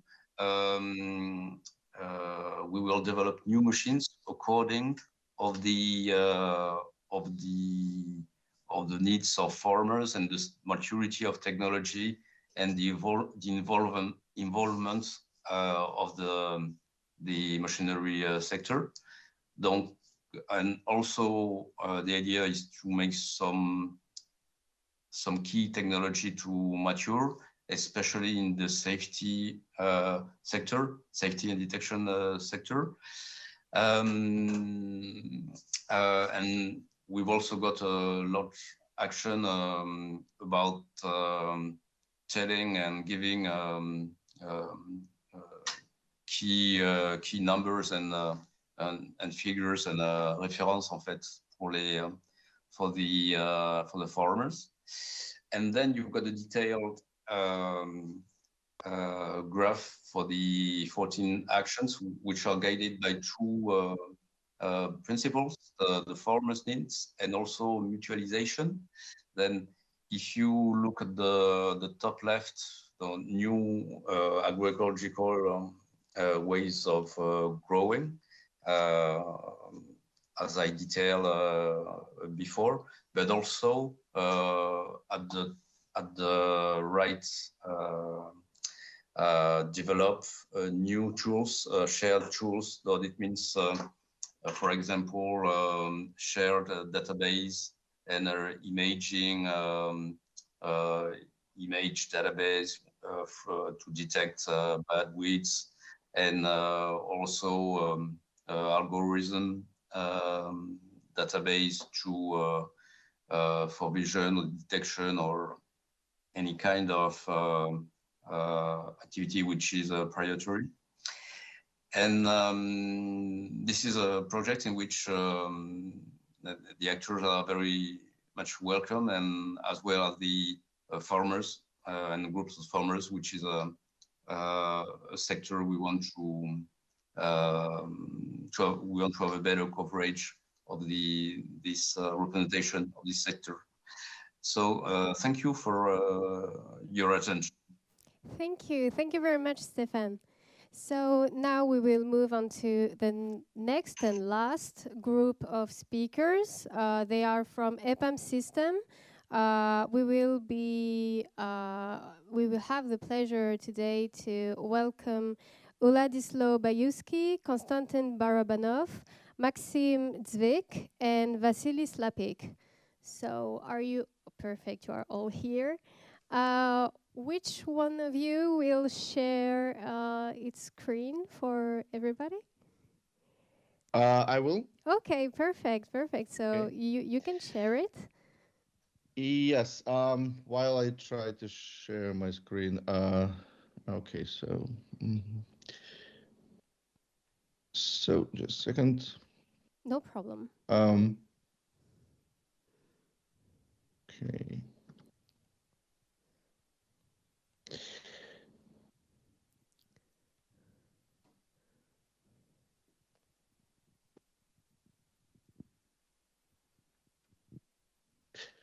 So yeah, first of all, thank you so much for inviting us and giving this opportunity to present and discuss different opportunities and projects we work on, and this is definitely appreciated. The only thing, sorry, I need to reconnect. Just a second. I will be just right back.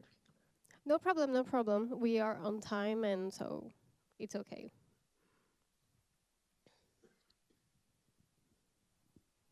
Maybe Maxim or Konstantin or Vasily, you can start to introduce yourself while Vladislav reconnect himself.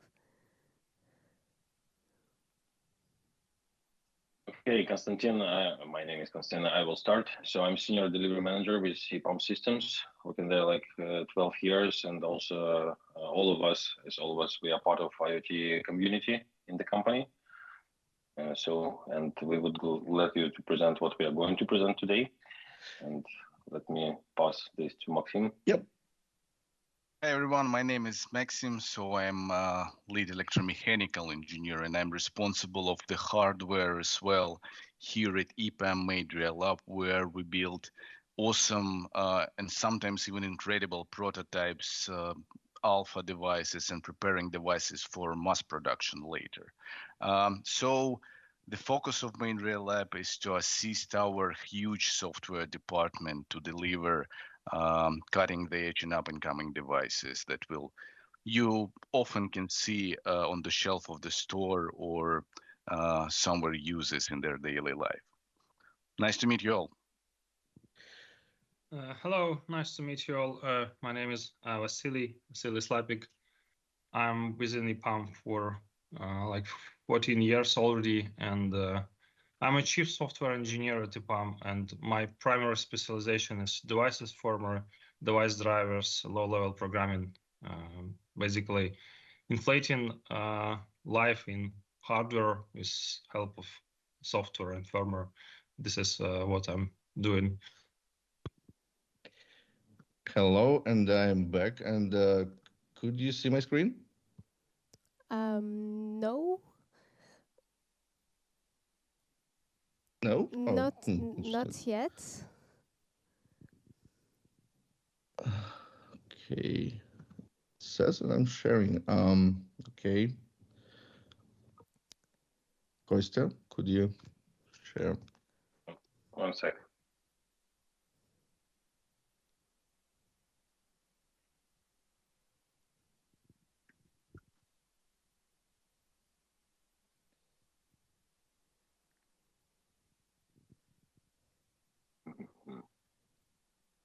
Something wrong with Teams, I don't know. Doesn't want to share. Oh, perfect. Okay.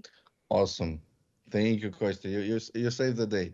Yeah, sorry about technical issues, but usually it's hard to imagine any project without them, especially today when there are a lot of different technologies from different areas. And thank you, my colleagues, for making this introduction. My name is Vladislav Bayovsky. I'm Senior Director of Engineering. And as I mentioned, thank you so much for that opportunity. And we say hi from sunny California. And today, definitely, we would like to join the audience and the colleagues who already presented different topics and shared different experiences from technology point of view, product point of view. And talk about how we can make agriculture, how we make agriculture smarter. We already did this introduction, but just to highlight on the colleagues, we have also Konstantin Barabanov, Senior Delivery Manager, Maxim Zvik, Lead Electrical Mechanical Engineer, and Vasily Slapik, our Chief Software Engineer. And next slide, please.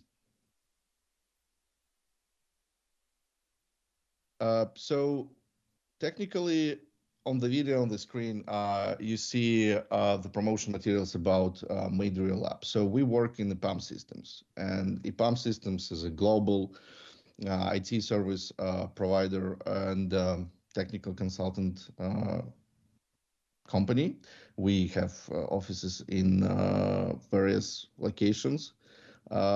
So we understand that the IoT is definitely a huge area and very important area which affects a variety of industries, right? And we try to bring awareness to IoT through different options, different ways.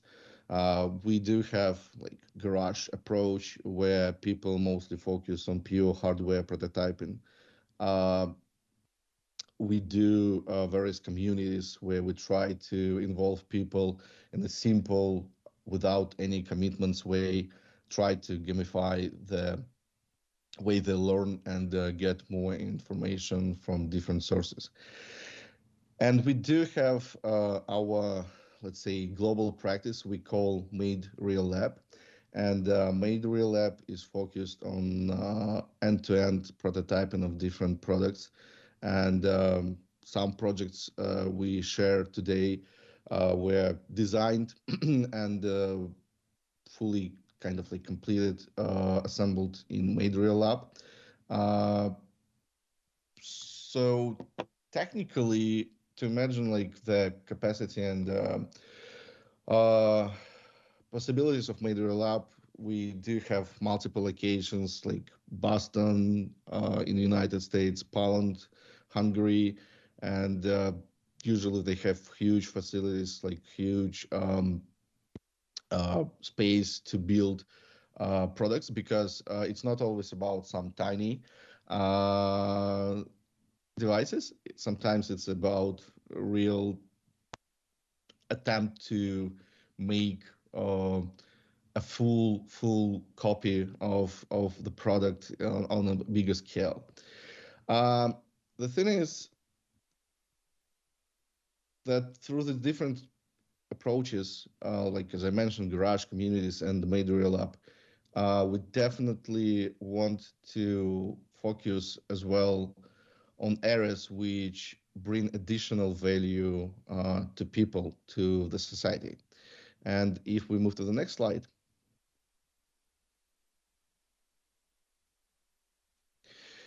I would like to give a couple examples of projects we were either working on or consider them as prototypes or proof of concepts. So the first one is about the complete solution. And when I say complete, it's about involving multiple areas where we could use our expertise and knowledge to build a solution. So it was a complete solution about involving multiple sensors, drones for monitoring, and the application itself, which was a complete dashboard to monitor and to manage the data which was collected and aggregated from multiple sources. So the data which we got was different statistics related to soil, to weather forecast. So technically, when drone was used to monitor the crops, the fields, because of collected images, pictures, and the AI machine learning analysis, we could better identify areas where we experience issues with crops for some reasons, and to identify the issue on early stage. So technically, it could be related to some pests, maybe wrong conditions of soil, maybe incorrect usage of different like stuff and chemicals, whatever. So the best description of this project was early detection of potential issues and problems. And if we go to the next slide.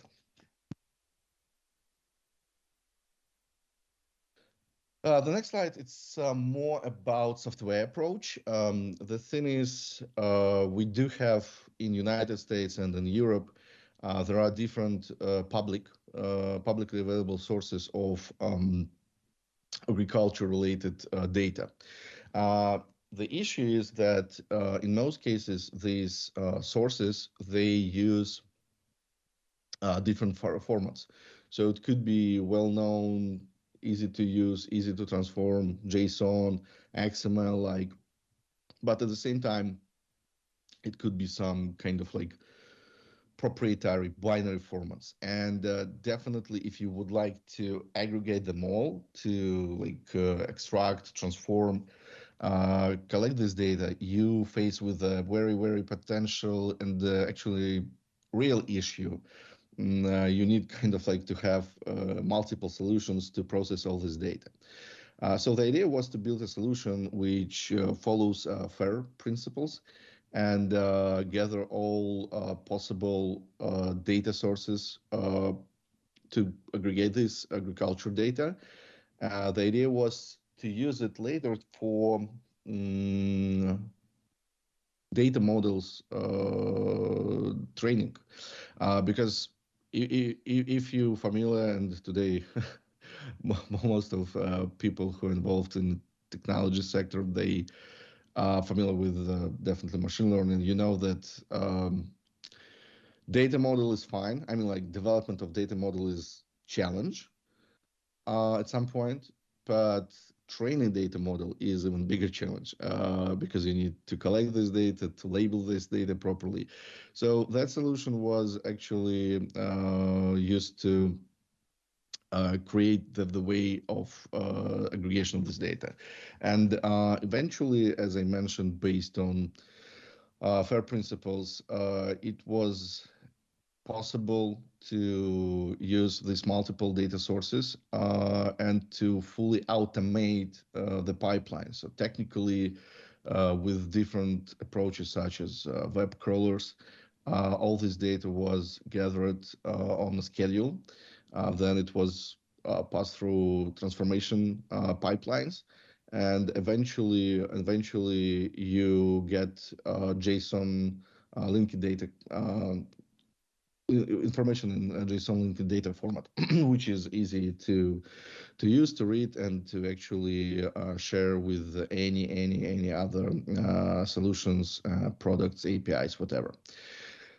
So that's just a brief overview. As I mentioned, we go into mention more products, and now I would like to pass the microphone to our lead electromechanical engineer, Maxim Zvig. Maxim, the microphone is yours. Thank you so much. Yeah, thank you very much. And once again, hi, everyone. So just to continue in our discussion, we're all aware that nowadays agriculture requires smart and digital solutions. And one of the steps to make it efficient is generally to automate monitoring process. Get data about soil, air, and plants parameters in real time, and this will allow you to make the predictions. Just imagine, for example, reforestation or crops monitoring. That could be hard to reach locations or area without or with lack of internet coverage. We should minimize our manual labor or field work, and we should try to minimize it as well. So we challenged ourselves how to solve these puzzles, how to transmit data without internet coverage, how to make solutions self-sustainable with energy harvesting. So we brought together a skilled team of electrical engineers, mechanical engineers, IoT experts, and prototyped and later tested that solution. I see that's on the background. Something happened with the video. Yeah, can we move slightly maybe in the middle of it? Yeah, something like that. So we brought the whole team of different experts and decided to prototype that solutions. So a soil moisture and the air temperature sensors with the processing unit as the low-pi4 is an IoT platform. And we're using long-range LoRa radio protocol to send data without internet connection to a remote gateway that's connected to the internet and delivers data further to the cloud. Device has energy harvesting, accumulates solar power, and that allows us to be self-sustainable. We assume that the future of agriculture is digital, and we already prototyping that with EPAM Material Lab. Can I ask you, Kostya, to move to the next slide? So let's slightly talk about the overall solution overview. So generally, This is a compact field device made up with soil and air sensors, CPU board, solar panel, battery, and this whole device just gathers data. After gathering the data, this data is processed locally and prepared for transmission. LoRa, or long-range radio modem, transmits this data to the gateway, and this gateway can be located up to 12 kilometers away. So next, accumulated data from several devices. Of course, we are assuming that we're using a cloud of different nodes or devices that are sending the data exactly on the same gateway. And after that is sent it to the cloud. And we're using Microsoft Azure IoT Hub. After that, through the GSM network, this gateway sends data for further analysis and post-processing.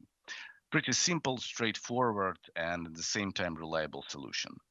Can I ask you to move to the next slide?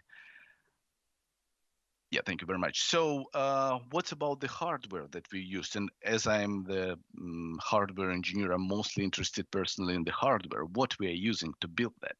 Of course, it's the sensor module to monitor moisture and temperature of the soil itself, and several environmental condition sensors, also temperature, humidity. Recharging battery with solar panel, that allows us to make the device self-sustainable. Low Pi 4 unit that consists of Espressif ASP32 as the main controlling unit, and Semtech long-range low-power transceiver that acts like that actually long-range modem, LoRa modem.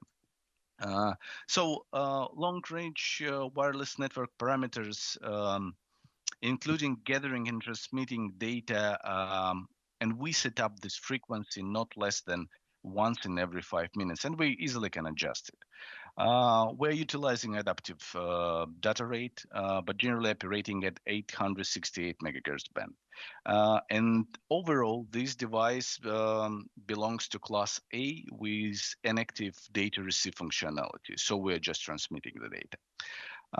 Whole infrastructure is powered by the ChirpStark open software. And this software allows us to utilize radio frequency management, sensor management, LoRa gateways management, and moreover, facilitates transfer of whole data to the Azure Service Hub. And I think that's it about the LoRa project that we've made with our teammates, and giving word to the next presenter. Thank you very much.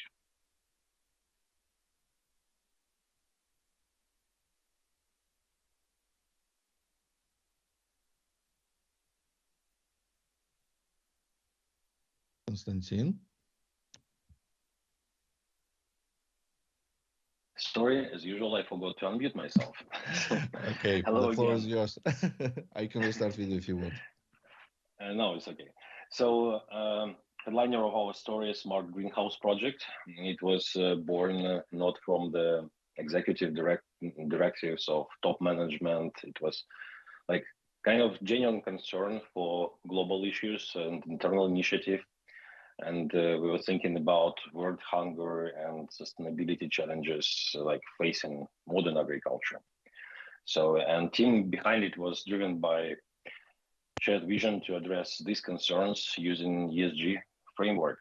So, in its core, it's like this project is a kind of creative mix of environmental stewardship, social responsibility, and robust governance.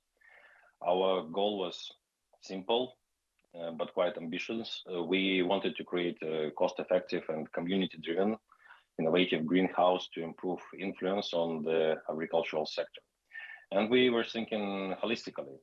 It was not just about using technology to improve gains and yields. It was about creating a safer, more reliable and sustainable environment to farm environment that could address some of the most pressing issues faced by those who are employed in the sector.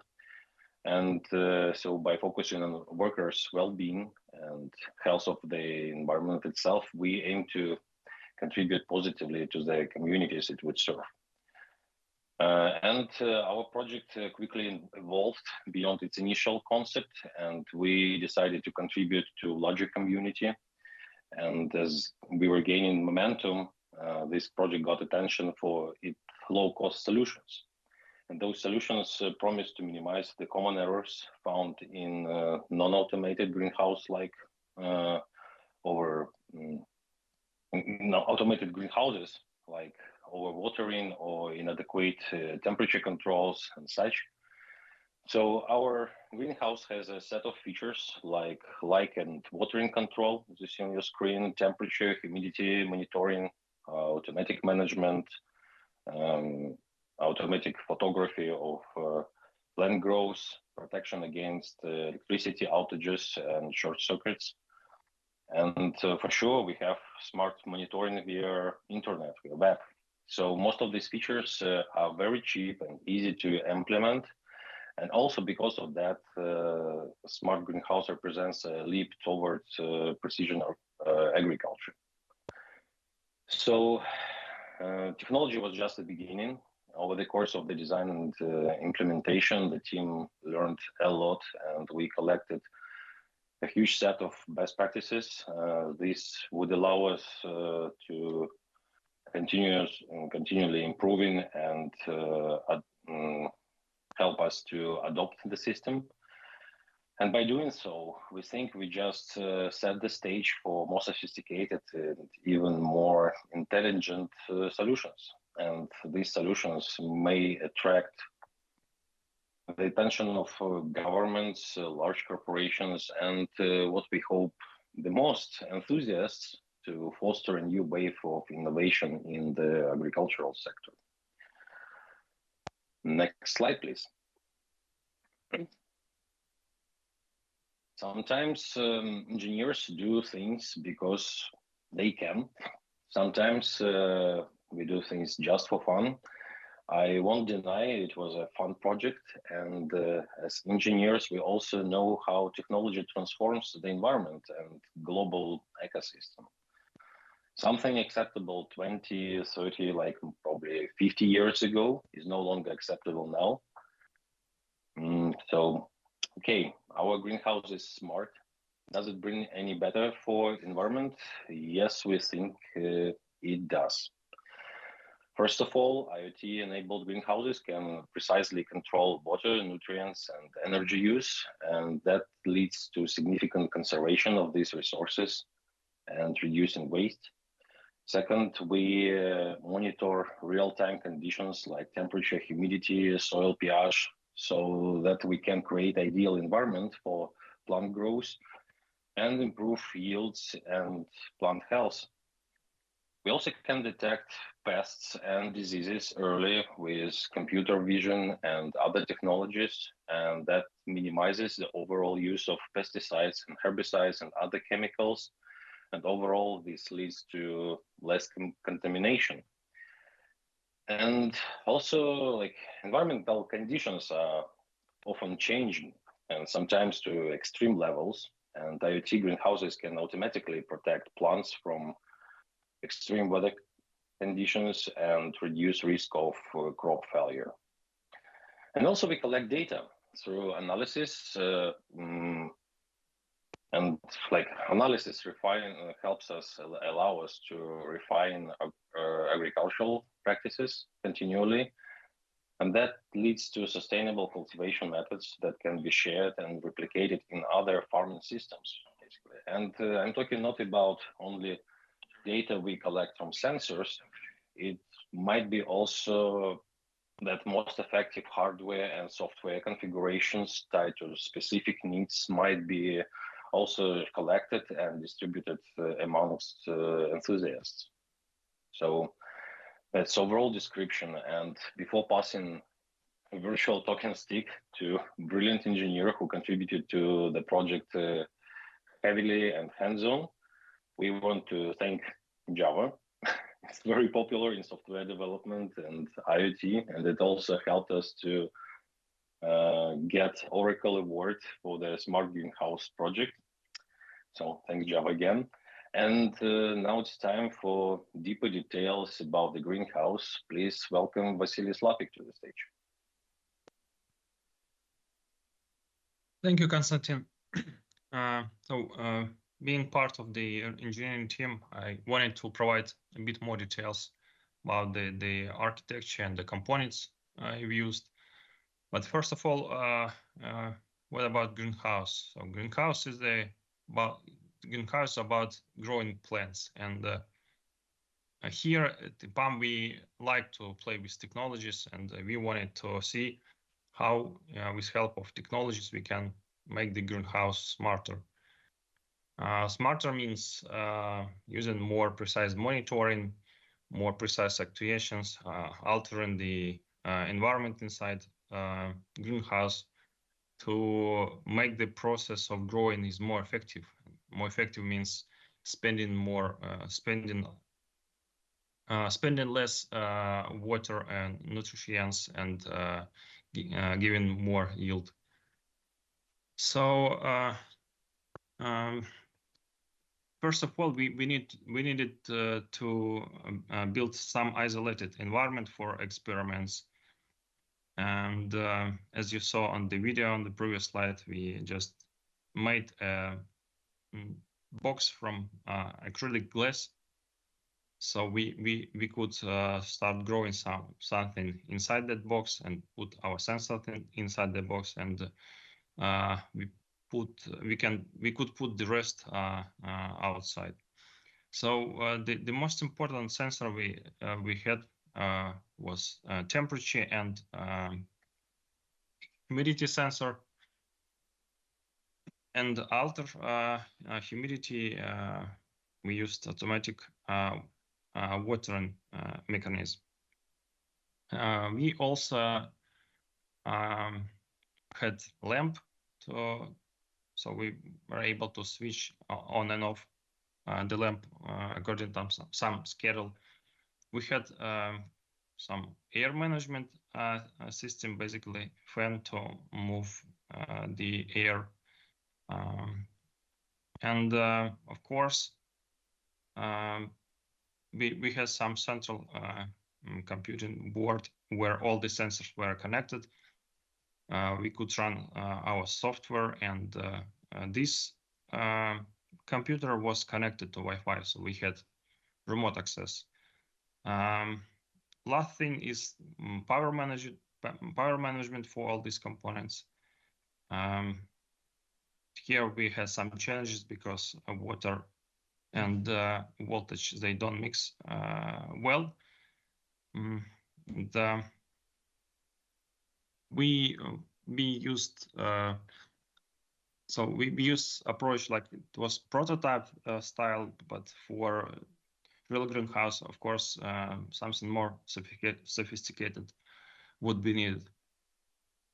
As Konstantin mentioned, we wanted to try to spend not much of money on this project, so we literally built everything from existing components, from very cheap DIY components, and we wanted to reuse as much as we can for hardware and for software as well.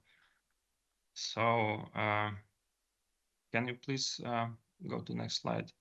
So the list of sensors and components probably is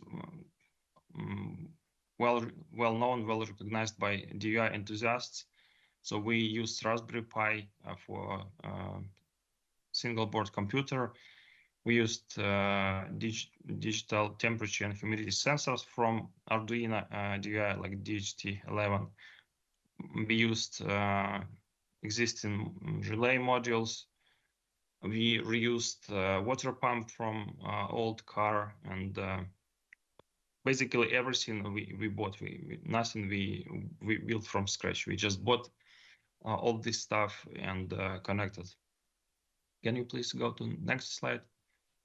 So yeah, here are the pictures of some components we used. Like we used water pump, for instance, from some old car like this on the screen. You can spend just $10 and you get your watering management system. The power supply, you also don't need to build it from scratch. You can buy it. Humidity, temperature sensor, soil moisture sensor, all from DI says. And we did have a circuit breaker just in case, but that's probably was the only thing for protection. As I mentioned, it's not mature approach, but we built kind of prototype, not the final solution, so it was enough for us for most of the time. Can you please go to the next slide? As for central computing unit, we used Raspberry Pi. It's very known single board computer used by DVI enthusiasts over the world. It's very cheap, and it is a size of credit card, so it's really small, and it has immense computing power. It is sufficient to perform way more sophisticated things than serving the greenhouse. So we had a lot of room here for running any software we want, and you never hit the limit of computational resources on Raspberry Pi.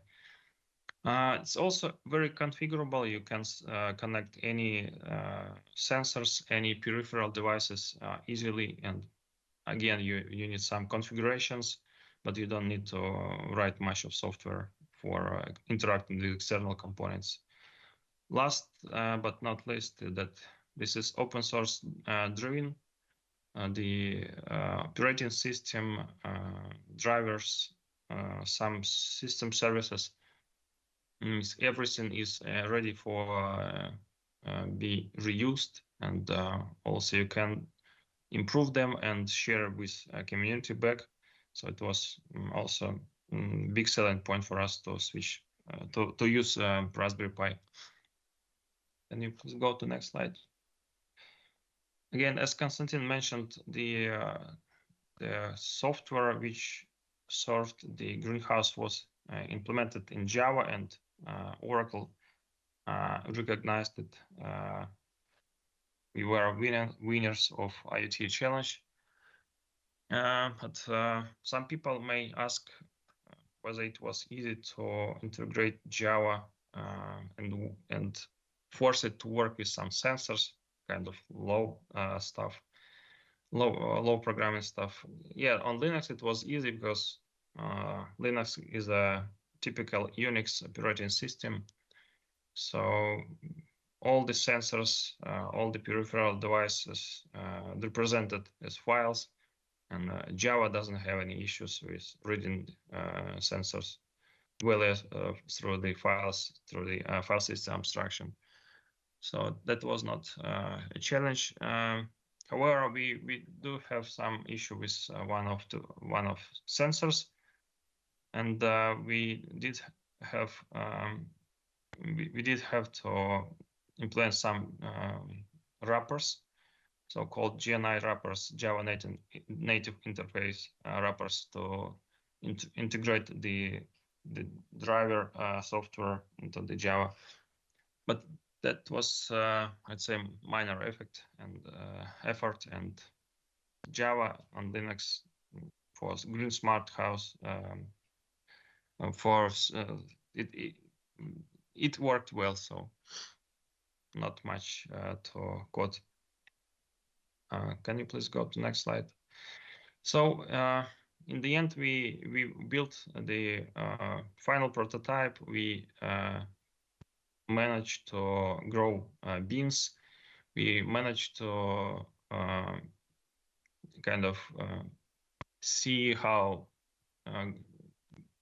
beans react to different schedules of watering, how you need to switch on and off the lamp to grow them more effectively.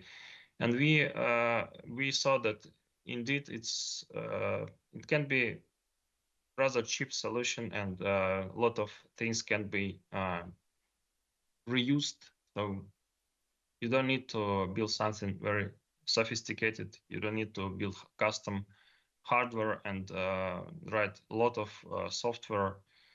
There are a lot of different components you can reuse, and you can spend very little money to implement smart greenhouse and achieve many environmental goals, and also share your result with broader communities, so other people may find the right profile to grow something different, not beans. It was very interesting, challenging project, and yeah, I think that's all I wanted to share with you. Thank Thank you so you. much, Vasily. Thank you. Yeah, that's it from us. Yeah, if you do have any questions, definitely we're welcome to address if we can. And thank you again for that opportunity. Thank you very much. Yeah, we have a question here. Thank you very much for your presentation, which is very interesting. You emphasize the greenhouse aspect. Do you have any other external application where you use this kind of approach, integrating sensors in a local network using, as you said, LoRa, using a Raspberry Pi in order to control everything? Do you have a digital form somewhere, an external one?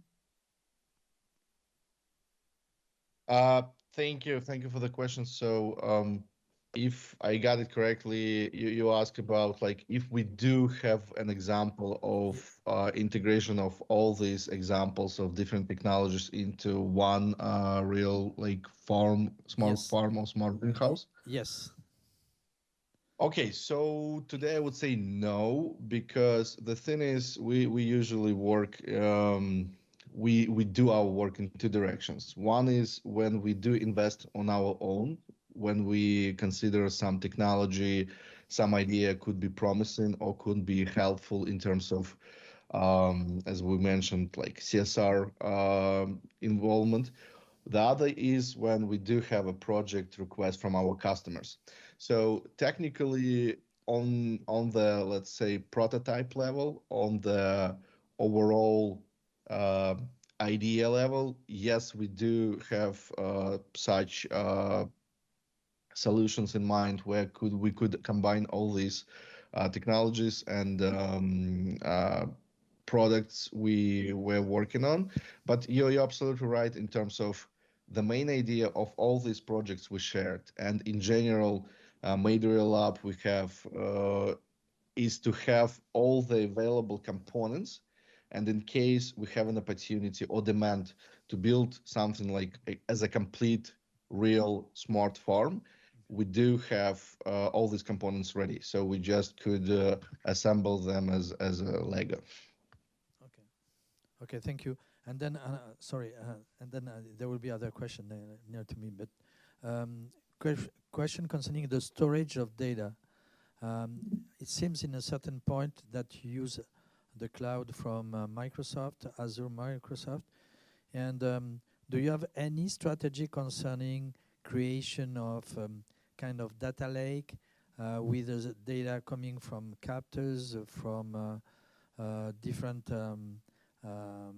device, and trying to analyze using AI tool, for instance, to detect diseases or anomalies in the crop.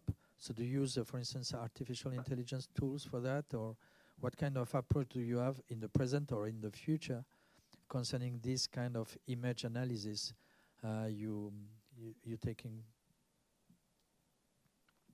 So first question concerning the storage itself. What kind of DBMS are you using? Do you use NoSQL database, or for instance, to store the data in the cloud? Or and then what kind of AI tool you're using for image analysis? Okay, got it. So, Maxim, do you have information about LoRa in terms of cloud and data management for LoRa? Of course, I have lots of this information. I would like to highlight that I'm mostly a hardware guy. I'm the guy who builds the hardware. So I can send all of this data about a bit later. I mean, with stating how we're using this cloud, Microsoft Azure, IoT Cloud, on all other information, we will just send you a bit later, okay? Thank you. Sure.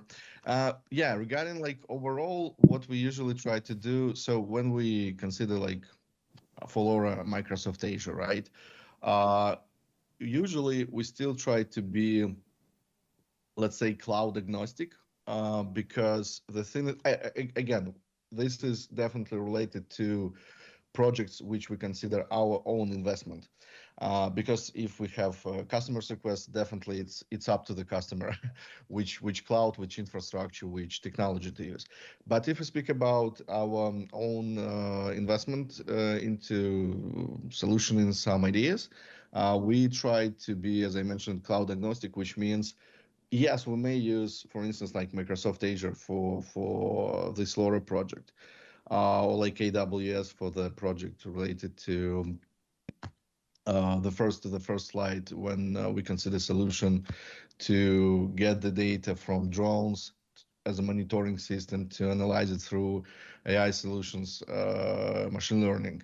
But at the same time, we want to have the flexibility if, for instance, tomorrow, due to any restrictions, constraints, or I don't know, requirements from anybody, we could move it to any other cloud. So that's why we don't have cloud preferences when we consider our own projects. In terms of what AI tools were used, yeah, I need to double check because in general, all this project, as I mentioned, EPAM is big company distributed globally. And in many solutions we do, we involve not just like one team somewhere in one location. We use different teams based on their expertise and availability as well. So regarding exact machine learning AI tools which were used for crop disease identification, yeah, I could double check a bit later. Ladzao, one last question. One last two questions, in fact. The soil temperature probe that you showed in is that a prototype or is that something you're commercializing? I didn't hear well the part before like commercializing. So which one? You had one slide where you had a sensor system for soil and temperature, humidity and temperature, and so is that an existent or is that just a prototype? I got it. I would say it's more prototype-like because I think I missed it. I didn't mention it, but the idea was it was initially it was part of the contest. So we were participating as a company who supports this contest to design a product solution which is about both components, actually three components: hardware, software, and let's say usability of these solutions. So make it easy to use by people who do not have a master's degree in computer science. So, I mean, it was a working solution, but in terms of the future, yeah, I don't think it has like as a commercial product. Okay, and the same with the greenhouse. It was all prototyping with low-cost components to do that, because it's a difference between just a question about difference between the cost of you're doing prototyping and then the cost of moving that up to an industrial commercial system. Mm-hmm. Would you be? I guess who would your target audience be eventually? This is a great question. Thank you. So for the greenhouse, yes, that's also prototype or just kind of like proof of concept. But with greenhouse, there is big difference in comparison to probably the thirst solution I mentioned and you asked about. So the greenhouse idea was to have a solution which is cheap in terms of components. And yes, you're right, definitely it's getting more expensive if we considering scaling it to like production ready solution. That's true. But still, to prove that you could use, and as Vasily mentioned and showed on one slide, some really simple components which you can buy or get from disassembling some, I don't know, old car, for instance, right? So that was number one, because many speakers today mentioned that the one of biggest issue for agriculture, right? Especially countries which do not have like financial wealth, and it's much more complicated for them to introduce and implement smart solutions because usually they're expensive. I mean, if you don't have proper support. So that's number one, make it cheap. Number two, the idea was from software part to have it easily distributable through like Linux package. So technically, again, you kind of like get the set of details if you want to try it locally.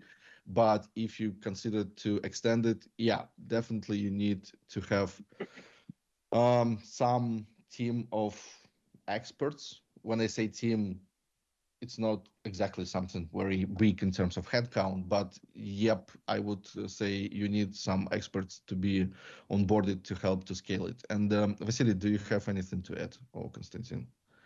Actually, I do have. So our main business is to create something which is ready for production. We have all necessary expertise, like in supply chain, manufacturing, logistics, and how to scale. So we work directly with our clients when necessary to consult regarding upscaling, regarding how to make it possible and how to make it as cheap as possible. Because initial stages of prototyping are usually quite expensive, or R&D even more expensive, and then you need to define how you organize all that production, and we help our clients with that. So, but as Vlad mentioned, those are like, we are trying different technologies, and we have like semi-ready solutions. As soon as we feel that we have demand, we have something to offer to the market, basically. So this is our approach here, especially regarding hardware and embed. And Max, you wanted to add something? Yeah, I just wanted to add slightly about the hardware part of it. We have a lot of professionals related to the hardware design. I mean, electrical engineering and mechanical engineering, and we can create the custom solution starting from the board. I mean, of course, for the prototyping phase, it will be off-the-shelf part, but for the pre-production alpha or beta version of the device, it will be fully customized solution that we can not only manufacture right here, we can provide necessary documentation and everything that's involved there. So in terms of getting closer to the production, it will be fully custom solution. Thank you. Thank you very much. So now we will, maybe you have, no, it's okay. Okay, perfect. So thank you again. All of you from FM Systems, really thank you. Thank you. And yes, right now I will just up. Perfect. Yeah, I'm going to do that. So if any more questions, many more questions, thanks for having us. I think we're done with the questions. Thank you very much. Thank you so much. Okay. Thank you. Thank you. Bye. Thank you so much. Bye. Nice to meet you. Bye. So yeah, we will just a few minutes. We'll put the last slides. Okay, perfect. Here we are. So that's the end of the workshop, and what a workshop it's been. Thank you all for taking part in this workshop dedicated to agriculture and data. We would especially like to thank each speaker for taking the time to join us today and present the projects they are working on. Each presentation was truly enriching, so thank you again for that. I'd also like to thank ESTIA and its team for hosting this workshop, which is part of the launch of the European Deep Farm project. As we mentioned earlier, the replay of the event will be available in a few days on ESTIA and Datum Academy YouTube channels, and you will also have the integrality of the presentation document on both websites, so on ESTIA website and Datum Academy website. And we hope you enjoyed the workshop as much as we did, if not more. Maintenant, pour l'audience francophone, donc c'est la fin de ce workshop. Merci d'avoir été là avec nous.